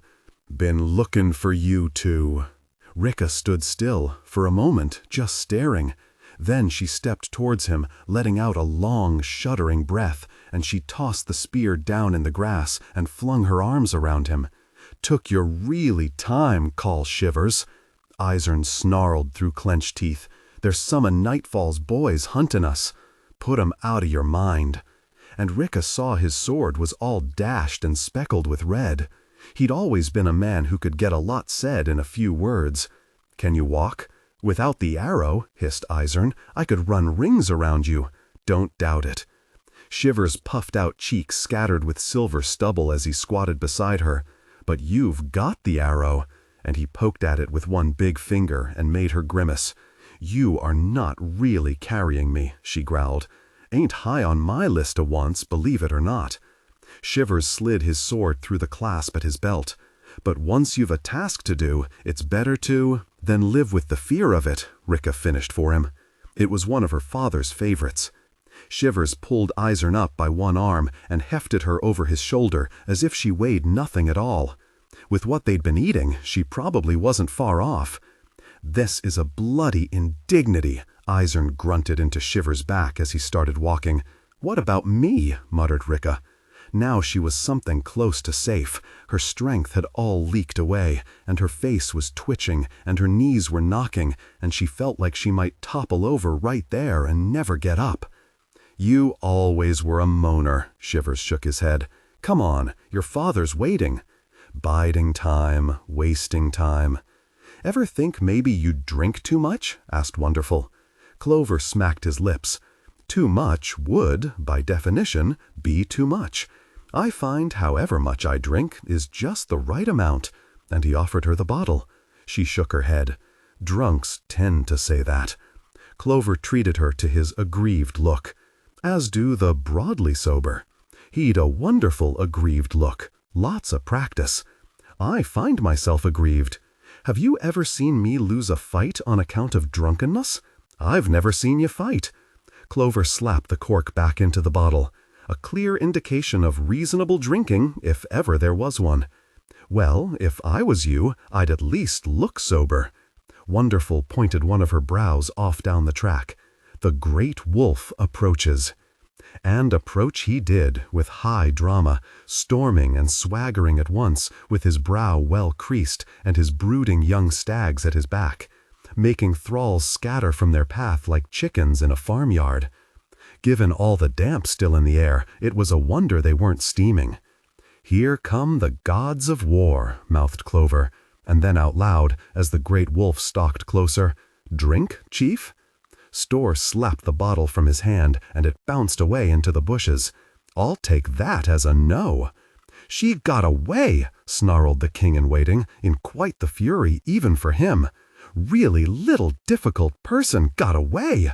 We're all distraught. She came through right where you were supposed to be, snapped a bastard of stores called Greenway. If legends were built on sneering, he'd have had quite a place in the songs. Did you see her? Saw her shirt, said Clover, tossing the torn thing over. At least I'm guessing it was hers. Doubt it'll fit you, though. Bit tight under the arms, I expect. Greenway flung it angrily on the ground. Did you see her? If I had, I'd have caught her.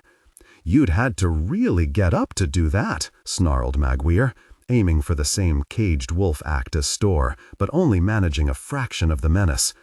I'd have sung out anyway, said Clover. That I can do sitting down. He wondered why he hadn't sung out. She just looked like such a desperate, ragged little scrap to have all these bastards chasing her, and when the hunt was on, he'd always secretly rooted for the fox. If you can't find a way to win that doesn't involve torturing some half-mad girl, then maybe you don't deserve to win at all. Or maybe that was all mess, and it was just 'cause she was pretty. The sad truth is that pretty people can slide through all kinds of scrapes that end very badly for the ugly. Clover looked from Greenway to Maguire and shrugged. Seems hunting girls just ain't my sport. Store stepped closer, staring at Clover with those ever-wet eyes of his. Your sport is whatever I say it is. Clover shrugged it off. I'm eager to serve, Great Prince, but I can't just turn into a butterfly. Your father sent me for my cunning, not my running. Why, you might as well order the river to blow and the wind to flow. You're loyal, ain't you, Clover? Maguire said it softly, like it was some brilliant trap of words. Reasonably so, I like to think. A man has to bend with the breeze. You turned on Glomma Golden, I heard, said Greenway, climbing to new heights of sneer. Cairm Ironhead, too. I was loyal to both, said Clover. I was just more loyal to me. Truth is, men love to blab about loyalty till it might trap 'em on the losing side. Then there's a chorus of silence on the issue. So I consider reasonably loyal to be a bit more loyal than most, and a lot more honest than most. It's a fool who makes folk choose too often between loyalty and good sense. How'd she get loose anyway? Call Shivers was waiting on the other side of the river, hissed Store, clenching his fists. Killed 4 of my men. Shivers. Maguire was clenching his fists just the same way. Wish I'd run into that old fella. Wonderful and Clover burst out laughing at the exact same time. He leaned forward, hands on his knees, and she leaned back, fist on his shoulder. And no doubt they made quite a picture, chortling away, but they really couldn't help themselves. Good one, said Clover with a sigh. Good one. What's so really funny? Wonderful waved a finger at Maguire's collection of weapons. My friend, if you'd run into Call Shivers, you'd be wearing all those axes on your back. You should take care charging at fights. Sooner or later, you'll trip over a bigger one than you wanted. There's no fight too big for me, he growled back. Really? Asked Wonderful. What if it's just you and 19 of 'em? Maguire opened his mouth, strained, but couldn't find a reply. He was a child's notion of what a warrior should be, all scowl and muscle and carrying half a blacksmith's shop around. Clover gave a sigh. You need to calm down, my friend. Or else what, old man? Or else you make yourself sad, and ain't the world a grim enough place without another frown? Everyone's stomping around like the Bloody Nine, like they'd murder the whole world if they got the chance. Store narrowed his eyes. The Bloody Nine was the greatest warrior the North ever saw. I know, said Clover. I watched him beat Fenris the Feared in the circle. Silence. You saw that? A hint of respect suddenly crept into Store's whining voice. Wonderful laughed again and thumped that fist down on Clover's shoulder. He held a shield. You held a shield? When the Bloody Nine fought the Feared? On behalf of your grandfather, Bethode, said Clover. 18 years old and knowing half a nothing and thinking myself quite the hard bastard. Everyone says that was a great duel, breathed Store, a faraway look in his wet eyes. It was a bloody one. Sadly, I walked away with the wrong lessons. Enough that I ended up taking a challenge or two myself. Clover found he was scratching at his scar and made himself leave it alone. If you want my advice, stay out of the circle. The circle is where names are made, barked Store, thumping his chest with a fist.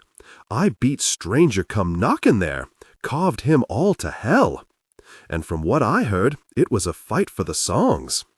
Though what Clover actually heard was that stranger come knockin' got old and slow and lived past his reputation, a tragedy that befalls every great fighter not killed in his prime.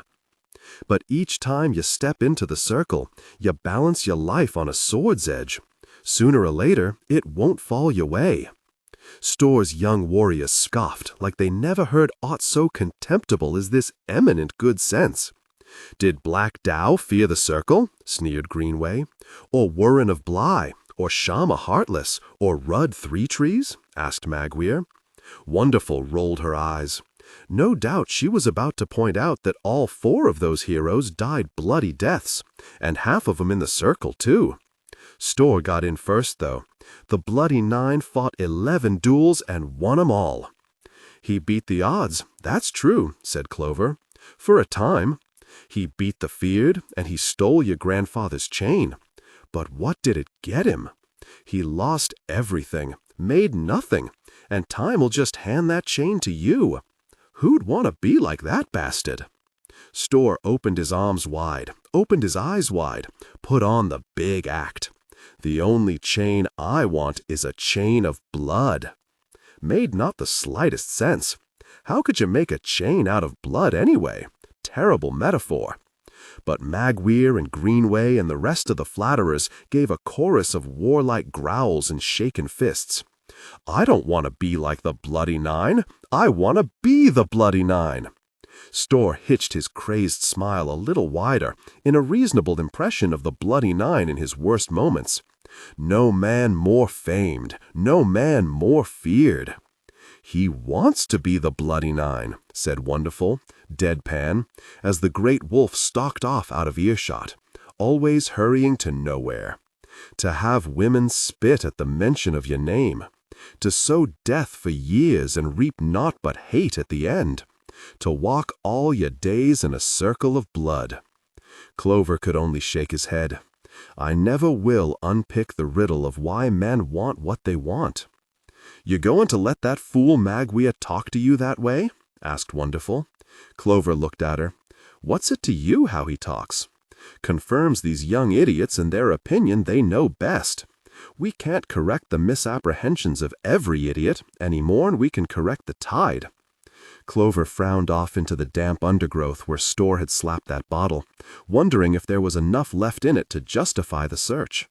He decided most likely not, strolled to the nearest tree instead, and slowly lowered himself beside it.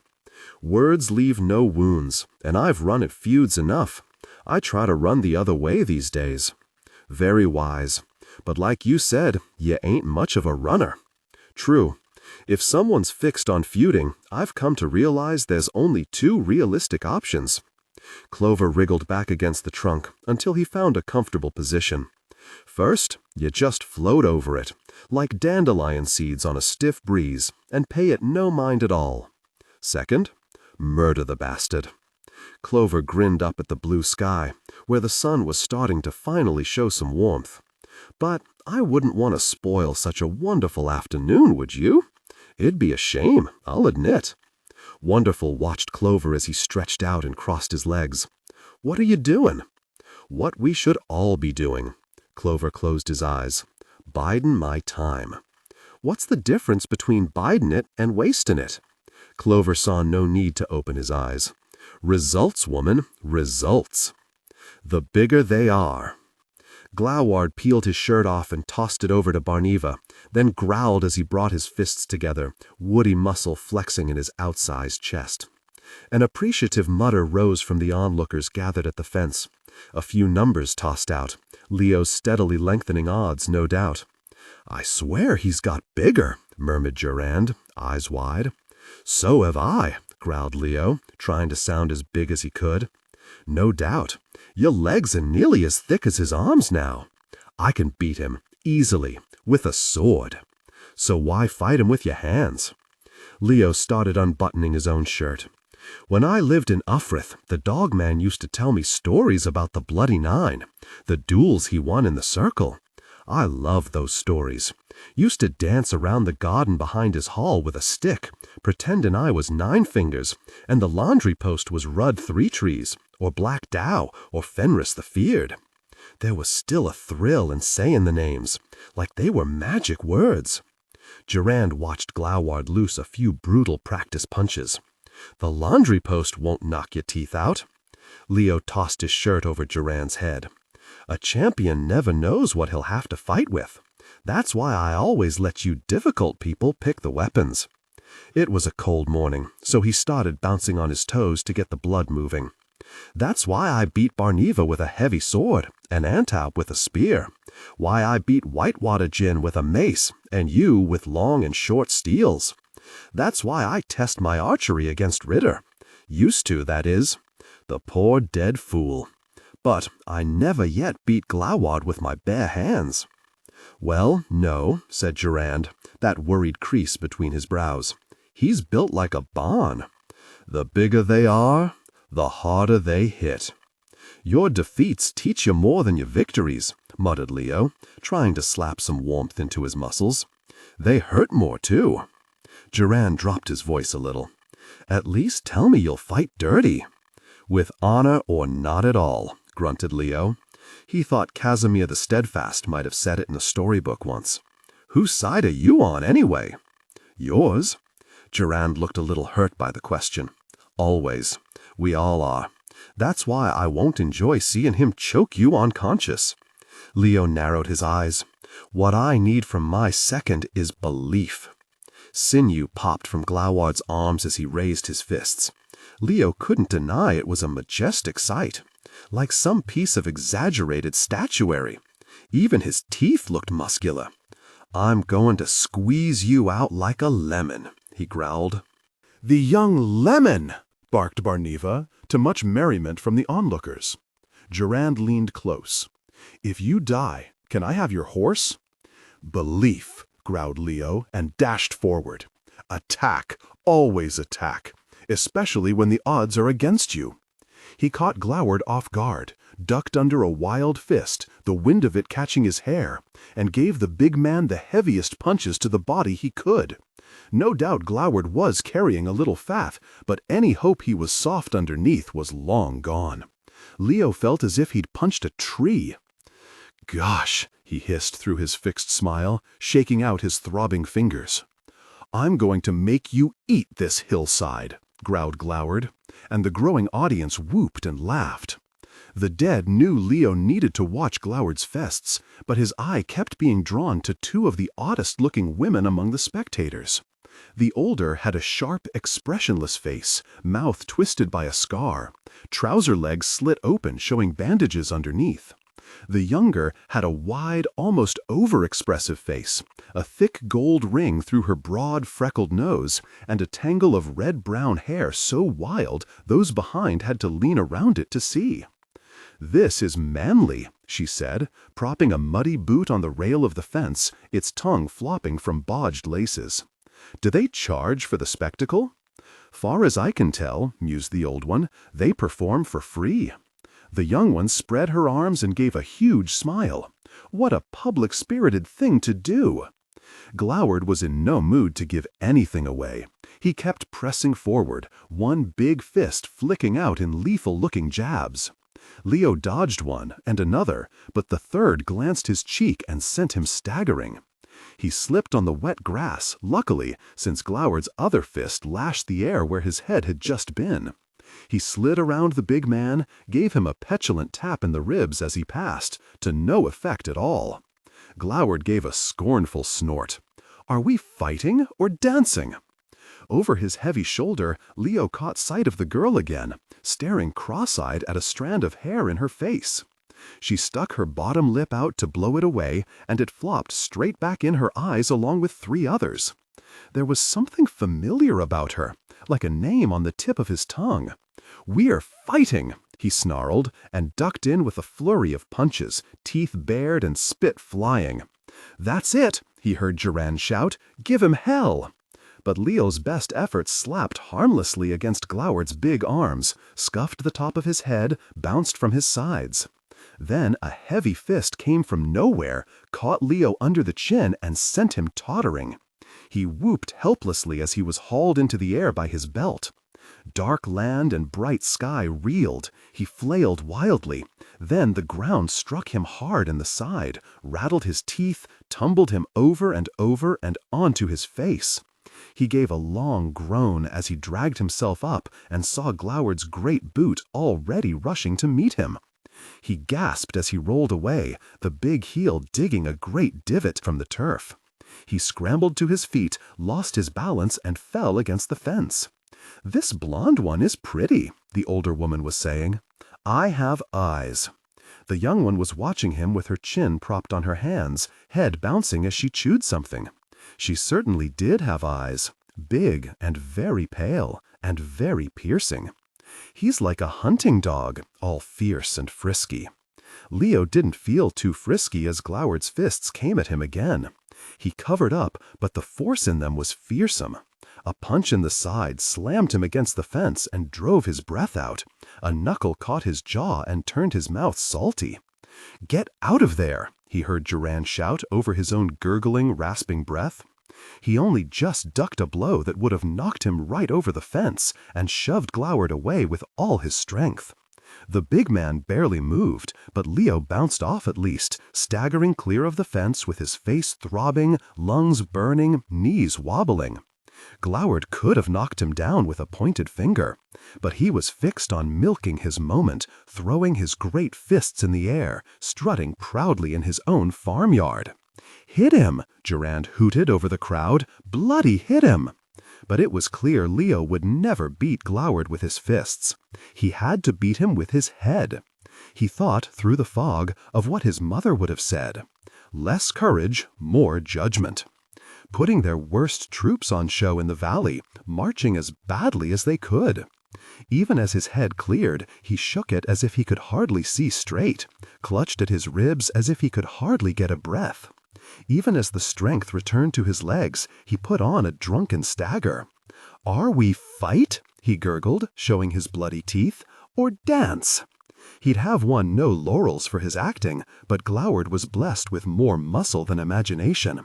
He charged in with no caution at all, readying a punch they'd be talking about for years. But Leo had his wits back. He dropped under it, rolled smoothly, caught Gloward's big calf on the way past, and sprang up, pulling the leg with him. Gloward grunted with surprise, hopped once, waving his arms for balance, then his other foot slid from under him, and he came crashing down on his face. "Now who's eating the hillside?" crowed Leo. Gloward clawed helplessly at the turf, snapping and snarling, but Leo had Gloward's huge boot in a lock against his chest and wasn't letting go. "How does it taste?" Leo twisted harder, and the big man slapped at the ground. "All right, I'm done. Leo let the boot fall and tottered back. He felt Durand catch his wrist and lift his arm high. "A victory for reasonably sized men everywhere!" he shouted, draping Leo's shirt over his shoulder. "Don't get dressed on our account," called the older woman, and the younger threw her head back and gave a gurgling laugh. "Leo!" someone shouted, one of the few optimistic enough to bet on him, probably. He tried to grin through the considerable pain. Was one of his teeth loose? "The young lion!" The girl was frowning straight at him. "You're Leo Dan Brock?" "None other," said Durand, clapping him proudly on the shoulder. "Ha ha ha!" She sprang down from the fence and strutted towards him with a huge grin. "It's little Leo!" Durand raised his brows. "Little Leo?" She looked him up and down. Well, he has grown. And much to his surprise, she threw her arms around him, gripped him behind the head, and pressed his face into her shoulder. And that was when he saw, among a rattling mass of charms, bones, runes, and necklaces she wore, a wooden dowel on a thong, all dented with tooth marks. Rikke? He broke away to stare at her, looking for some trace of the sickly little girl he used to mock in her father's hall in Ufrith. "I heard you were lost." She threw her fists in the air. "I'm found!" Then she let them drop and scratched at the back of her head. To be fair, I was a little lost, but Zernophile knows all the ways. She steered me home. As a great sea captain steers a leaky skiff, do you see? The older woman's scar twisted the corner of her mouth and made her look like she had a constant frown. Or maybe she was constantly frowning. I'm quite the hero, but let's not make too much of it. Black Calder's difficult people were everywhere, and his son Stuart really nightfall. Ricke bared her teeth in a burst of fury so sudden Leo nearly stepped back. "I'll see that jerk back to the mud, I promise you." And she spat, left a long string of it dangling from her lip, and dashed it away. Difficult people. "But you're not hurt." Ricke stuck her fists in Leo's face and pushed a finger up for each point. "I've been starved, slapped, soaked, shot at, chased by dogs, threatened with a terrible fate involving a pig, slept under a hanged man, near fell down a gorge, killed a boy, and messed myself, so, you know." And she shrugged, head falling to one side and her shoulders right up around her ears. "I'm hoping next week will be easier going, let's say that." Sounds trying. He hardly knew what she was talking about, but he liked hearing her talk. "It's good to see you again." He meant it. They'd been close once. As close as you could be, with someone as strange as she'd been. "You remember the first time we met?" she asked. Leo winced. "Hard to forget. You mocked my twitching and my foolish hair and my unusual way. Eager to prove myself in front of the boys." She nodded towards Gloward, who was sitting on the hillside rubbing at his twisted ankle. "Some things never change. If it helps, I'm not proud of it. It helped when I knocked you down and sat on you." Leo's turned to scratch at the back of his head. "Your defeats teach you more than your victories, I hear. And you were half a head taller than me." He drew himself up, looking down at her from as far above now as she'd looked down on him then. "Doubt you'd try it now." "Oh, I don't know." She reached out and wiped the blood from his top lip with her thumb. Maybe her eye twitched, or maybe she winked right at him. "I might be persuaded. Better in a really bad situation, I reckon," said Zernophile, grunting softly as she lifted her bandaged leg from the fence and turned hobbling away. "I need to steer this leaky skiff back to her father before she drifts off course again. I gave my word. I am in much demand." Ricke backed away, gave a bow that left one hand brushing the turf, then slipped up onto the rail of the fence. "See you later, little Leo." And she swung her boots over it and swaggered off, leaving Leo staring after her.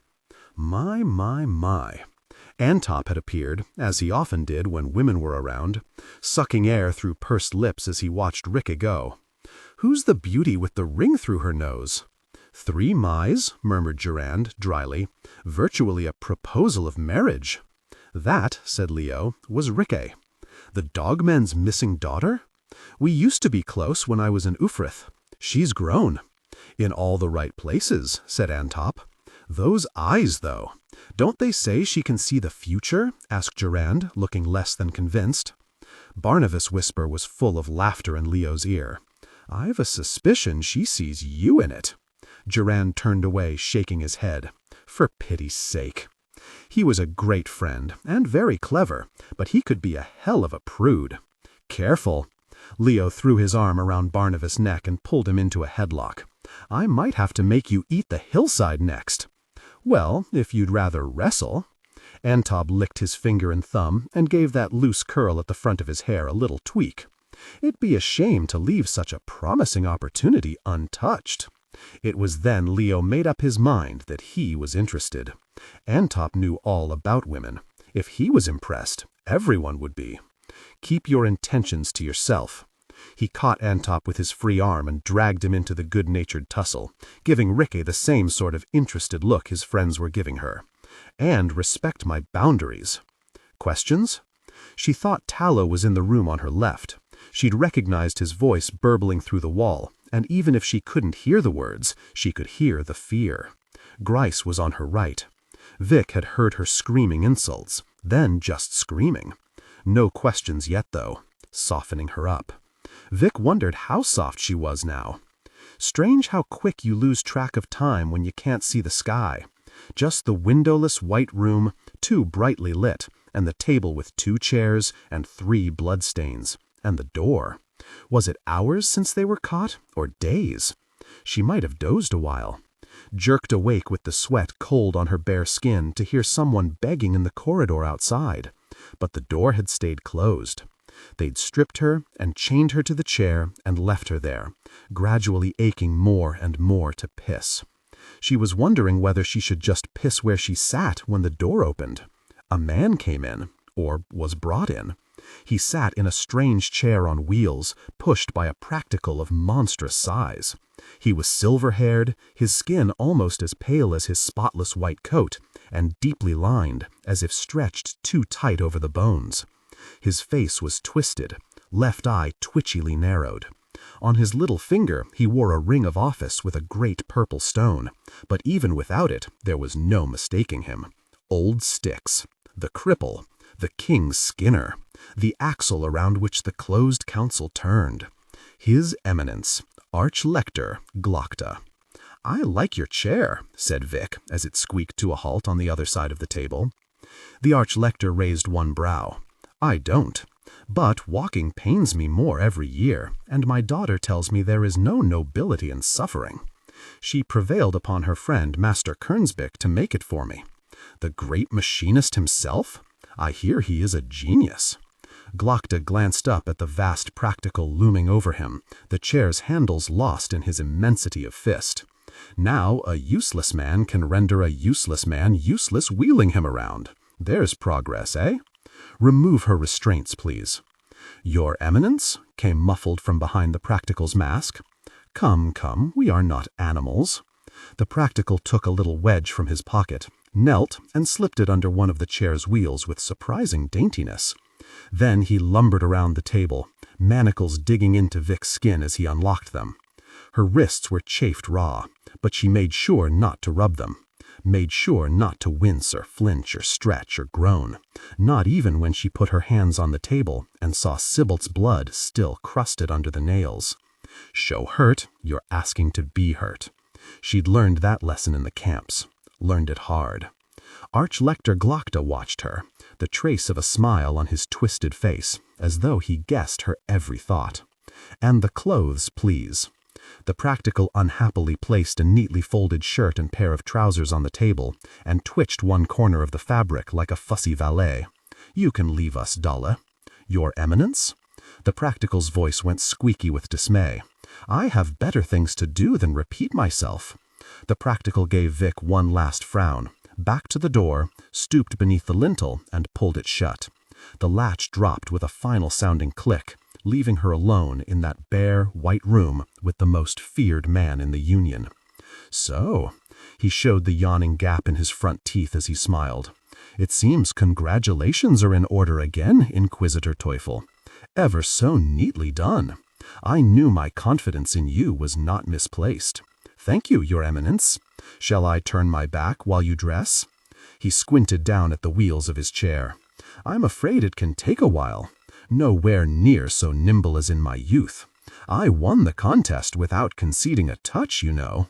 She made her own chair squeal as she stood, ignoring the ache in her stiff hip. "Don't worry." And she shook the shirt out and started pulling it on. "You strip a prisoner to make them feel vulnerable, make them feel they've nowhere they can hide a secret. But it only works if you let it." Vic made sure she dressed just the way she would have if she was alone. When you grow up in the camps, sleeping beside strangers, sharing their warmth, their stink, their lice, hosed down in a cringing pack by the guards when the sickness comes through, modesty is a luxury you soon learn to live without. "I can only apologize that it took me so long to reach you," said His Eminence, as unmoved by her nakedness as she was. "The government is in uproar over this fighting in the north. Did we get them all?" "All except Sybilt. Vic kept her face carefully expressionless as she thought of him ramming the blade into his neck. "He killed himself rather than be captured. Unfortunate. I know the two of you had become involved." The Arch-Lector found out everything, of course. But it was as if his saying it, His knowing it made it real. The feeling took her by surprise. She had to stop buttoning her shirt, look at the floor with her teeth gritted, stay silent in case her voice gave her away. Just for a moment. Then she carried on fastening the buttons with her blood-crusted fingers. Mask back on. "Is that a problem, Your Eminence?" "Not for me." We all yearn for a simple world, but people are imperfect, unpredictable, contradictory beasts with sympathies and needs and feelings, even people like us. "Feelings didn't come into it," said Vic, pulling on the trousers. She had a sense he saw through her. "If they did not, you have demonstrated your commitment. If they did, you have gone one better and demonstrated your loyalty. I know what I owe you. I don't forget. I try never to blame a person for what they think, only for what they do, and you have done all I could have asked." Vic sat back in the chair, facing him. Sybalt was the leader. I doubt any of the others know much. We will soon see. Vic looked him in his eyes, those deep-set, fever-bright eyes. They're not bad people. They just want a little more. I thought feelings did not come into it. The Archlector's left eye had started to weep, and he pulled out a white handkerchief and gently dabbed it. "You grew up in the camps, Inquisitor Teifel. You know I did, Your Eminence. You have seen humanity in the raw. About as raw as it gets, Your Eminence. So tell me, these good people, if they get a little more, what will they want then?" Vic paused a moment, but there was nothing else to say. A little more, because that is the nature of people. And their little more must be taken from someone else, and that someone else will be less than delighted. One cannot eliminate unhappiness any more than one can eliminate darkness. The goal of government, you see, and the Archlector prodded at the air with his bony forefinger, is to load the unhappiness onto those least able to make you suffer for it. What if you misjudge who can make you suffer? Misjudgment is as much a part of life as unhappiness. It is nice to hold the power and make the choices for everyone, but the risk of making any choice is always that you might make the wrong one. We must make our choices nonetheless. Fear of being a grown-up is a poor reason to remain a child. Of course, Your Eminence, there's only so much you can do. Then you move on. The camps had taught her that lesson too. Where did they get the Gurkish fire? They spoke of friends in Valbec. More breakers? A more organized group, perhaps. They mentioned the Weaver. Glokta gave no reaction to the name. But then he buried his feelings even more deeply than Vic did. If he still had any. However hard the camps, they were soft beside the place where he learned his lessons. Valbec is a large city, he said, and growing every day. New mills, new slums, but it is somewhere to start. I shall ask your friends about their friends in Valbec and see if we can learn any more about this Weaver. Just one more try, maybe. Vic sat forward, clasping her hands. With your permission, I think the boy Tallow might be turned. You can ensure his loyalty? He has a sister, with her in custody. The Archlector flashed that toothless smile. Very well. You can go next door and deliver him from his chains. I am glad someone will get good news tonight. No doubt you will want to be on your way to Valbec to rip this conspiracy up by the roots. I am eager to begin, Your Eminence. Don't work too hard. Practical Dole. The door flew open, the hulking Practical almost filling the frame. Wheel me out, would ya? Dole fished up the wedge, wheels squeaking as he pulled the chair away. But Glokta stopped him in the doorway with a raised finger and looked back. You did the right thing. I know, Your Eminence, she said, meeting his sunken eyes. I've no doubts. When you tell a lie, you have to sound like you believe it.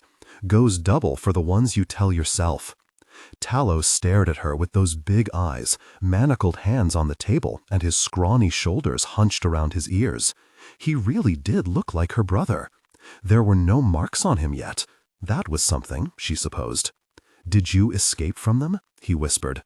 Vic gave a sad smile as she sat down opposite him, in the chair for the one who asks the questions. No one escapes from them. Then I am them. He looked at her for a long moment, and she wondered if he might scream insults at her, if he might kick and scratch and go wild. But he was too clever or too scared. He just looked down at the stained tabletop and said, "Oh, do you know who I was just talking to next door?" Tallow slowly shook his head. His Eminence, the Arch-Lector. Those eyes went even bigger. Here? In his crippled person? You're a lucky boy. You've never seen him work. I have. And she gave a long, soft whistle. Old Styx, well, he'll be winning no foot races. But when it comes to making folk talk, believe me, there's no one faster. My guess is your friend Grise will already be telling him everything she knows about everything. She's strong, he said. No, she's not. But it doesn't matter. Once you're stripped and alone and he starts cutting, there's no strong that's strong enough. Tallow blinked, tears glistening in his eyes. But she's... Put her out of your mind. She's already hanged. Moore's dead. And Sybalt. Her throat was tight of a sudden. Sybalt? He's dead too. You say it like you're proud. I'm not, but I'm not ashamed either. They made their choice. You heard me ask them, just like I asked you. Tallow paused a moment, licking his lips. No fool, this lad. Grise is hanged, but not me. You catch on fast. For you, there's a door still open. For you and your sister. He blinked at that. Poor little bastard would have been the worst card player in the Union. It was as if his every feeling were written on his pinched-in face. I told His Eminence, maybe you could be saved. Maybe you could be of service to the king. What kind of service? Whatever kind I pick. He looked down at the table. Betraying my brothers. I expect so. What choices do I have? Just this one, and you're very lucky to be getting it. Now he looked up, a little unexpected hardness in his eyes. Then why even ask? So you understand what you owe me. She got up, slipping the key out, and unlocked his chains. Then she tossed him his clothes. Get dressed, then get some sleep. We'll be leaving for Valbec in the morning. Need to know where those dullards got 3 barrels of Gurkish fire. Tallow just sat there, skinny wrists still in the open manacles. Was any of it true? Any of what? What you told us? She narrowed her eyes at him. A good liar lies as little as possible. So, you really did grow up in the camps. 12 years. Girl and woman. My parents and my sisters died there. She swallowed. My brother, too. He looked at her as if he didn't understand. You've lost as much as anyone, more than most. Then how can you... Because if I learned one thing in the camps... She leaned down over him, baring her teeth, making him shrink back into his chair. It's that you stand with the winners. The machinery of state. Lord Marshal, said Orso, thank you for seeing me at such short notice. I know you must be a very busy man. Of course, Your Highness. The Lord Marshal had one arm and no imagination. Everything from his highly polished cavalry boots to his highly waxed mustache, stiff, starched, and according to regulation. Your father is an old friend, not to mention the High King of the Union.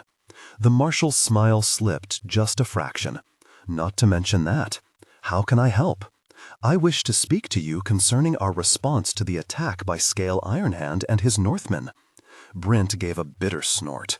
I only wish there'd be one. Those money-grubbing swindlers on the closed council refused to release the funds. Can you believe it? I cannot. But I have managed to persuade my father to give me command of an expeditionary force. You have? Well, that's excellent news.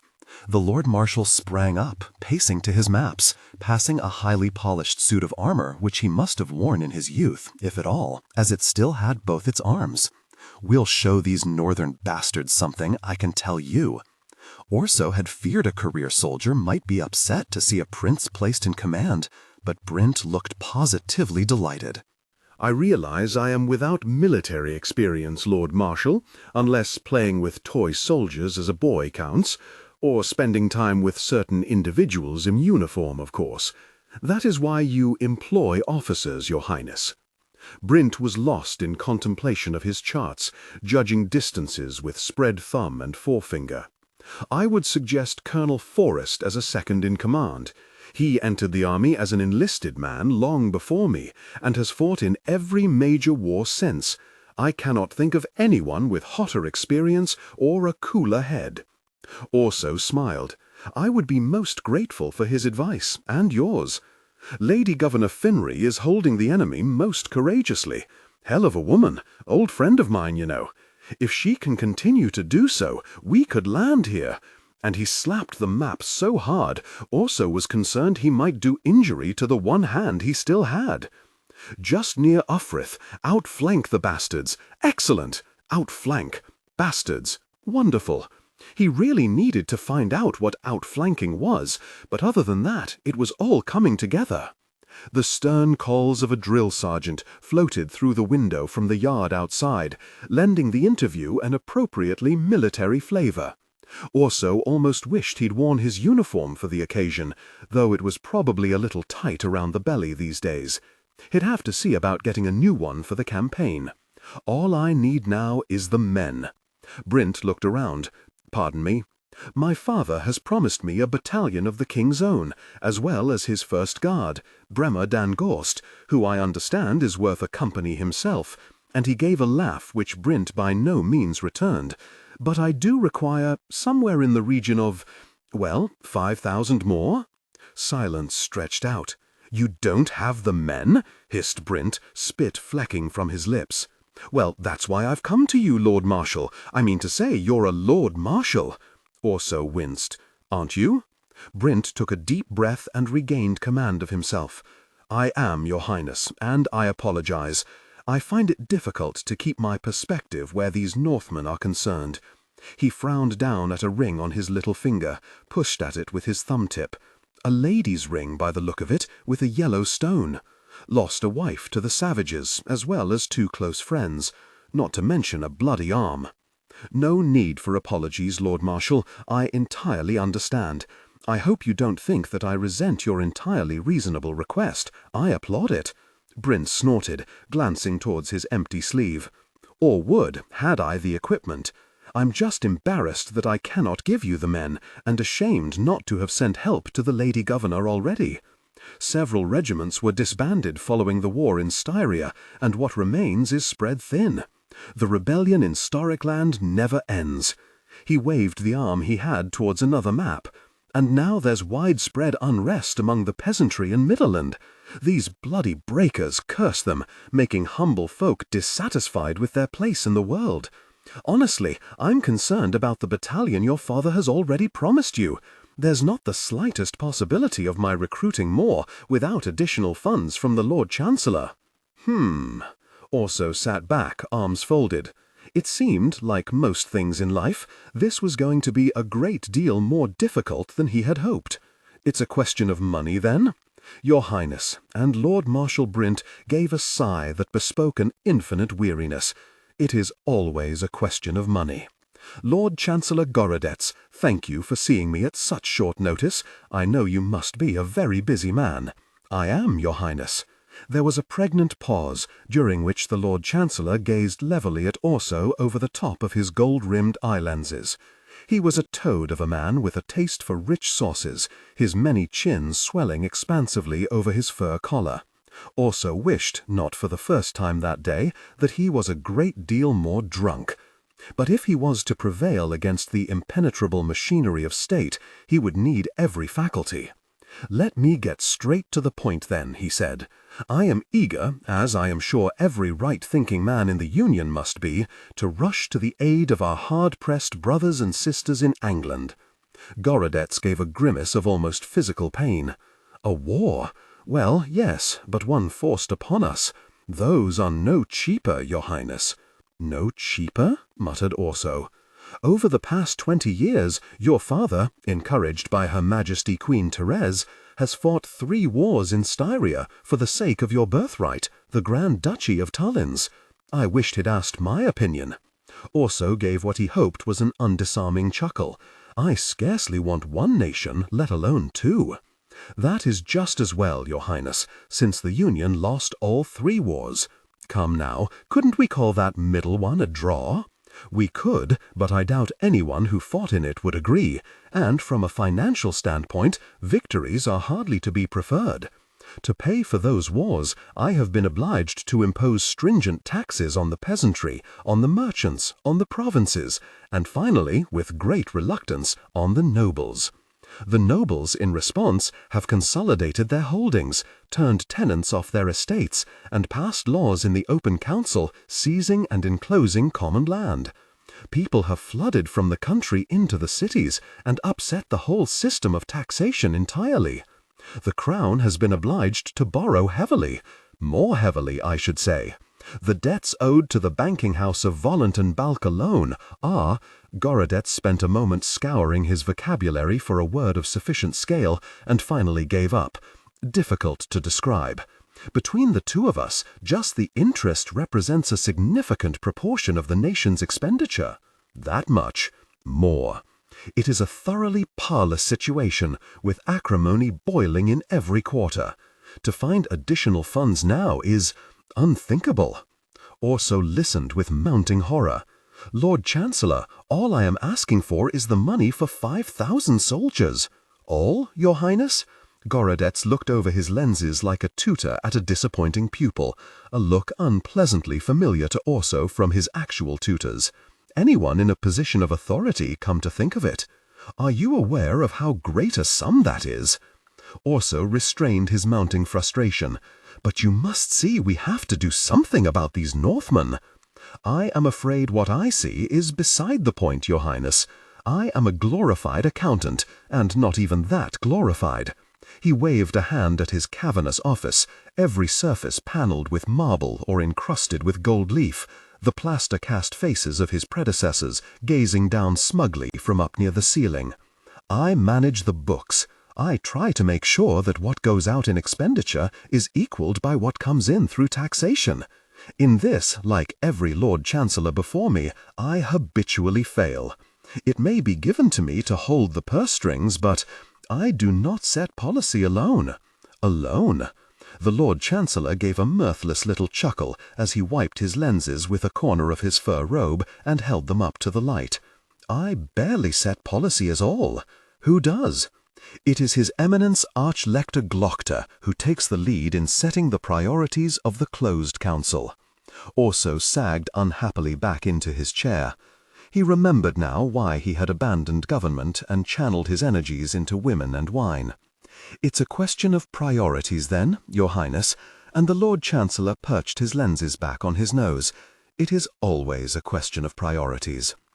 Your Eminence, said Orso, thank you so much for seeing me at such short notice. I know you must be a very busy man. To you, Your Highness, my door stands always open. Must cause a hell of a draught. Archlector Glokta produced a false smile, displaying that hideous gap in his teeth. Orso wondered yet again how this monstrous remnant of a man could have had a hand in producing something so altogether magnificent as his daughter. I wish to talk to you about the unfortunate situation in the north. I would not call it unfortunate. You wouldn't? Scale Ironhand, his brother Black Colder, and his son Stour Nightfall have invaded our protectorate and burned the capital of our long-standing ally. That is not misfortune. That is a calculated act of war. That's worse, far worse. We should chastise these invaders then, said Orso, whacking his fist into his open palm. We should. Though something in the way the Archlector said should suggested he didn't think they would. Orso paused, wondering how to frame it, but straightforward was usually best. I wish to lead the expedition against them. Then I applaud your patriotic sentiments, Your Highness. To give Glokta his due, he showed not the slightest trace of mockery. But this is a military matter. Perhaps you should raise it with Lord Marshal Brint. I did. He led me by a roundabout route to Lord Chancellor Gorodets, who led me by a roundabout route to you. I followed the power, you might say, to your door, and he grinned, which stands always open to me. The Archlector's narrow left eye twitched, and Orso inwardly cursed. These flourishes of cleverness never did him the slightest good. He would get further with powerful men if they thought they were indulging an idiot. They probably were, after all.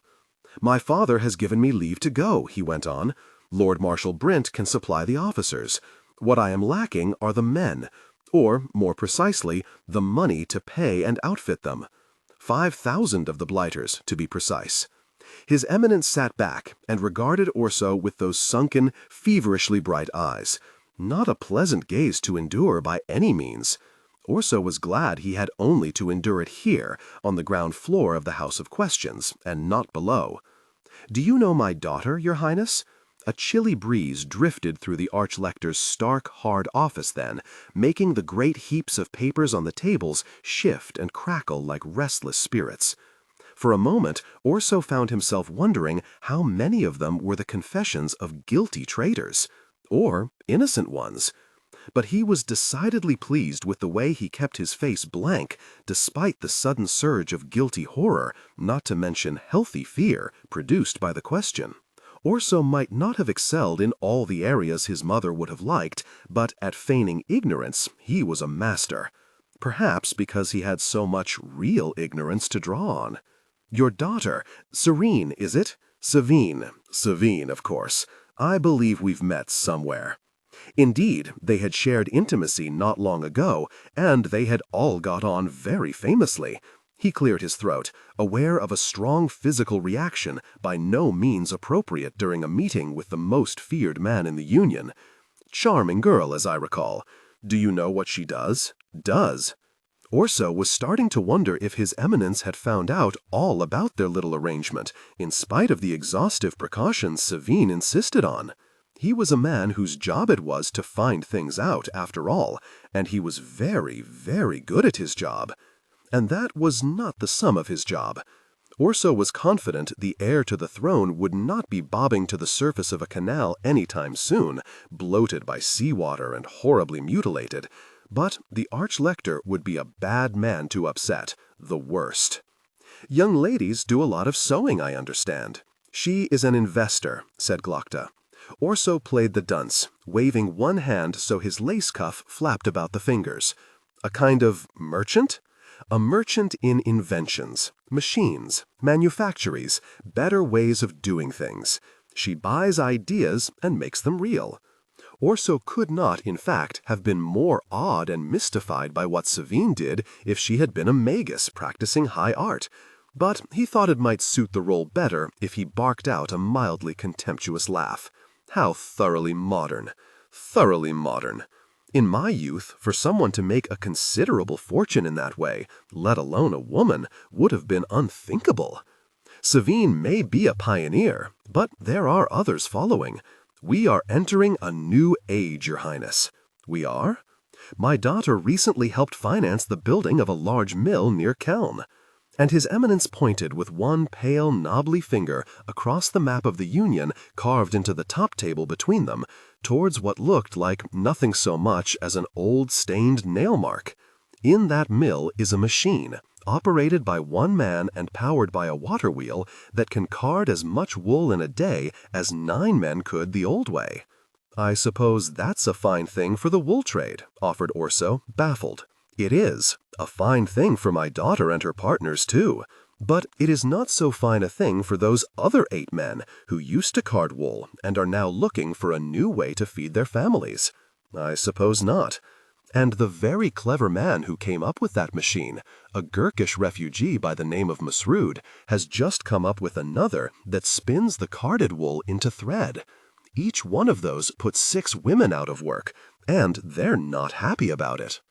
"Archlector, fascinated though I am by your daughter's exploits," and he very was, he was having to cross his legs at the thought of her to prevent embarrassment, "I'm not sure how they relate to our northern troubles. Change, Your Highness, at a pace and of a kind that has never been seen before. An order that has stood for centuries buckles and twists. Traditional barriers, however we might try to shore them up, collapse like sandcastles before the tide. Men fear to lose what they have, covet what they do not. It is a time of chaos, of fear." The Archlector shrugged, tentatively, as though even that gave him pain. a time of opportunity, if you are as clever as my daughter, but a time of great danger too. Not long ago, the Inquisition rooted out a scheme devised by a group of disaffected laborers to burn down that mill I told you of and raise the workers against your father's government. Ah. Every day, threats are sent to the owners of manufactories. Every night, workers with soot-smeared faces cause wanton damage to machinery. In Hoxted, yesterday morning, the funeral of an agitator devolved into a full-scale riot. Ah. Below us, in the cells, are members of the group called the Breakers, apprehended only last night in the act of blowing up a foundry not 2 miles from where we sit. We are even now persuading them to help us uproot a conspiracy that spans the breadth of the nation. Orso's eyes rolled down towards the floor. That sounds bad. He wasn't sure whether he was thinking of the plot or the fate of the plotters. Perhaps both. There is disloyalty everywhere, treason everywhere. People love to say that things have never been so bad. Orso smiled. They do. But things really have never been so bad. Orso's smile vanished. Ah, I wish we were free to do what we thought right. I truly do. The Archlector glanced up at a huge dark portrait on the wall. Some fearsome, bald bureaucrat of the past, glowering down watchfully upon the little people. Zoller, maybe? But we simply cannot risk any overseas adventures, however well-intentioned, however deeply desired, however apparently necessary. He clasped his long, thin hands and gazed levelly at Orso, eyes glittering in skull-like sockets. Put simply, the government of the Union hangs by a thread and must look first to its own security, to the legacy of the king, to the position of his heir. Well, I wouldn't want to interfere with your making his position comfortable. Orso gave a helpless shrug. He was quite out of ideas. It's a question of politics, then? Your Highness, and Archlector Glokta smiled, once again displaying that yawning gap in his front teeth. It is always a question of politics. Orso shuffled through his hand again, but it was as awful as it had been when it was dealt. I fold, he grunted, tossing his cards down in disgust. What a pig of a day. Makes you wonder how anything gets done. Or realize why nothing does, said Tunny as he raked in the pot. It gives me scant enthusiasm for the job of being king, that's sure. Not that you had much in the first place, no. One begins to understand why my father is how he is. Ineffectual, you mean? Yolk chuckled. He must be the most ineffect. Orso grabbed a fistful of his shirt and dragged him half out of his chair. I get to mock him, he snarled in Yolk's shocked face. You really don't. There's no point bullying that idiot, said Tunny, managing to smoke a chaga pipe, stare at Orso through narrowed eyes, and deal expertly all at once. He's an idiot. Yolk spread his palms in mute agreement, and Orso gave a disgusted hiss and dumped him back in his chair, sweeping up his new hand and casting a lazy eye over it. It was every bit as awful as the last. But perhaps good card players are the ones who can win with bad cards. Forget those old bastards in the government. Tunny pointed at Orso with the stem of his pipe. They've no vision, no audacity. We need to look at this another way. We need to frame it as a bet. And he tossed a couple of silvers into the empty center of the table. You need someone with money, with ambition, with patience. Someone who'll see a few favors from you down the line as a solid gamble. Won't be me, said Yolk sadly, tossing his hand away. Rich, ambitious, and patient, mused Orso, frowning at those two glinting coins. A gamble, or an investment. Pass me that pencil. And Orso scrawled a few words across one of his playing cards, folded it, and held it out. Could you take this to the usual place, Hildy? And he gave her a meaningful waggle of the brows. An invitation to Swarbrack's office. 10 bits in it if you're quick. 20 and it'll be there yesterday, said Hildy, hopping off the settle and sticking her chin up at him as though it was a loaded flatbow and she a highwayman. 20 it is, you bandit. How much do I owe you now? 17 marks and 8 bits. Already? I'm never wrong about numbers, she said solemnly. "She's never wrong about numbers," said Tunny, shifting his chaga pipe from one side of his mouth to the other, using only tongue and teeth. "She is never wrong about numbers," said Orso, counting out the coins. Hildy snatched them from his hand, stuck them into her cap, twisted it down hard onto her mass of blonde curls, and slipped out through the door nimbly as a cat. "How are we going to play with a card missing?" grumbled Yolk. "You manage it without looks, wits, or money," said Orso, sorting through his hand again. "You can manage without one card." Sore spots. "How the hell did you get that bruise?" Savine put her fingers to her mouth. She had powdered carefully, but her mother, while oblivious to so much, had an uncanny eye for injuries. "Don't worry, it's nothing. I was fencing. With Bremer dan Gorst." "Fencing? With Bremer dan very Gorst? For such a clever girl, you do some witless things."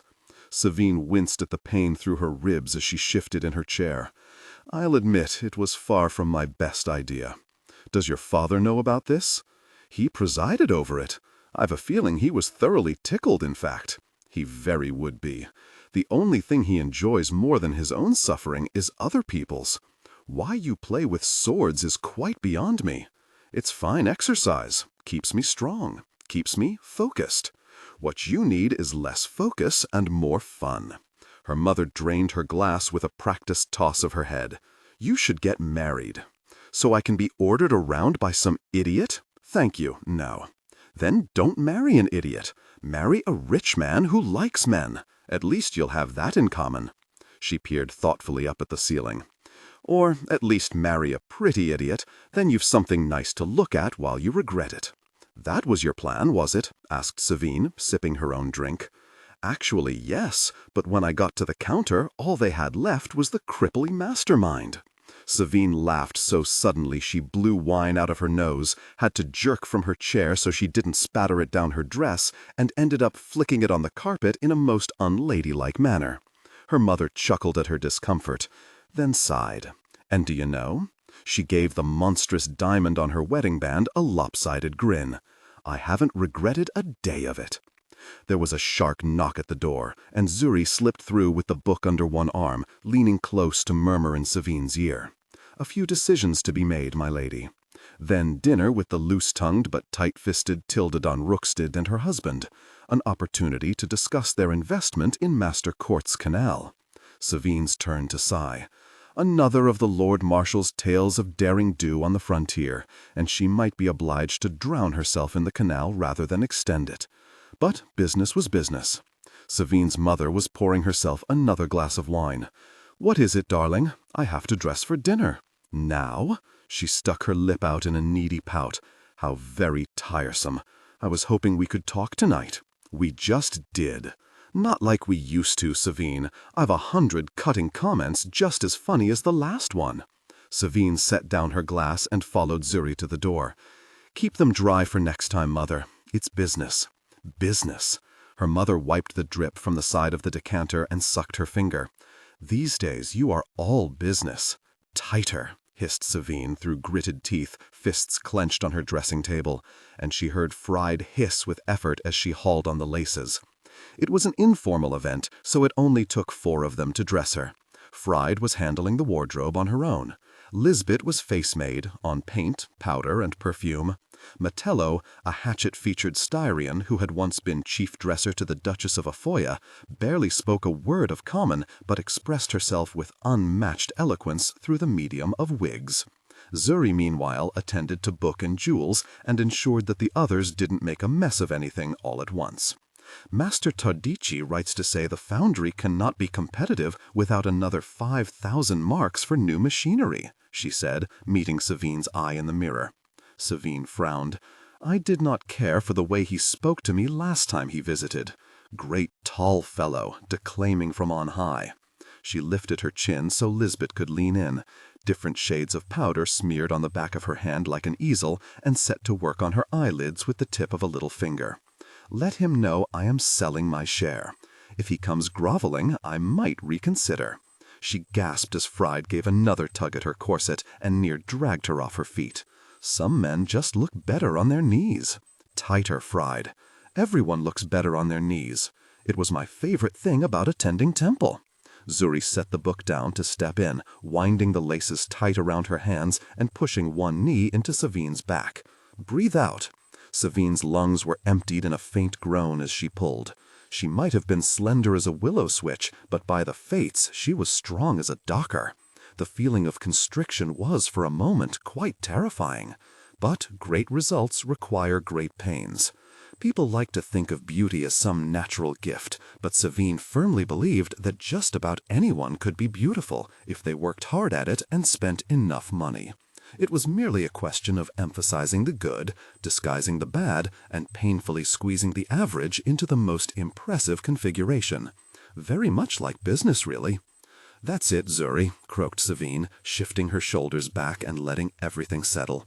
"Unless you feel like it's cutting you in half, it isn't doing the job. Knots fried before they loosen." Master Hisselring called. Zuri took up the book again. "He asks for another extension on his loan." Savine would have raised her brows had Lisbeth not been in the midst of shaping them. Poor old Hisselring. It would be a shame to see him lose his house.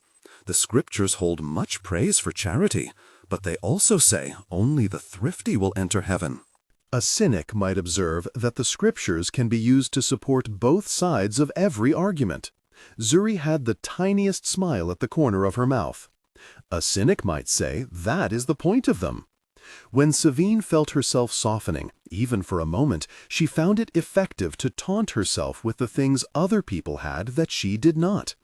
At that moment, the fine, rosy blush to Lisbeth's cheek was in her eyeline. It made the girl look like a peasant, but it was fashionable. One can always find some small, irrelevant thing to be jealous of. The moment you lose your murderous edge, after all, could be the moment you lose altogether. Some might have said that made her self-serving, shallow, and poisonous. She would have replied that the self-serving, shallow, poisonous people always seem to come out on top. Then she would have laughed ever so sweetly and whispered to Zuri to place a note in the book for their future destruction. Savine considered her face in the mirror. A touch more blush. "And I think I have given Hisselring quite long enough. Call in the debt. My lady. Then there is Colonel Valamir and the mill in Valbeck." Savine gave the loudest groan of frustration she could while pushing her lips out for Lisbeth's brush. Still making a loss? Quite the reverse. He reports a large profit this month. Savine could not help glancing sharply around, causing Lisbeth to cluck with annoyance as she smudged, then lean in so close to correct it with a fingertip that Savine could smell her oversweet breath. Blessed are the thrifty. Does Valamir explain his sudden success? He does not, said Zuri, slipping a necklace around Savine's neck so gently she barely felt it. The new emeralds from her man in Austria, just the ones Savine would have picked. Suspicious. It is. We should pay him a visit. Make sure our partners realize that our eyes are always on the details. And we have plenty of other interests in Valbeck. There never was a city so ill-conceived, ill-built, and ill-tempered. But there really is a great deal of money to be made there. Zuri, clear a few days somewhere in the next month so you and I can— I am afraid I will not be able to accompany you. Zuri said it as she did everything, gently, gracefully, but very firmly. Savine stared at her in the mirror, momentarily lost for words. Lisbeth swallowed. Metello glanced up from the wig on its stand, comb frozen in her hand. Things in the south are worse than ever, said Zuri, eyes to the floor. Some say the prophet was killed by a demon. Some say he overcame her and is recovering from the battle. The emperor has been cast down, and his 5 sons struggle with each other. The provinces declare their independence and look to their own survival. Warlords and bandits spring up everywhere. It is chaos. Zuri looked up at her. Ulsafayan, my family's home, has become lawless. My brothers are in danger. I have to help them get out. Savine blinked. But Zuri, you're my rock. And she was. She was beautiful, tasteful, discreet, spoke 5 languages, had a refined sense of humor and an effortless mastery of the workings of business, and yet somehow never stole the attention for herself. She would no doubt have held as high a place in Gurkish society as Savine did in the Unions, had Gurkish society not crumbled into madness, causing refugees to flood across the Circle Sea and dark-skinned ladies' companions to become so terribly fashionable in Adua. Since Savine's father first introduced her, a friendless exile in desperate need of a position, Zuri had made herself indispensable in a dozen ways. But it was more than that. Savine's acquaintance was immense. A great web of favors, partnerships, and obligations that stretched across the Union and beyond. But the truth was, she had no friends at all, apart from the one she paid. "You'll be back soon?" she found she had asked. "As soon as I can. Should I send some men with you?" "I will be safer alone." Savine caught a glimpse of herself in the mirror and realized, even with the elaborate powdering, she looked quite crushed. That would not do at all. "But of course you must go," she said, a little too brightly. "Family comes first. I'll pay for your passage. Lady Savine, you could check on our agents in Dagaska on the way, make sure they are not fleecing us. And perhaps, under the circumstances, there might be some bargains to be had on the shores of the Gurkish Sea." "I would not be surprised," said Zuri, frowning over at Fried. She was clutching Savine's dress like a shield, wide eyes showing over its embroidered collar. "Aren't you worried about eaters?" Zuri sighed. "God knows I have enough real worries without inventing more." "My aunt says the South is teeming with them," said Lisbeth, always keen to jump into any gossip with both feet. "My father saw one," said Fried, breathless, "years ago at the Battle of Adua. They can steal your face or turn you inside out just by looking at you." "Or tall tales spread by people who should know better," said Savine sternly. "Lisbeth, you will be my companion while Zuri is away. You'd enjoy a trip to Valbeck, wouldn't you?" Lisbeth's rosy cheeks went even rosier. "I'd be honored, my lady."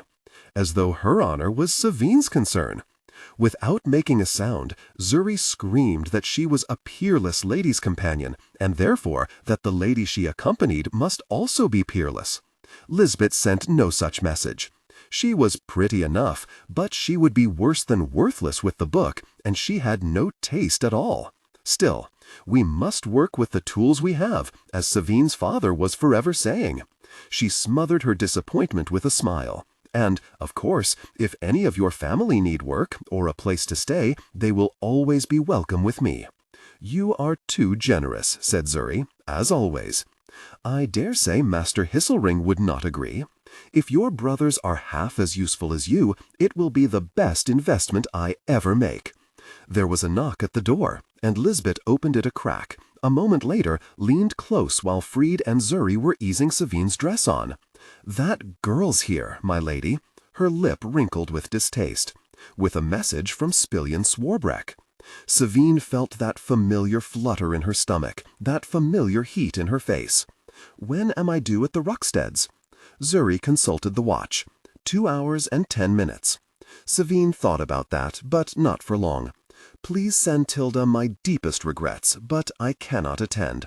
I have a headache. Show Swarbrook's girl in." She was, of course, not Swarbreck's girl at all, but Prince Orso's. Most princes would have employed some lord's son as a valet, but he, with characteristic disregard for the rules, had a 13-year-old waif whose last job had been laundering soiled sheets in a brothel. Orso did love to surround himself with curiosities, probably to distract as much attention from his being the heir to the throne as possible. The girl stood there now, freckle-faced and threadbare, with a battered soldier's cap pulled all the way down to her eyes, as incongruous in Savine's perfumed dressing room as a rat on a wedding cake. She watched Metello clamber up onto the stool to seat her wig with horrified amazement, as though she had happened upon a coven of witches about some arcane ritual. "Hildy, isn't it?" said Savine, watching her in the mirror. She nodded. Quick eyes she had. "My lady, Master Swarbreck has asked for me." The girl gave an impressively guarded wink. "At his office, my lady." "Take your cap off in front of Lady Savine," said Lisbeth, already putting on airs now she felt she had a promotion. Savine wondered if she would have throttled her by the time Zuri returned, and gave it about evens. Hildy sourly pulled her cap off.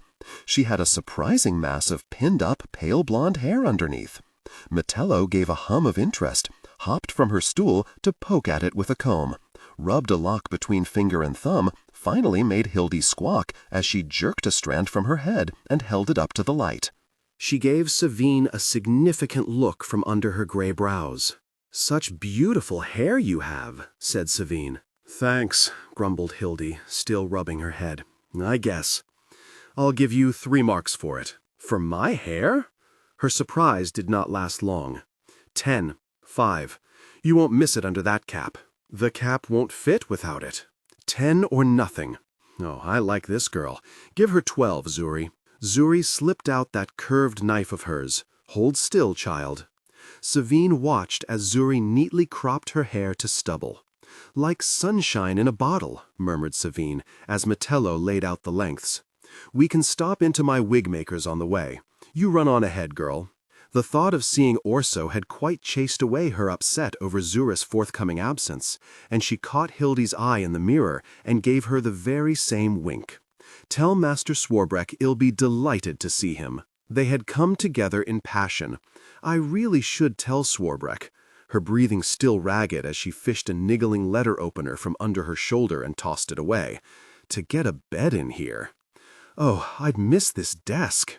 Orso leaned towards her, but not quite far enough, making her crane up to kiss him. So many memories. They shared a moment of intimacy. "Can we talk first?" "Talk first." She narrowed her eyes. She was still pleasantly relaxed and flushed, but if he thought to slip something by her, he would have a rude awakening. "What are you after?" "It's this business in the north." He knelt in front of her, looking earnestly up. "We can't leave Finri den Brock to fight our battles for us. We're supposed to be a bloody union." "Supposed to be? There has to be a response."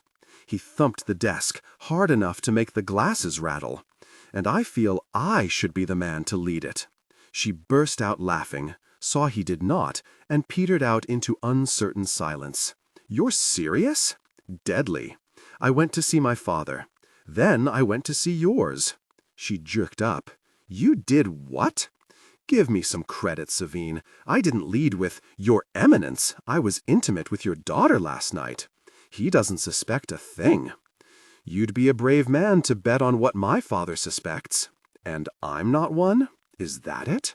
He looked a little wounded, and she felt a little sad for him. "Oh, you poor baby." She put her arms around his neck, drew him close, and kissed him softly. "After 12 years of drinking, gambling, and engaging in many casual relationships, does no one take you seriously?" "Plainly you don't." And he stood up and started to button his shirt. In fact, she thought, she might be the only one who did. "I'm here, aren't I?" She pulled him back down and pushed her hand through his hair and held his head against her chest. "What did the great men tell your highness?"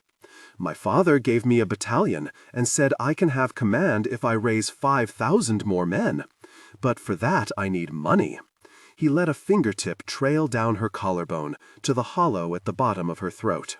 "You know people, rich people, people who might consider me an investment." Savine frowned. If she judged an opportunity to be poor, she would not damage her reputation by passing it on. If she judged an opportunity to be good, she wanted it for herself. But 5,000 soldiers meant a vast expense. Uniforms, weapons, armor, bedding, provisions. Then there was the army of men and women needed to get those men to the field and keep them there. The host of carts, wagons, and beasts of burden. The food and supplies for them. And however much she wanted to be generous, Orso was beyond unreliable. He kept a brothel's laundry girl instead of a servant, for pity's sake. He scarcely understood the rules of business, let alone could be expected to observe them. If she was to lend him money, she would need guarantees. A crystal-clear understanding of what she expected in return. A contract. One so tightly binding, not even a king could wriggle free of it. Perhaps encouraged by her thoughtful silence, he gave the slightest, uncertain smile. "What do you think?" Her mouth smiled in return. Then, entirely independently of her mind, it said, "I'll give you the money." There was a silence. As the expression gradually formed on his face, he looked more suspicious than grateful. And who could blame him? What the hell was she doing? Just like that? All of it? Why have money at all if you can't help a friend? Somehow she almost choked on the word. No repayment plan? No favors in kind? No speak to this fellow about that piece of business? It's all in a good cause, isn't it? Patriotic. Good causes? Patriotism? It was as if some other person was speaking with her voice. He reached up and gently stroked her cheek. He could be so delicate when he wanted. "Just when I think my opinion of you can't get any higher, you surprise me. I have to go. There's so much to organize." It wasn't until he whisked his hand away that she realized she'd been pressing her face against it. She still felt the heat in her cheek. She was blushing like a child and turned away, embarrassed. Furious with herself, in fact. Of course. She smoothed her dress, fiddled with her necklace, adjusted her wig. "I've a dinner to attend myself, with Marshal Ruckstead and his wife. Sounds an absolute riot. Now, you're sure about this?" He slipped an arm around her waist from behind, held her tight against him. "You're absolutely sure?" "I always say what I mean." And she did. Except now, for some reason. "I'll be in touch," he whispered in her ear, making her neck tingle. "Or Swarbrick will, at least." And the door clattered shut behind him. Savine stood there, in silence, in Swarbrick's cramped office, trying to understand what she had done. She loved to gamble, but she always knew the game. This was reckless. This broke all her rules. All those awfully intimate friends who she knew really envied and hated her would have a ready answer, of course. There is no more ambitious snake in a dua than Savine dan Glokta. That difficult person hopes to advance her position through the worthless crown prince all the way into the palace. She wants to steal the throne. Then she really can be above us all, instead of merely acting like it. Perhaps they would have been right. Perhaps she was harboring some childish dream of becoming High Queen of the Union. Zuri had a point, after all. Everyone is more compliant when they are in a subservient position. Had Orso not been crown prince, she would have had no interest in him. What was there to be interested in? Apart from his looks, of course, and his easy confidence, and the way he made her laugh. Really laugh, without a shred of pretense. That little twitch at the corner of his mouth as he thought of a joke that set hers twitching in sympathy as she wondered what it would be. No one could surprise her like he could. No one understood what she needed like he did. She thought of how dull everything was while she waited for the message from Swarbrick. The dressing, the dinners, the teas, the profits, the dressing, the gossip, the strategizing, the marks in the book. Then how everything exploded with color when the message arrived. As if she was in prison when she was not with him. As if she was buried and only came to life when... She breathed.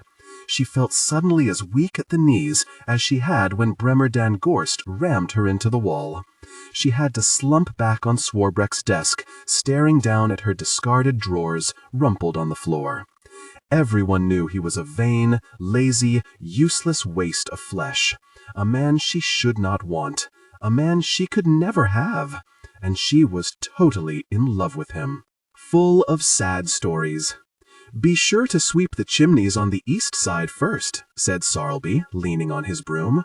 "These ones only just got doused. Still hot as the maker's forge." The sweep was a quivery old drunk with a squinty eye and a stink halfway between a tap house and a mass grave. Two smells Broad knew better than he'd like. "I know my business," he grunted, not even looking up as he led his boys past. 4 of them, soot-smudged and hungry-looking, loaded with brushes and rods.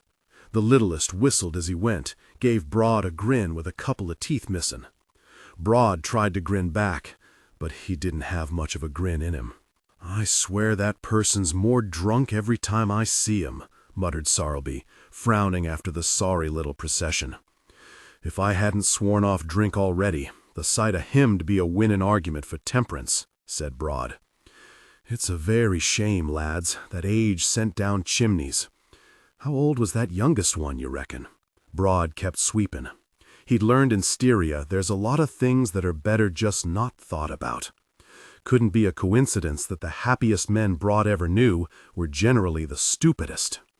They buy 'em, you know, from the pauper houses. Lads with no kin and no hopes. They're hardly better than slaves. Sorrelby wiped his forehead and leaned down close. They scrub their knees with brine. Elbows, too. Scrub 'em raw, morning and night. Toughen 'em up like boot leather so they can stand those hot chimneys. It's a very shame. Broad lifted his lenses to rub at the sweaty bridge of his nose, then settled 'em back. Summer outside, and the kettle's cooking all day inside, and the brewhouse was hot as an oven. But the world's full of sad stories, no doubt. Sorrelby gave a joyless little chuckle. "I know one poor jerk lives in a cellar by the river over on Meadow Street. Leaks so bad he has to bail it out every morning like his home was a sinking skiff. Where's your family now?" "Malmer found us a set of rooms halfway up the hill." "Oh, my Lord." Sorrelby stuck his nose in the air and put on his nobleman's voice. "A whole set? If you can call two a set. They cost, but my daughter's got work as a maid, and my wife's bringing some money in stitching. Funeral clothes, mostly. All the best clothes around here are funeral clothes." "Aye." Broad gave a sigh. "Always been good with a needle, Liddy. Good at whatever she turns her hand to. She's the one with the talent." Sorrelby grinned. "Not to mention the looks, the brains, the sense of humor. What is it you bring to the marriage again?" "Honestly, I've no bloody idea." "Well, good for you and good for your family. Things aren't so bad halfway up the hill, where the vapors are a little thinner. Someone's got to come out on top, I guess. Someone's got to do well while others suffer." Broad gave Sorrelby a look over his lenses. "Will you ever stop pricking at me? It's your conscience doing that. Oh, aye, you just hand it the ammunition. You get tired of the stabbing feeling. You know what you can do." Sorrelby put a hand on Broad's shoulder, murmured in his ear. "The breakers a gathering, brother. More of us every day. There's gonna be a great change, just a matter of when." Maybe it was the breath on his neck, or the sense of a secret shared, or the risk of what they were discussing, or just the sticky heat. But something gave Broad a shiver. He'd wanted to change things once, before he went to Styria and learned things don't change easy. "Course," he grunted, "and they'll give every man his own dragon to ride and a candy castle to live in. Then when we get hungry, we can just eat the walls. I'm no fool, Bull. I know what the world is. But maybe we can spread the wealth about a little. Maybe we can take some rich bastards out of those palaces on the hill and some poor families out of those cellars on Meadow Street. Maybe we can give each man an honest wage for an honest day's work. Stop the false clocks and the fines and the girls pressed into night work. Put an end to the butchers selling tainted meat and the flour bulked out with chalk and the ale watered down with rotten water. Maybe we can make sure there's no little boys being scrubbed with brine anymore, at least. That'd be worth something, wouldn't it? Aye, that'd be worth something." Broad had to admit there wasn't much in Sorrelby's little speech he could argue with. Never had you marked down for an orator. There was a clatter somewhere, further down the brewhouse floor. "I stole the words from better men," said Sorrelby. "You like that? You should come to a meeting, listen to the weaver. He'd soon have you thinking our way." Broad could hear someone shouting, muffled. "Can't afford to think your way," he said, with some regret. "I gave up putting the world right a while back. First time we climbed those ladders, maybe. Second time, for sure. I've enough trouble at my back. Gotta keep my head down. Look after my family. Another clatter, louder, and a cloud of soot came belching from one of the fireplaces they'd just doused. What the hell? Sarlby took a step towards it. We're trying to sweep up down here. A scraping, slithering sound echoed from that fireplace, and another puff of soot, and a high wail came from inside. Broad went cold all over at the sound of it, shrill with pain and panic. I can't get out. Had to be one of the sweeps boys. I can't get out. Broad and Sarlby stared at each other, Broad seeing his own helpless horror mirrored in his old comrade's face. He's trapped in there, squawked Sarlby. Broad dashed to the chimney, dropping his broom, clambering up onto a bench beside the flue. The fires had been burning all day. Even on the outside, the bricks were hot to touch. There was another clatter, the sound of something sliding, and the boys' cries turned to mindless, wordless shrieks. The flue had been built no better than most of Valbeck, and Broad tore at its crumbling mortar with his fingertips, with his fingernails, as if he could rip it apart with his bare hands and get to that boy, but he couldn't. Here! Malmer had run over, was shoving a crowbar at him, and Broad snatched it from his hands and started digging at the loose mortar, stabbing, hacking, brick chips flying while he hissed curses. He could hear the boy inside, no screams for help anymore, just coughs and whimpers. A brick came grinding free, and the wash of heat made Broad jerk his face away. He wedged the bar in the gap, used it as a lever, popped more bricks out. Soot came billowing with them, and he coughed, dust across one side of his lenses. He saw Sarlby grab at the side of the ragged hole, gasp at the heat, tear his apron off and wrap it around his hands. Broad rammed his bar into the chimney and heaved with all his weight, trembling through gritted teeth. A great wedge of bricks tore free and tumbled down. The black flue opened up, and Broad saw something wedged in there. 2 black sticks. One had a boot on the end. So hot inside, oven hot. Broad could feel the sweat springing out of his face. The boy's trousers were smoldering, smoking, the flesh of his legs all slick and bubbled. At first, Broad thought it was ash that slid off when he grabbed them. Then he saw it was skin. "Confound it," snarled Sarlby, digging again with the crowbar. Bricks and mortar tumbled down, and the boy slithered out into Broad's arms in a shower of soot. He was hot, too hot to touch. It was a painful effort not to let him drop. "Set him down," rasped Malmer, sweeping a bench clear and slapping embers from the boy's smoldering hair. "Really?" whispered Sarlby, back of his arm across his mouth. The boy didn't move, didn't breathe. Burned as he was, maybe that was a good thing. There was a smell like cooking, a smell like bacon in the pan of a morning. "What do we do?" shouted Broad. "What can we do?" "Naught we can do." Malmer's gray fuzz jaw worked as he stared down. "He's dead. Cooked," whispered Sarlby. "He really cooked alive." "I thought you said the west side." Broad turned to see the sweep standing there, the little lad next to him, staring.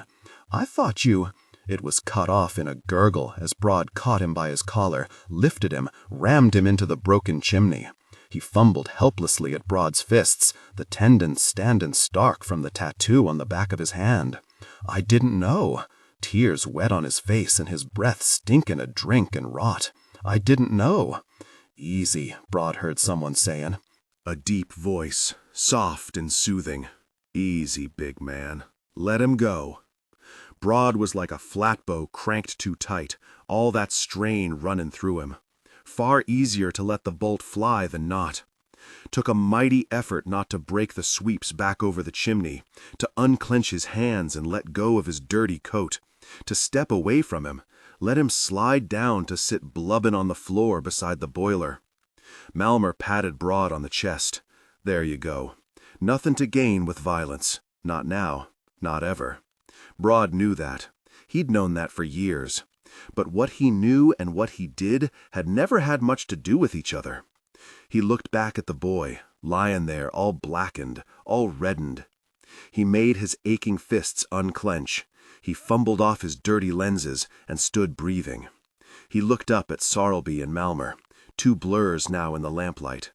"Where are these meetings?" Surprises, Rika flopped down, misjudged it, and sat so hard she bit her tongue and gave her backside quite the bruising. Eisern had to shoot out a quick hand to stop her chair going over backwards. "You're drunk," she said. "I am drunk," said Rika proudly. She'd hit the chaga pipe as well, and everything had a lovely glow. Faces all shiny and smeary and happy in the candlelight. "You're very drunk," said Eisern. "But people are forgiven of you because you're young, foolish, and strangely lovable. I am lovable." Rika took another drink, which met just a smidge of burpsick coming up the other way, and made her half choke and splutter ale everywhere. Would have felt extremely undignified if she'd been less drunk. As it was, she just laughed. And being drunk, well, that's the point of a feast. Eisern's eyes slipped slowly towards her over the rim of her cup. "The word is feast." "That's what I said," said Rika. "Feast." Bloody word. She couldn't quite get her numb teeth all the way around it. The hall, or the barn in fact, because they had to use what they could get these days, was falling quiet. Rika's father was getting up to give a speech. "Shush," hissed Rika. "Shush." "I didn't speak," said Eisern. "I said shush." Her cracked voice rang out across the now silent barn, and her father cleared his throat, and Rika felt all eyes on her, and her face burned, and she squashed herself down as low as she could go, and took a stealthy slurp from her cup. "Might be Calder and Scal and their bastards have us on the run," called Rika's father. So far, the bastards," someone bellowed, and others seized the chance to growl insults of one kind or another at the enemy, and Rika curled her lip and spat onto the straw. "Might be my garden's been trampled to muck. Was not but brambles anyway," someone called from the back. "Might be I'm givin' a speech in some fool's barn rather'n my hall in Uffrith. That hall smelled a dog," came a voice, and there was a scattering of laughter from the 100 or more named men wedged around tables made from old doors. Rika's father looked grave, though, and they soon shut up. "Lost a lot of things in my life," he said. "Lost 'em, or had 'em taken. Lot of good folk gone back to the mud these past few weeks. Lot of empty spaces, here, now, where friends should be sitting. Spaces that can't ever be filled." And he raised his cup, and so did everyone else, and a solemn murmur went around the barn. "To the dead," growled Shivers. "To the dead," echoed Rika, sniffing back a sudden wave of sadness and anger mixed. "But I've been blessed with loyal allies." Rika's father nodded towards Lady Finry, doing her best to look comfortable, bless her. "And now my daughter's come back to me." He grinned down at Rika. "So, in spite of some sorrows, I count myself lucky." And he hugged her tight and kissed her head, and while the barn rang to its ancient rafters with cheers and whoops, muttered softly, "Luckier I deserve, I reckon. I'd like to raise a cup myself." Rika clambered onto the table with a hand on her father's shoulder and held her cup over her head. Ale slopped out and spattered on the wood, though it was already so ale-spattered no one could have noticed the difference. "To all of you sorry bastards who were so hopelessly lost, but thanks to the tender guidance of Eisern Fail, were able to find your way back to me.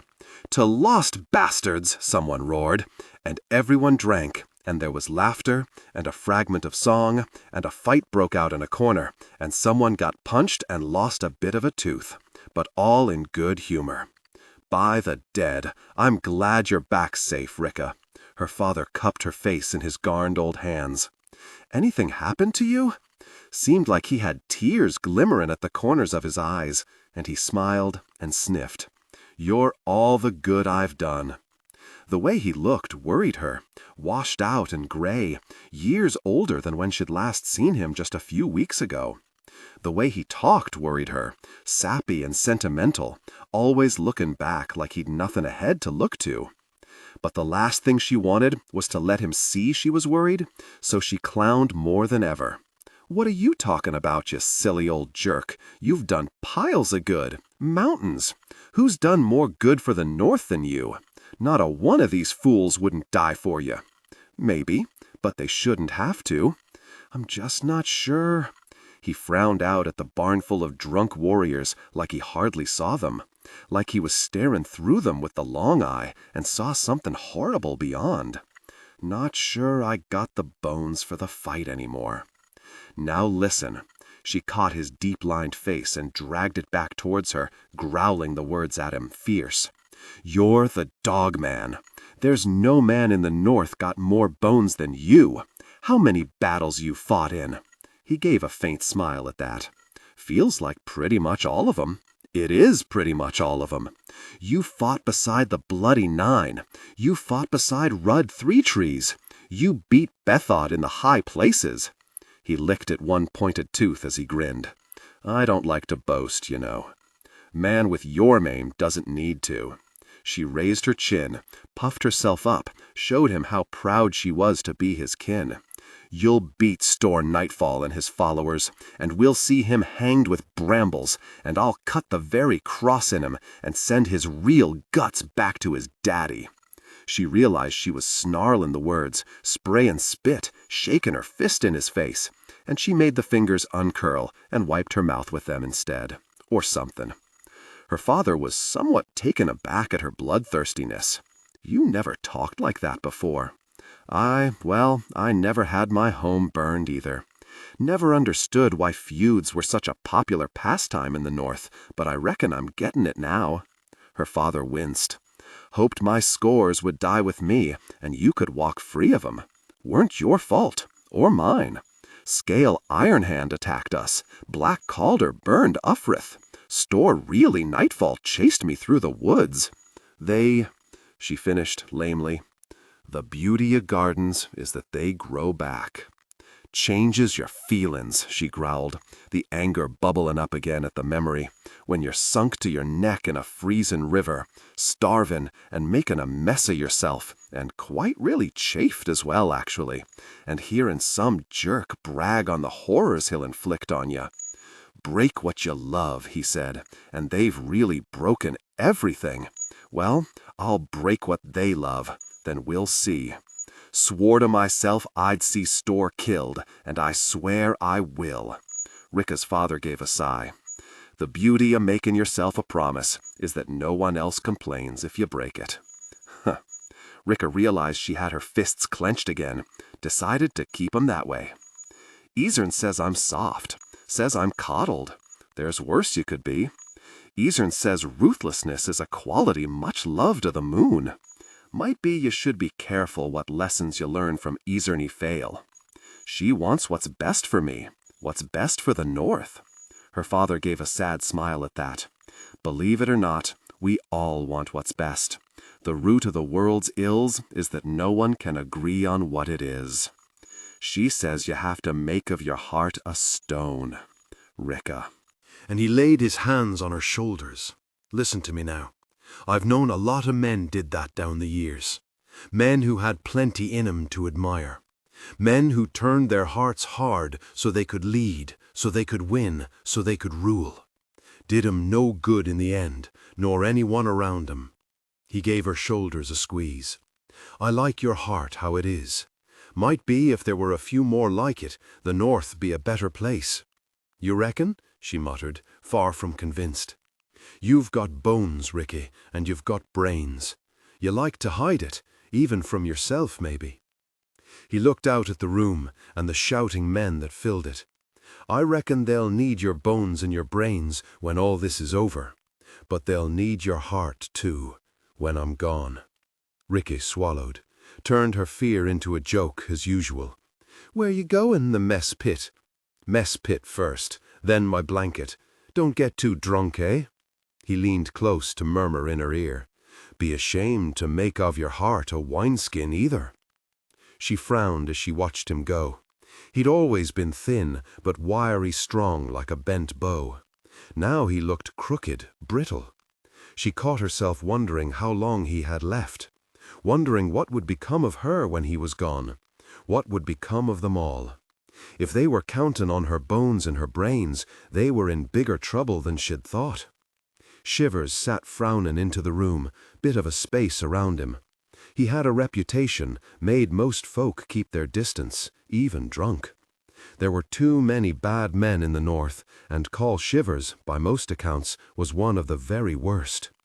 Bad men are a terrible curse, no doubt, right up until you're in bad trouble and there's one on your side. Then they're the best thing ever. "Hey, hey, Shivers!" She slapped him on the shoulder and nearly missed. Lucky thing it was a big shoulder. "Not sure you're really getting this whole feast thing. We are rejoicing in my heroic return. You're meant to smile." She looked at his ruined face, the lid sagging around his metal eye and the great burn across his cheek. "You can smile, can't you?"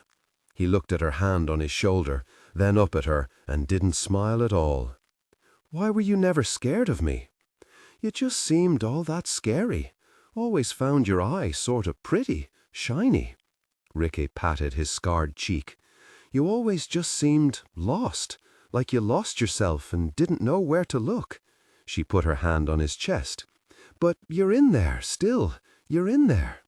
He looked as shocked as if she'd slapped him, and there was a gleam of damp in his real eye. Or maybe it was just her own sight that was smeary, as Call Shivers wasn't really known as a big weeper, except when his bad eye dribbled, which was a different thing. "Lot of teary old man about today," she muttered, pushing herself away from the table.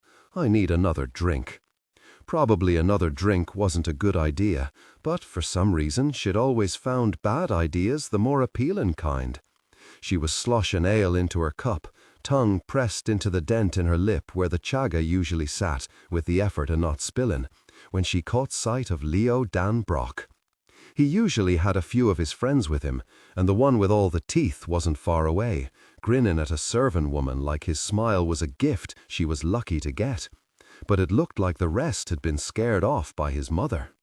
To be fair, Lady Finray was a pretty fearsome woman, and she was delivering a pretty fearsome lecture to her son if her wagging finger and his screwed-up face were a guide. "But I shan't cramp you any longer," Ricky heard her say as she came closer. "Someone has to manage this retreat, after all." Leo glared daggers at his mother as she strode away, then tossed his head back and drained his cup, then threw the cup across the rubbish-strewn table and started drinking straight from the jug, little rivulets running down his hard-working throat. "I sometimes think more ale gets spilled than drunk at these things," said Ricky in the Union tongue, both hands on the table beside him with her shoulders up around her ears. He lowered the jug and peered at her over the rim, answered in Northern. "If it isn't the dogmen's missing daughter. Glad to be back. I'd prefer to be back in Ufrith, but Ufrith's burned, and the people scattered. The lucky ones anyway. Always thought I hated the place, but now it's gone, I miss it." She had to swallow another lump of sadness. "Still, this is an awful lot better than being hunted through a freezing forest by a crowd of terrible individuals, so there's that. Lot of jerks in the north, but that's store nightfall." And she bared her teeth at a sudden stab of hate. "By the dead, he's a jerk for the songs. You Northmen love to make songs about jerks." "I'm a North woman," she said, poking at her chest with a thumb. "I noticed," he said, raising his brows at it, her thumb, not her chest. Though maybe he was taking a sly look at that, too. She somewhat hoped so, but was too drunk to tell. Seemed every word between them had an edge to it. A little danger, like the jabs in a duel. A little thrill, like each breath was a gamble. "Not easy," she grunted, dropping on the empty stool where his mother had been sitting, thumping her boot down on the table and rocking carelessly back. "Being in the shadow of a famous parent. No, I miss my father." Leo frowned into his ale jug. 3 years he's been gone. Still feels like yesterday. Didn't get nearly so much of my mother's attention when he was alive. You should be glad of your mother's attention. Never knew mine. "I'll be Lord Governor soon," said Leo, trying and largely failing to sound Lord Governor-ish, though it was a failure Ricky found endearing. She was finding everything about him endearing right then. Especially his collarbones for some reason. Strong, bold collarbones he had, with a hard dimple between, she reckoned her nose would nuzzle into just right. "The king'll send an edict, and I'll be able to do whatever I want." Ricke opened her eyes very wide. "So, you only have to do what your mama tells you till a man with a golden hat gives you permission?" She puffed out her cheeks. "That's impressive. That is really, quite really something." He'd been frowning at first, but she was pleased to see it crumble into a sheepish smile. "You're right, I'm being a jerk." She was thinking that sometimes a challenging person is exactly what you need, but she just about stopped herself saying it. A girl should maintain some mystery, even when drunk. Leo leaned close, and she felt a guilty flush of heat on the side facing him, like he was made of hot coal and she was sitting too close to the fire.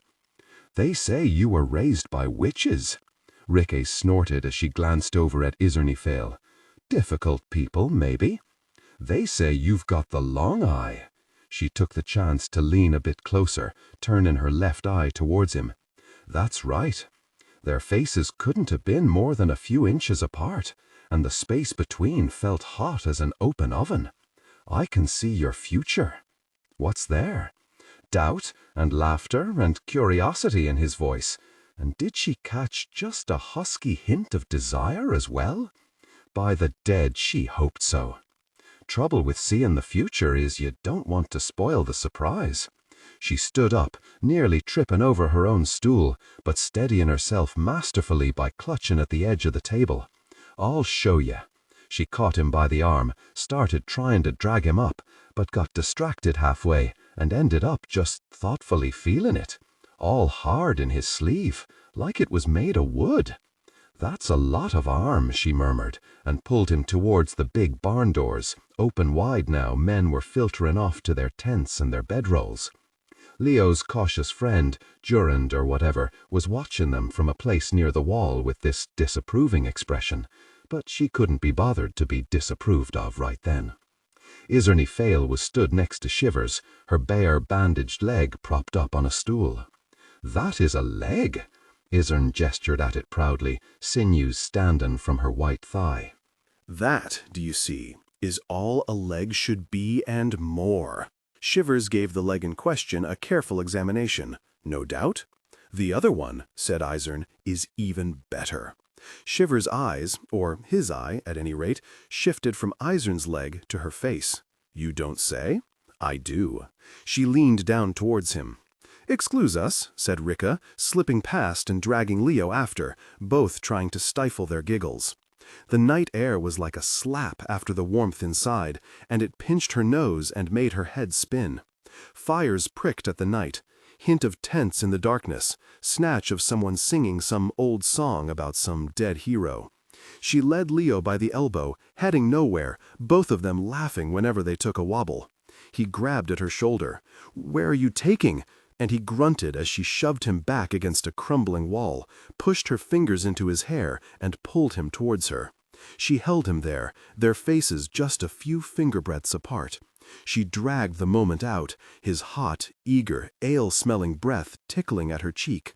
She dragged the moment out, distant firelight gleaming in the corners of his eyes. She dragged the moment out, getting closer, until he was pushing his smiling lips towards her, and she brushed them with hers, one way, then the other. Then they were kissing, hungry, messy, and Ricke reflected that she was quite an excellent kisser, even if she did say so herself, and he wasn't at all bad either. No point pecking away like a sparrow at the seed. You've got to get stuck in. They broke apart to catch their breath, and he swayed a bit and wiped his mouth, his eyes darting all over her face in a slightly flustered, slightly excited, slightly drunk sort of way that made her feel flustered and excited and drunk as well. Then he took a long breath and blew it out. "So, where's this surprise then?" She grinned. "You rascal." A rickety door stood with a crack of darkness showing, and she shouldered it wobbling open and bundled him through. He tripped over his own feet and went tottering, a thud as he fell. Then silence. "Leo?" she hissed, shuffling forward. It was close to pitch black, her hand out and feeling for him. Then she felt her wrist caught, and she yelped as she was dragged down, fell into something soft, a heap of straw, smelling of earth and animals and rot. But Rika had never been all that picky, and she was feeling even less picky than usual right then. Picky Rika. She gave a little snort of laughter as Leo slid on top of her, kissing her again, making eager little grunts in his throat that made her grunt back, his mouth hot in the darkness. One of his hands slipped under her shirt, up her waist, up her ribs, and she grabbed his wrist. "Wait," she hissed. He froze. "What?" Silence, and she could hear his quick breath over the sound of her own thudding heartbeat. "You all right? Shouldn't we get your mother's permission first?" She saw the faint gleam of his teeth as he smiled. "You rascal." Or maybe His Majesty's? A royal edict probably overrules a lady governor. "You're right," he said, propping himself up. "I'll send a message to Adua. They'll want to discuss it in the closed council, but we should get a Knight Herald back with an answer before—" "Not sure I'll be this drunk by then," she said. Tension broke. They gave in to desire, connecting deeply. Didn't need the long eye to see where things were going now. Nothing like being wanted, is there? Wanted by someone you want. Always seems like magic that something can feel so good but cost nothing. The lion and the wolf. If anyone asked, he'd always say he loved the ladies, the chase, the conquest, the bawdy jokes. But the truth was, Leo had never been comfortable around women. Men made sense, slapped backs and firm shakes and blunt talk and wrestling, but women were a very mystery. He never quite knew what to make of their chatter and their feelings and their strange, soft bodies. He'd handle intimacy, of course. He'd lead the very charge. No problems in that department. But some of the most awkward moments of his life had been mornings after. He reached for his trousers, picked some straw out of them, painstakingly pulled them on, wincing as his belt buckle clinked. He fished up his shirt and his boots, took a step towards the chink of light down the edge of the door, and looked back. Rika lay in the hay, arms flung heedlessly wide, gold ring through her nose gleaming with the morning light, tangled mass of chains and runes and talismans shifting as she breathed, a stray strand of hair across her face. In spite of his headache, he found he was smiling. Leo had never been comfortable around women, but perhaps his problem had been finding the right one. Rika was nothing like the ladies his mother would maneuver into his path in Ostenhorn. They always seemed to say one thing but mean another, like talking was a game you won by making the other player totally confused. Rika had known him for years. There was no need for fumbling small talk, and every moment with her felt like an adventure. She could kidnap a conversation and in a breath carry it off into strange territory. You never knew where you'd end up, but it was always honest. He tossed his boots away and slipped down beside her again. He lifted his hand, paused a moment, then, grinning all the while, gently pushed that strand of hair off her face. They seemed the very last people one would suspect of being agents of the Inquisition, but Savine supposed that was rather the point. "Are you expecting trouble in Valbec?" she asked. "If I was," said Vic, "I imagine your father would have told you not to come." "He did. I ignored him. And I hardly think he would be sending you if there was not at least a little trouble there. Am I right?" Vic did not even blink. There really was no rattling the woman. "Are you expecting trouble?" she asked, answering a question with another. "I find it's always wise to expect it. I own a share in a textile mill in the city, among other things. Among other things. I have a partner there, one Colonel Valamir, once commander of the King's Own 1st Regiment, too inflexible to work under Mitterick. Is he flexible enough to work under you?" Apparently, Vic not only knew her own business, but everybody else's. "Where would be the fun in bending flexible people to your whims?" asked Savine. "And partners are useful. Someone to oversee operations, someone to share the risks, someone to take the blame. You should go into business." "Not sure I'm ruthless enough. I'll stick with the Inquisition." Savine rewarded that with her exhaustively practiced, spontaneous laugh.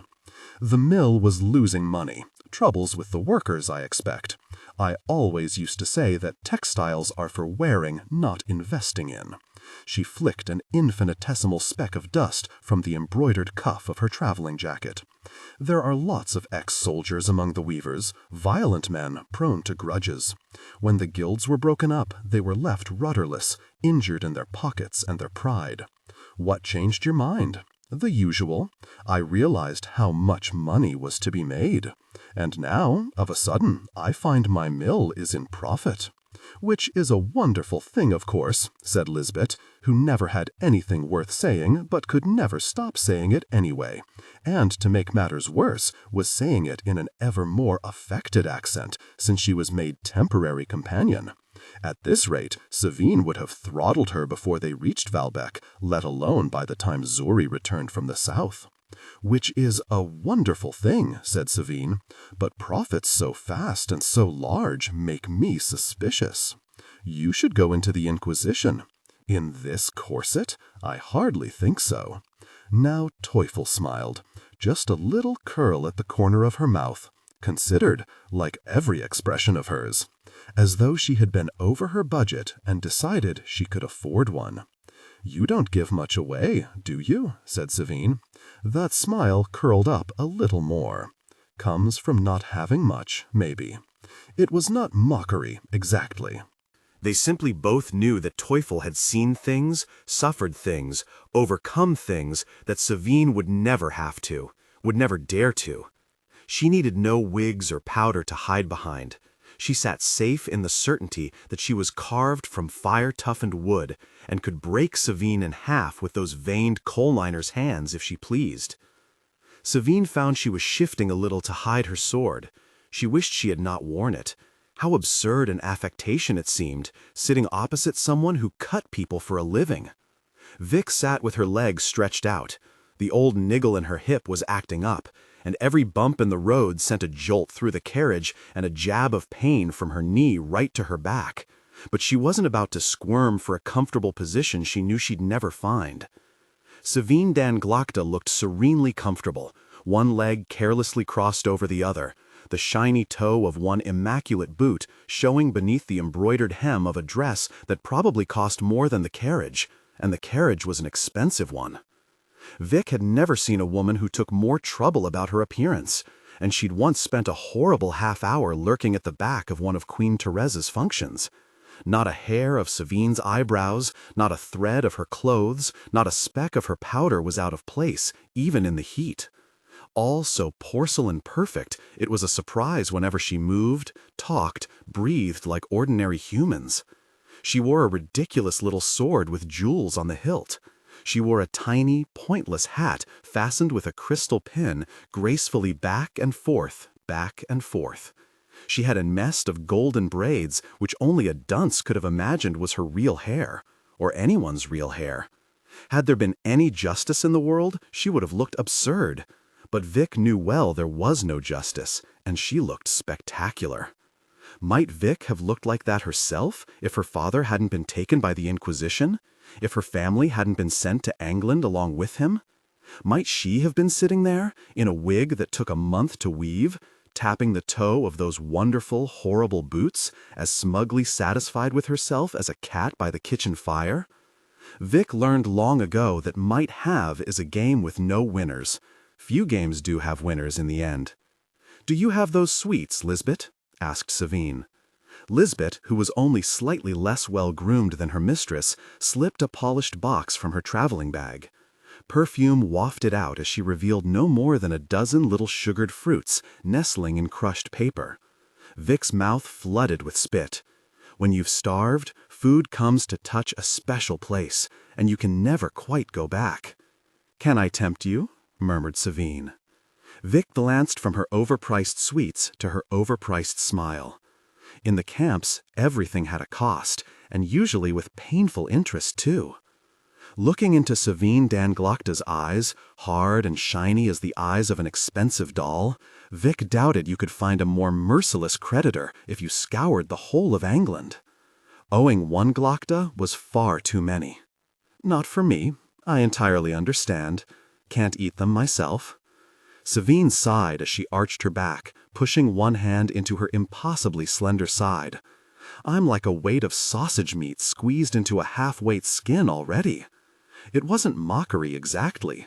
They just both knew that Savine had more manners, money, and beauty in one strand of hair than Vic could have dug from her whole acquaintance. She sat safe on invisible cushions of power and privilege, knowing she could buy and sell Vic on a whim. Savine offered the box to Tallow. "How about you, young man?" A blotchy flush spread across his cheeks, as if a goddess had floated from the heavens to offer him eternal life. He glanced at Vic. "Can I take one?" "If Lady Savine says you can take one, you can take one." Savine smiled wider than ever. "You can take one." He reached out with a trembling hand, prized one from the fancy paper, then sat staring at it. "That sweet probably cost more than your shoes," said Vic. Tallow lifted up one dirty boot, its creased tongue hanging out like a thirsty dog. "They were free. Got 'em off a dead man." And he stuffed the sweet in his mouth. "Oh!" His eyes went even wider. "Oh!"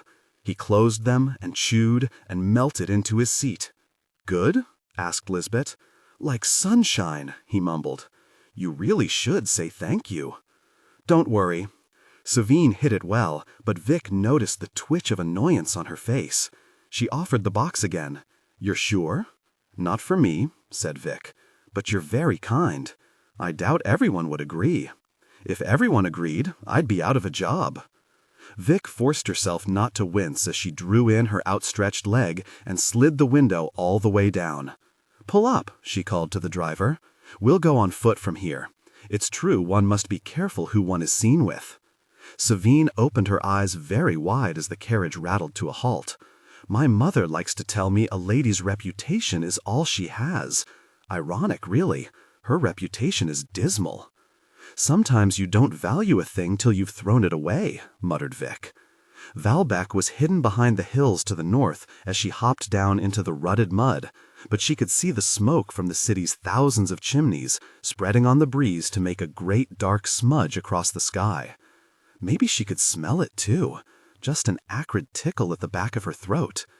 "Is that all your luggage?" asked Savine, as Tallow dragged their stained bags down from the mass of boxes on the roof. "We travel light," said Vic, pulling on her battered coat and giving her shoulders the laborer's hunch that went with it. "I envy you that.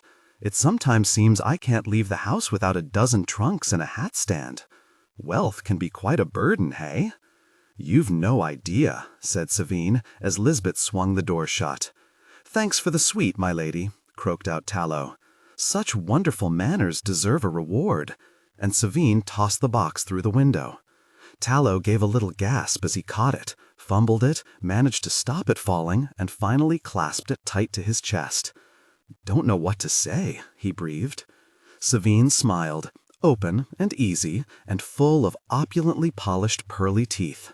"Then silence is probably your best option. It nearly always was, in Vic's opinion." Savine touched her fan to the brim of her perfect little hat. "Happy hunting!" Fan snapped, whip cracked, and the carriage lurched on towards Valbec. Tallow watched it go in sad silence, shading his eyes against the midday glare. Vic shook her hair out, stuck her hand in the ditch beside the road, and made sure she combed dirty water through to the ends.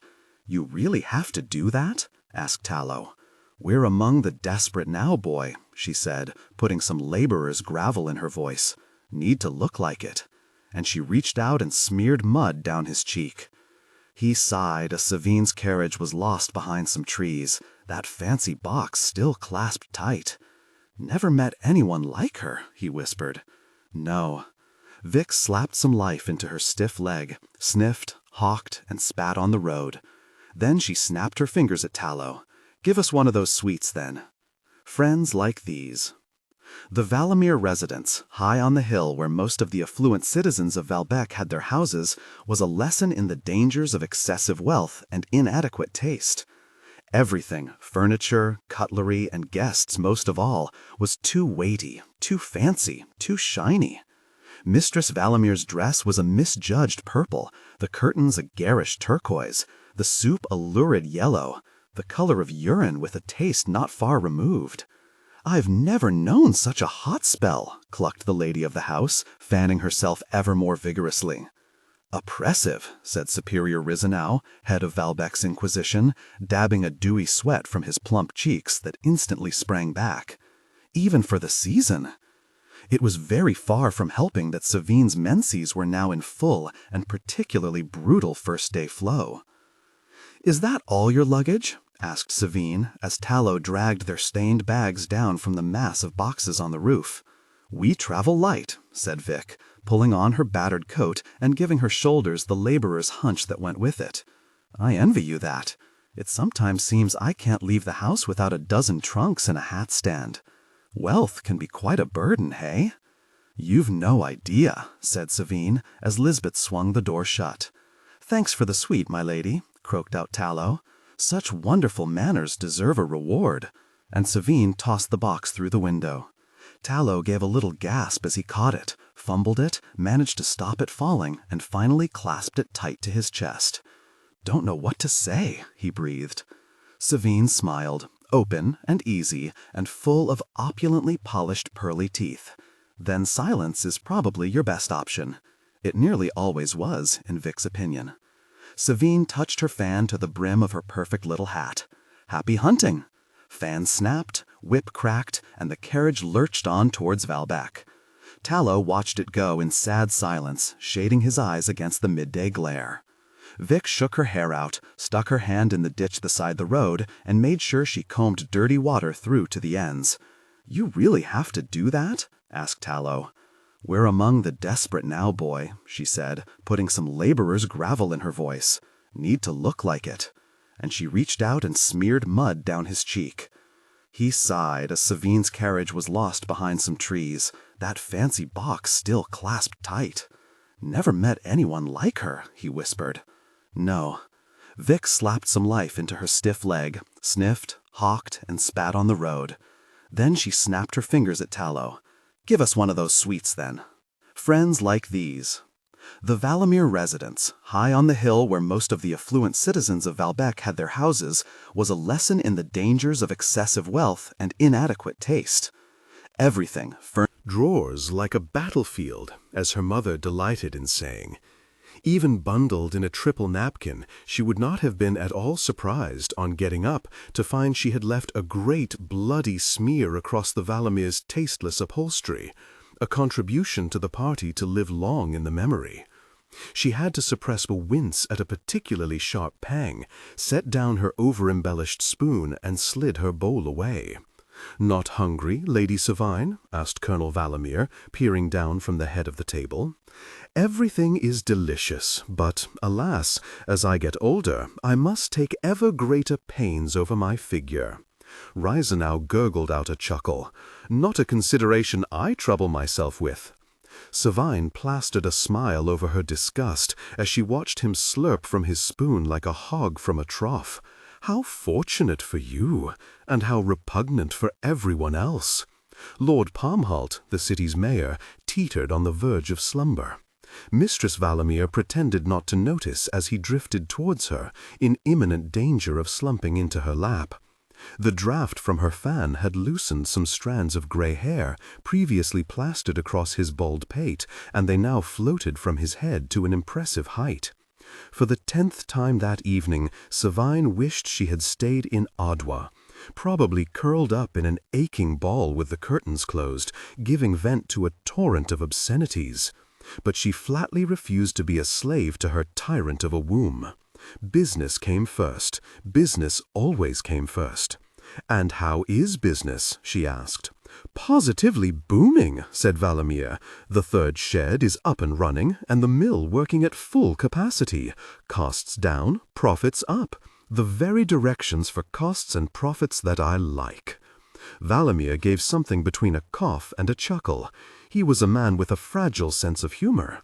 "All good news. As I told you in my letter, nothing to worry about." "Oh, I can always find something to keep me awake at night," said Savine, "even if it was only a constant grinding ache through her stomach and down the backs of her legs." Perhaps it was her presence, but there was a nervous edge to the gathering. The talk too urgent, the laughter too shrill, the staff twitchy as they whisked the soups away. Savine's eye was caught by the glint of metal at the window, a pair of guards patrolling the grounds. There had been 4 of them at the door when she arrived, accompanied by a sullen monster of a dog. "Are all the armed men really necessary?" she asked. She was gratified to note the twitch of dismay on Valamir's face, as if he had sat on a pin. "Given your position in society, given the envy that might be directed towards you, given who your father is, I thought we could not be too careful." "One can never be too careful," echoed Superior Reisenau, leaning close to touch Savine's shoulder with entirely too much familiarity. "But you need have no fear, Lady Savine. Oh, I am not easily intimidated. I receive at least a dozen threats a day, the most vivid fantasies of my degradation and violent murder. Angry competitors, jealous rivals, disgruntled workers, scorned business partners, disappointed suitors. If there was money in threats, I would be—" She paused a moment to consider it. "Even richer, I suppose. I swear I receive more venom even than my father. It has made me realize there is only one thing men hate more than other men." There was an expectant pause. "Which is?" asked Mistress Valamir. "Women," said Savine, shifting in her uncomfortable chair. "If a man was struck in the balls during a fencing match, he would be expected to howl and weep and roll around, while his opponent gave him all the time he needed, and the crowd murmured their sympathy.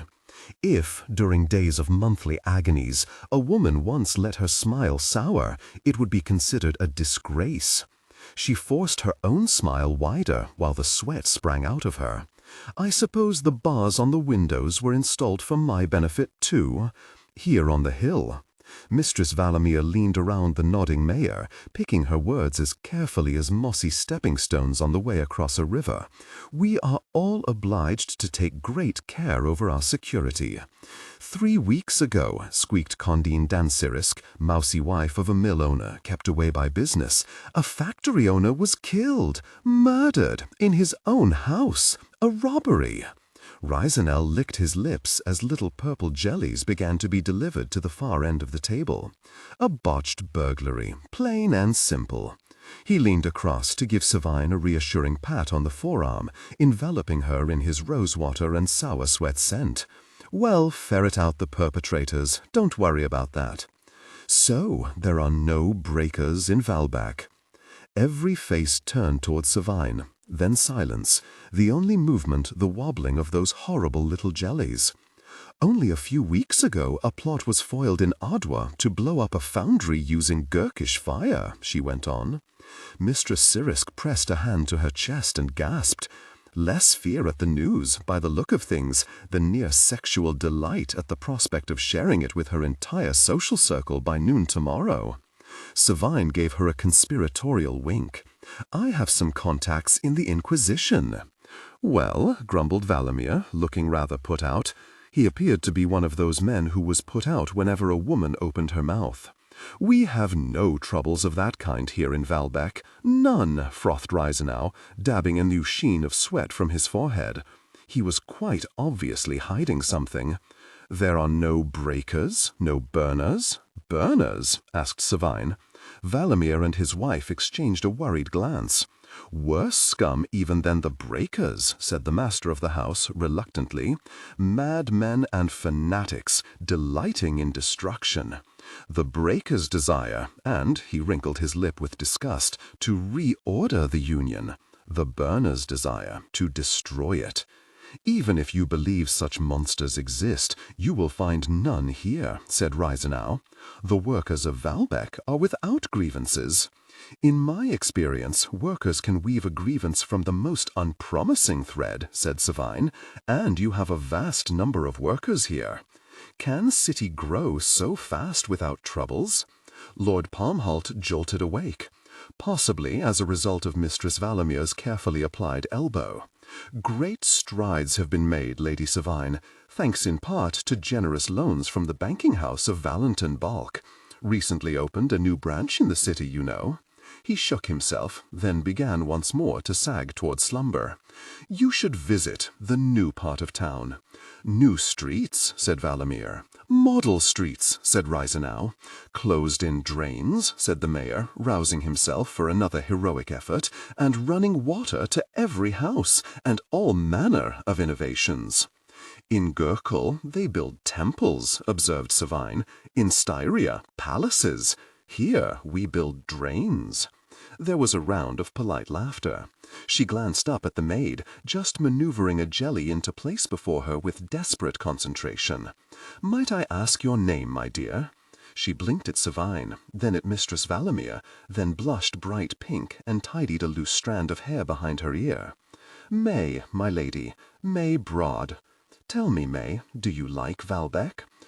"Tolerably well, my lady. I'm still getting used to the air." "The air can be terribly harsh away from the hill. Worse vapors even than in Adwa." May swallowed. "So I'm told, my lady." "Don't worry, you can speak your mind," said Savine. "I insist on it. There's really no point otherwise, is there?"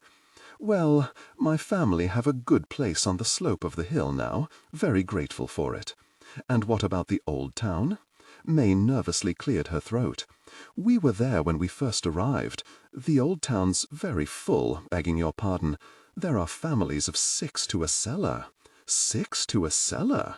Savine glanced at Valamir, and he gave that wince again. "And the walls running with damp, and children playing in the open sewers, and pigs kept in the alleys, and the water from the pumps is far from healthy." She was warming to it now, waving her arms in jerky gestures. "More people come in every day, and there isn't work for all of them, and prices for everything are high." Her hand caught Savine's glass, sent it teetering. She shot her hand out as though jabbing with a short steel and caught it before it fell. The maid stared down in horror. I'm so sorry." "No harm done. Thank you so much. You can go." "Foolish, wayward girl," snapped Mistress Valamir the moment she had pulled the over-polished door shut. Her fanning turned positively savage. "Nonsense," said Savine. "It was entirely my fault. Loose hands and a looser tongue. I will let her go in the morning." Savine's voice had a sudden sharpness. "I would rather you did not." Mistress Valamir bristled. "Pardon me, Lady Savine, but in my own house. A beautiful house in which I am honored to be a guest. But I asked for honesty. I will not see her punished for it." The pain had quite ground away Savine's patience. She set her smile aside for once and made sure she held Valamir's eye. "Please don't make me insist, not when we are having such a lovely evening. If I had been punished every time I spoke truth to an investor, why, I would never have been able to make you so rich." There was a long silence. Then Risenal leaned close to Savine and put his fat, moist hand on hers. It was like having one's fingers smothered in old dough. "Lady Savine, I give you my personal guarantee. The workers are content and there is nothing to worry about." It was his bad luck that this patronizing reassurance coincided with a particularly savage cramp, as if there was a fist clenching around her guts. Savine leaned towards him, cupping her mouth to keep anyone else from hearing, and whispered in his ear, "Touch me again, and I will stab you with my fork. In your fat, reeling neck. Do you understand?" The superior swallowed and carefully peeled his hand from hers. Savine looked back to Valamir. "You said business is good at the mill?" "It is." "Then I would very much like to look at the books. I so enjoy the successful ones." Valamir gave that twitch again. "I will have them brought to you. Better if I go to them. Having come all this way, I must see the improvements you have made first-hand." "A visit in person," ventured Valamir, wincing. Risenau took up the challenge. "It might not be the best. You'll hardly know I'm there."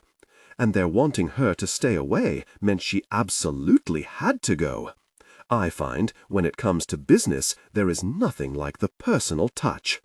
She took up the absurdly long spoon, delved deep into the jelly, and slurped it through pursed lips with great relish. My compliments, Mistress Valamir. Such a delicious jelly. It was a vile jelly, perhaps the worst Savine had ever had the misfortune to consume. She weathered another stab in her belly and presented the gathering with her most glittering smile. You simply must give my maid the recipe. Sinking ships.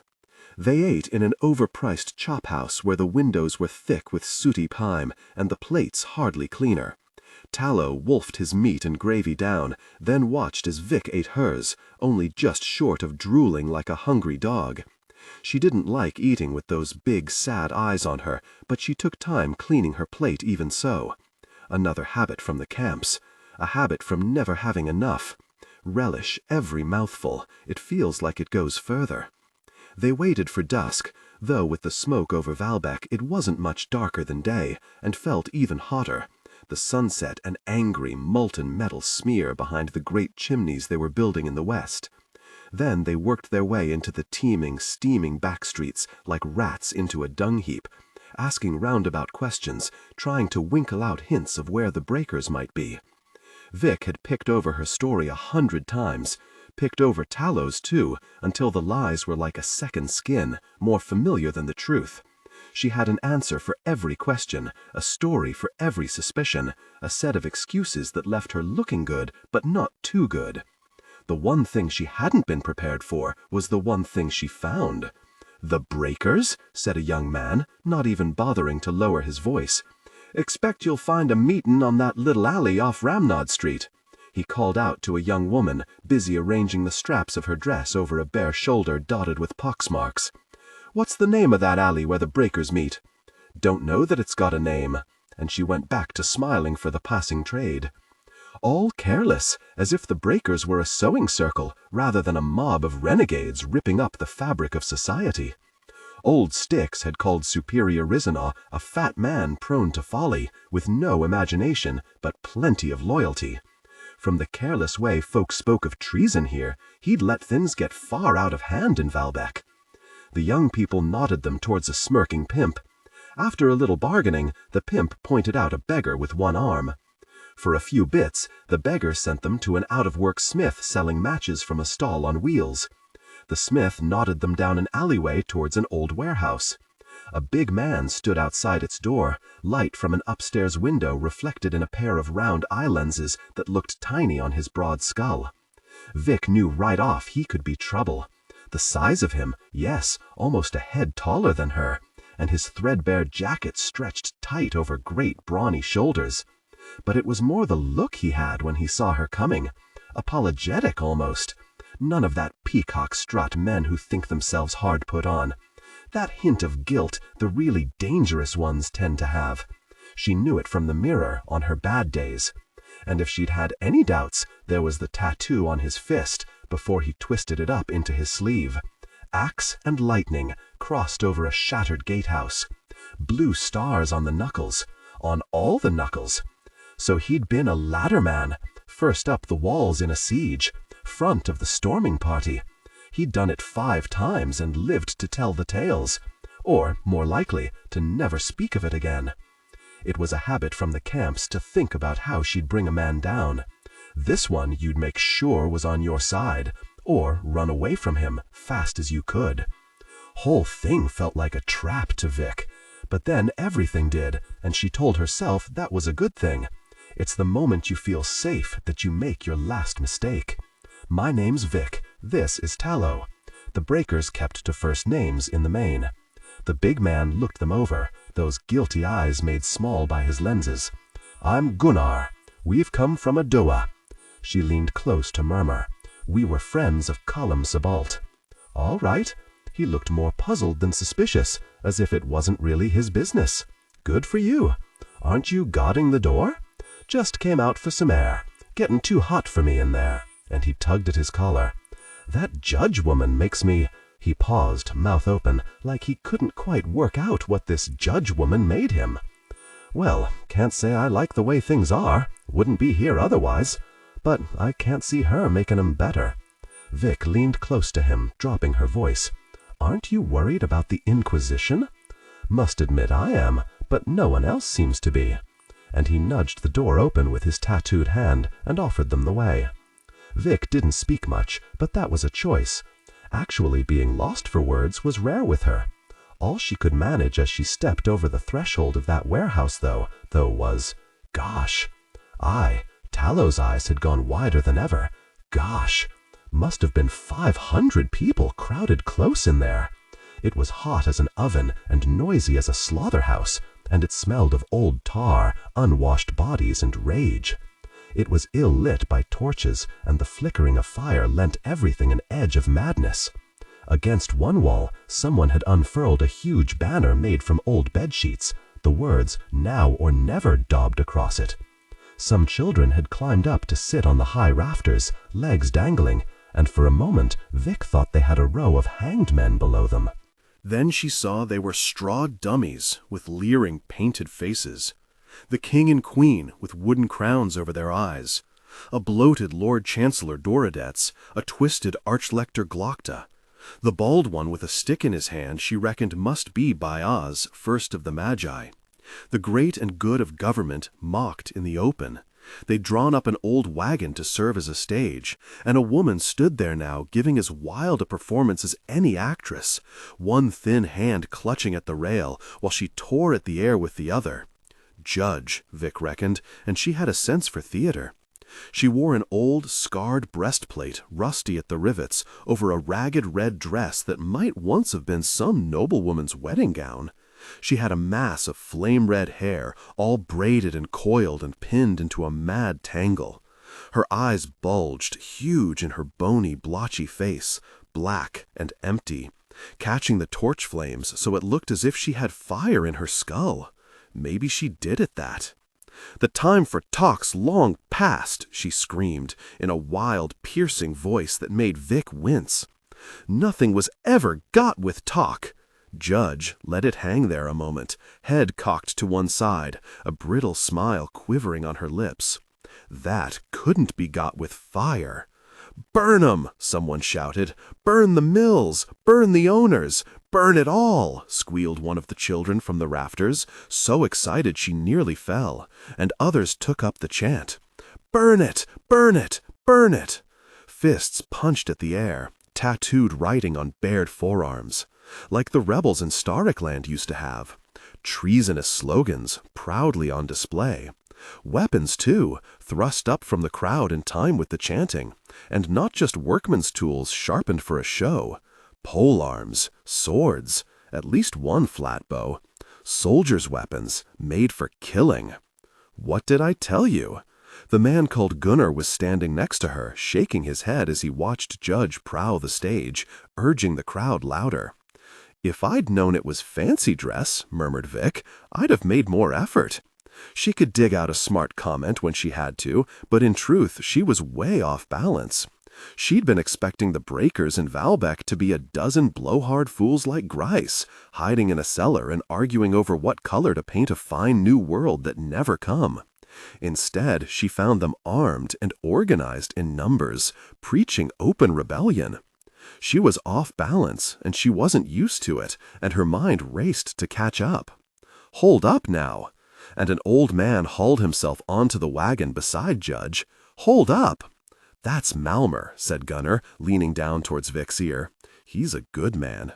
He was Judge's opposite, big and solid and dressed in plain work clothes, face lined from years of labor, and his balding hair iron gray, all ice-water calm to her burning fury. "You can always find folk keen to start fires," he said, turning to the sweltering warehouse. "Finding folk to build in the ashes is harder." Savine met the stare of one, and he made a great show of spitting. She was reminded of the charming reception Queen Therese received on her rare appearances before the commoners. At least no one was screaming Styrian at her, but only, I suspected, because she was not Styrian.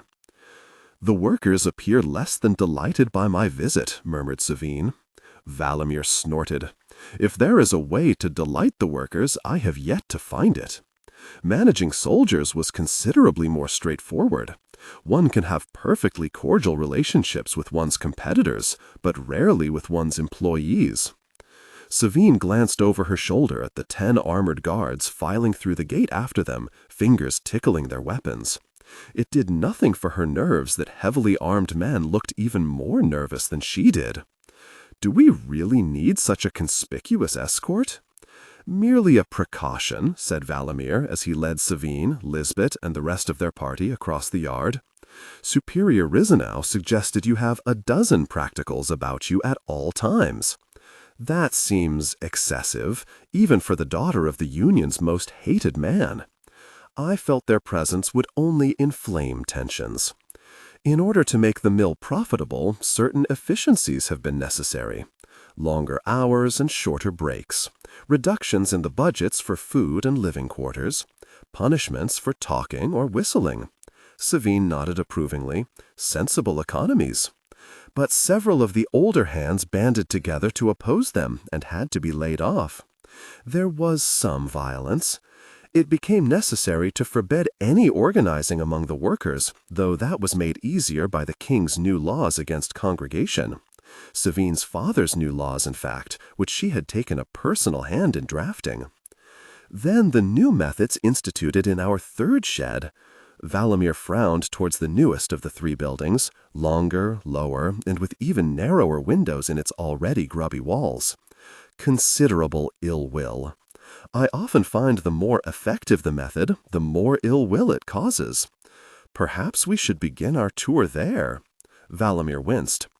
I am not sure you would be comfortable inside. It is extremely noisy, very warm, not at all a suitable place for a lady of your standing. Oh, come now, Colonel, she said, already striding towards it. On my mother's side, I am from tough common stock. I am aware. I knew your uncle, Lord Marshal West. The man had died before she was born, but her mother sometimes spoke of him. If you counted the sentimental platitudes one used about family long in their grave. He once challenged me to a duel, in fact. Really? Her interest piqued by that flash of an honest recollection. Over what? Rash words I have often regretted. You remind me of him in a way. He was a very driven man, very committed. Valamir glanced towards her as he produced a key and unlocked the door. And he could be quite terrifying. The hum of machinery became a roar as he pushed it wide. Inside, the whole place shook with the endless anger of the engines. The slap of belts, the clatter of cogs, the rattle of shuttles, the shrieking of metal under furious pressure. The manufactory floor was dug deep into the ground, so they stood at a kind of balcony. Savine stepped to the rail, frowning down at the workers, and paused, wondering if there was some trick of perspective. But no, they are children. She let no emotion enter her voice at the word. Hundreds of children, lean and filthy, gathered in long rows about the looms, darting among the machines, rolling spindles of yarn as tall as they were, bent under bolts of finished cloth. If Valbec has one commodity in abundance, shouted Valamir in her ear, it is orphaned and abandoned children. Paupers, serving only as a burden to the state. Here we provide them with useful occupation. He gave a grim smile. Welcome to the future. In one corner of the shed there were large shelves, 5 or 6 high, equipped with sliding ladders, but holding only rags. As Savine watched, a tangle-haired girl crawled from one. Their beds, then. They lived in this place. The smell was nauseating, the heat crushing, the noise thunderous, the combination positively hellish. She stifled a cough as she tried to speak again. Even up here on the balcony, the air was heavy with dust, the shafts of light from the narrow windows swarming with motes. Wages are minimal, I imagine. Valamir gave a strange grimace. That is the beauty of this scheme. Aside from a stipend to the poorhouse from which they are acquired, and minimal expenditure on food and clothing, they receive no wages. They can, in effect, be purchased. Purchased. Savine let no emotion enter her voice at that word either. Like any other piece of machinery. She looked down at her new sword belt. She had been delighted when it was delivered the other day. Quite the masterpiece. Siponese leather with gem-studded silver panels showing scenes from the fall of Juvens. How many children could she have bought for the same money? How many had she bought? We used to employ skilled hand weavers, but in practice there is little need. Children can learn to mind the machines just as quickly, and with 1/10 the fuss. Valamir gestured towards the whirring engines, the little figures crawling around them, though more the gesture of a judge towards a crime than a showman towards a spectacle. With the improved machinery, plus the lower costs of labor and housing, this shed is more profitable than the other two combined, and far more easily controlled. Valamir nodded down towards a heavy-set foreman patrolling the floor. Behind his back, Savine saw that he held a stick, or would one describe it as a whip? "How long do they work here?" she croaked out, over the hand she had unconsciously pressed across her mouth. "Shifts are 14 hours. Any longer has proved unsustainable."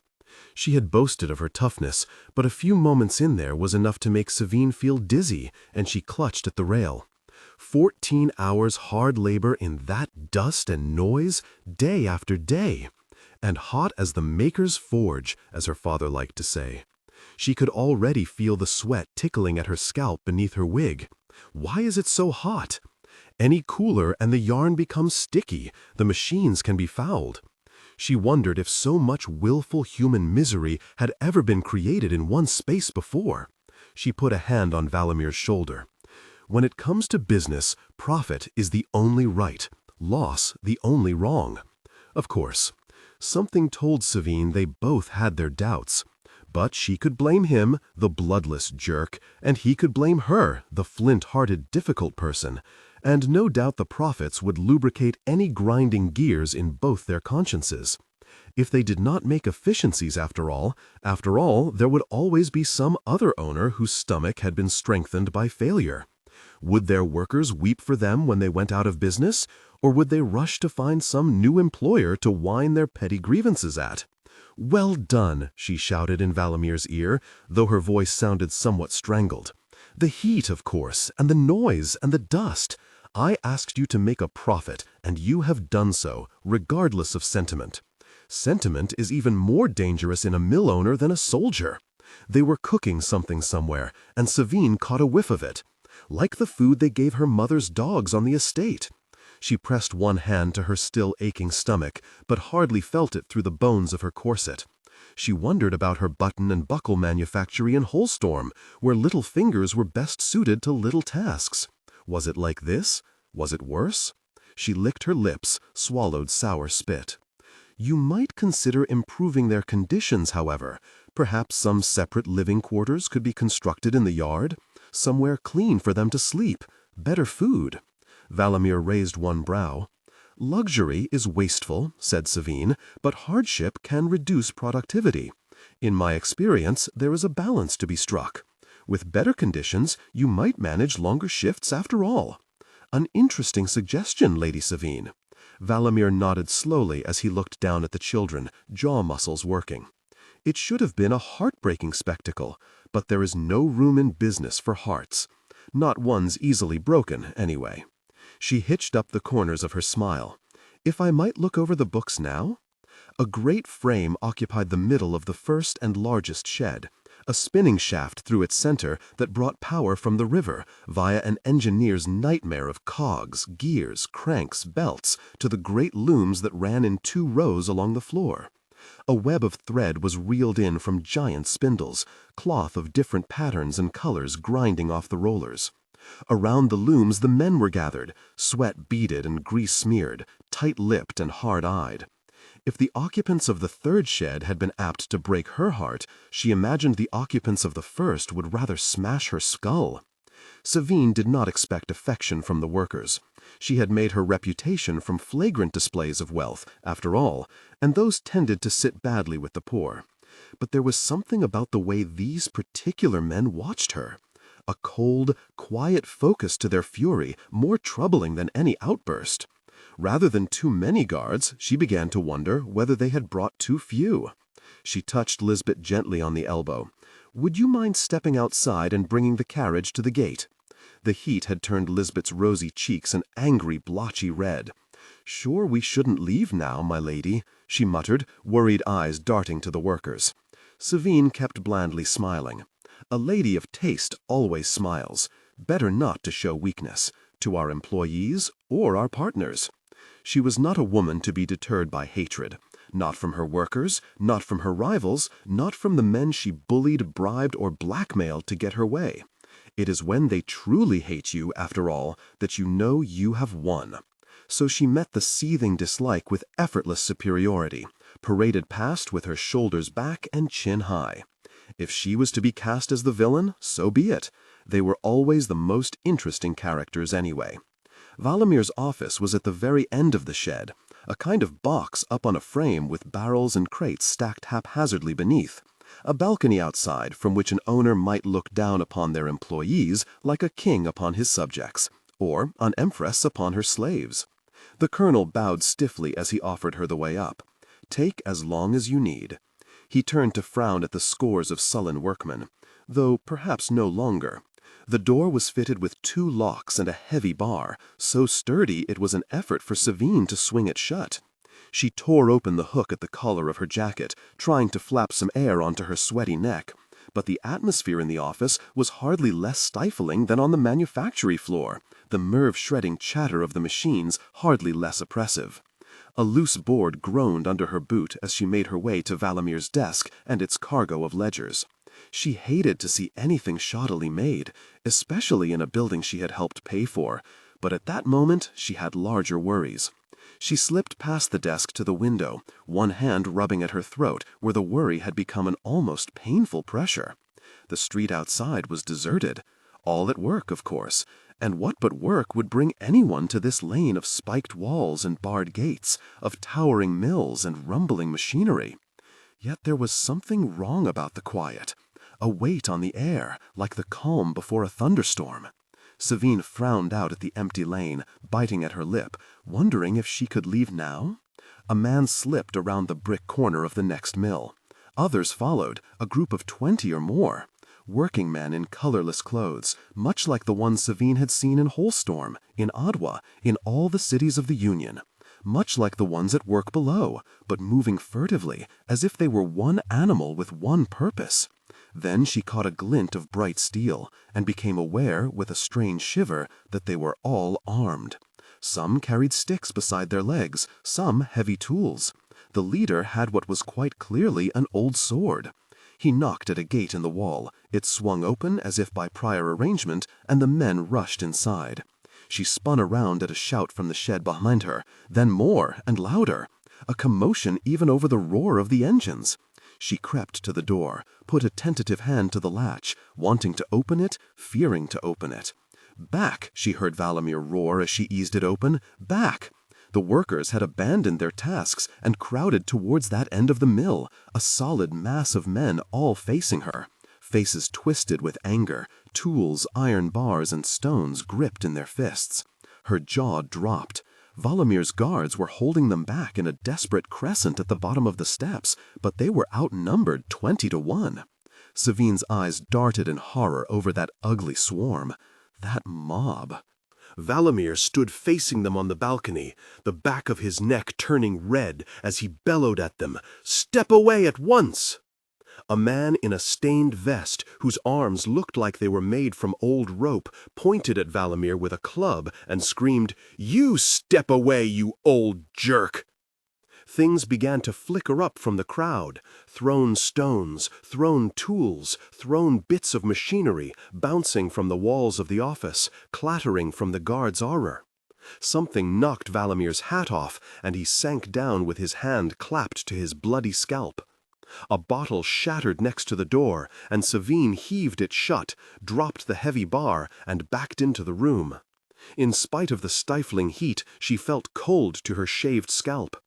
She had expected an ugly scene on the way out, perhaps insults hurled and surly men dragged to the cells while she glided back to luxury, unruffled. How could she have expected this, an armed insurrection? She could hear her own snatched breath, the breath of a hunted animal.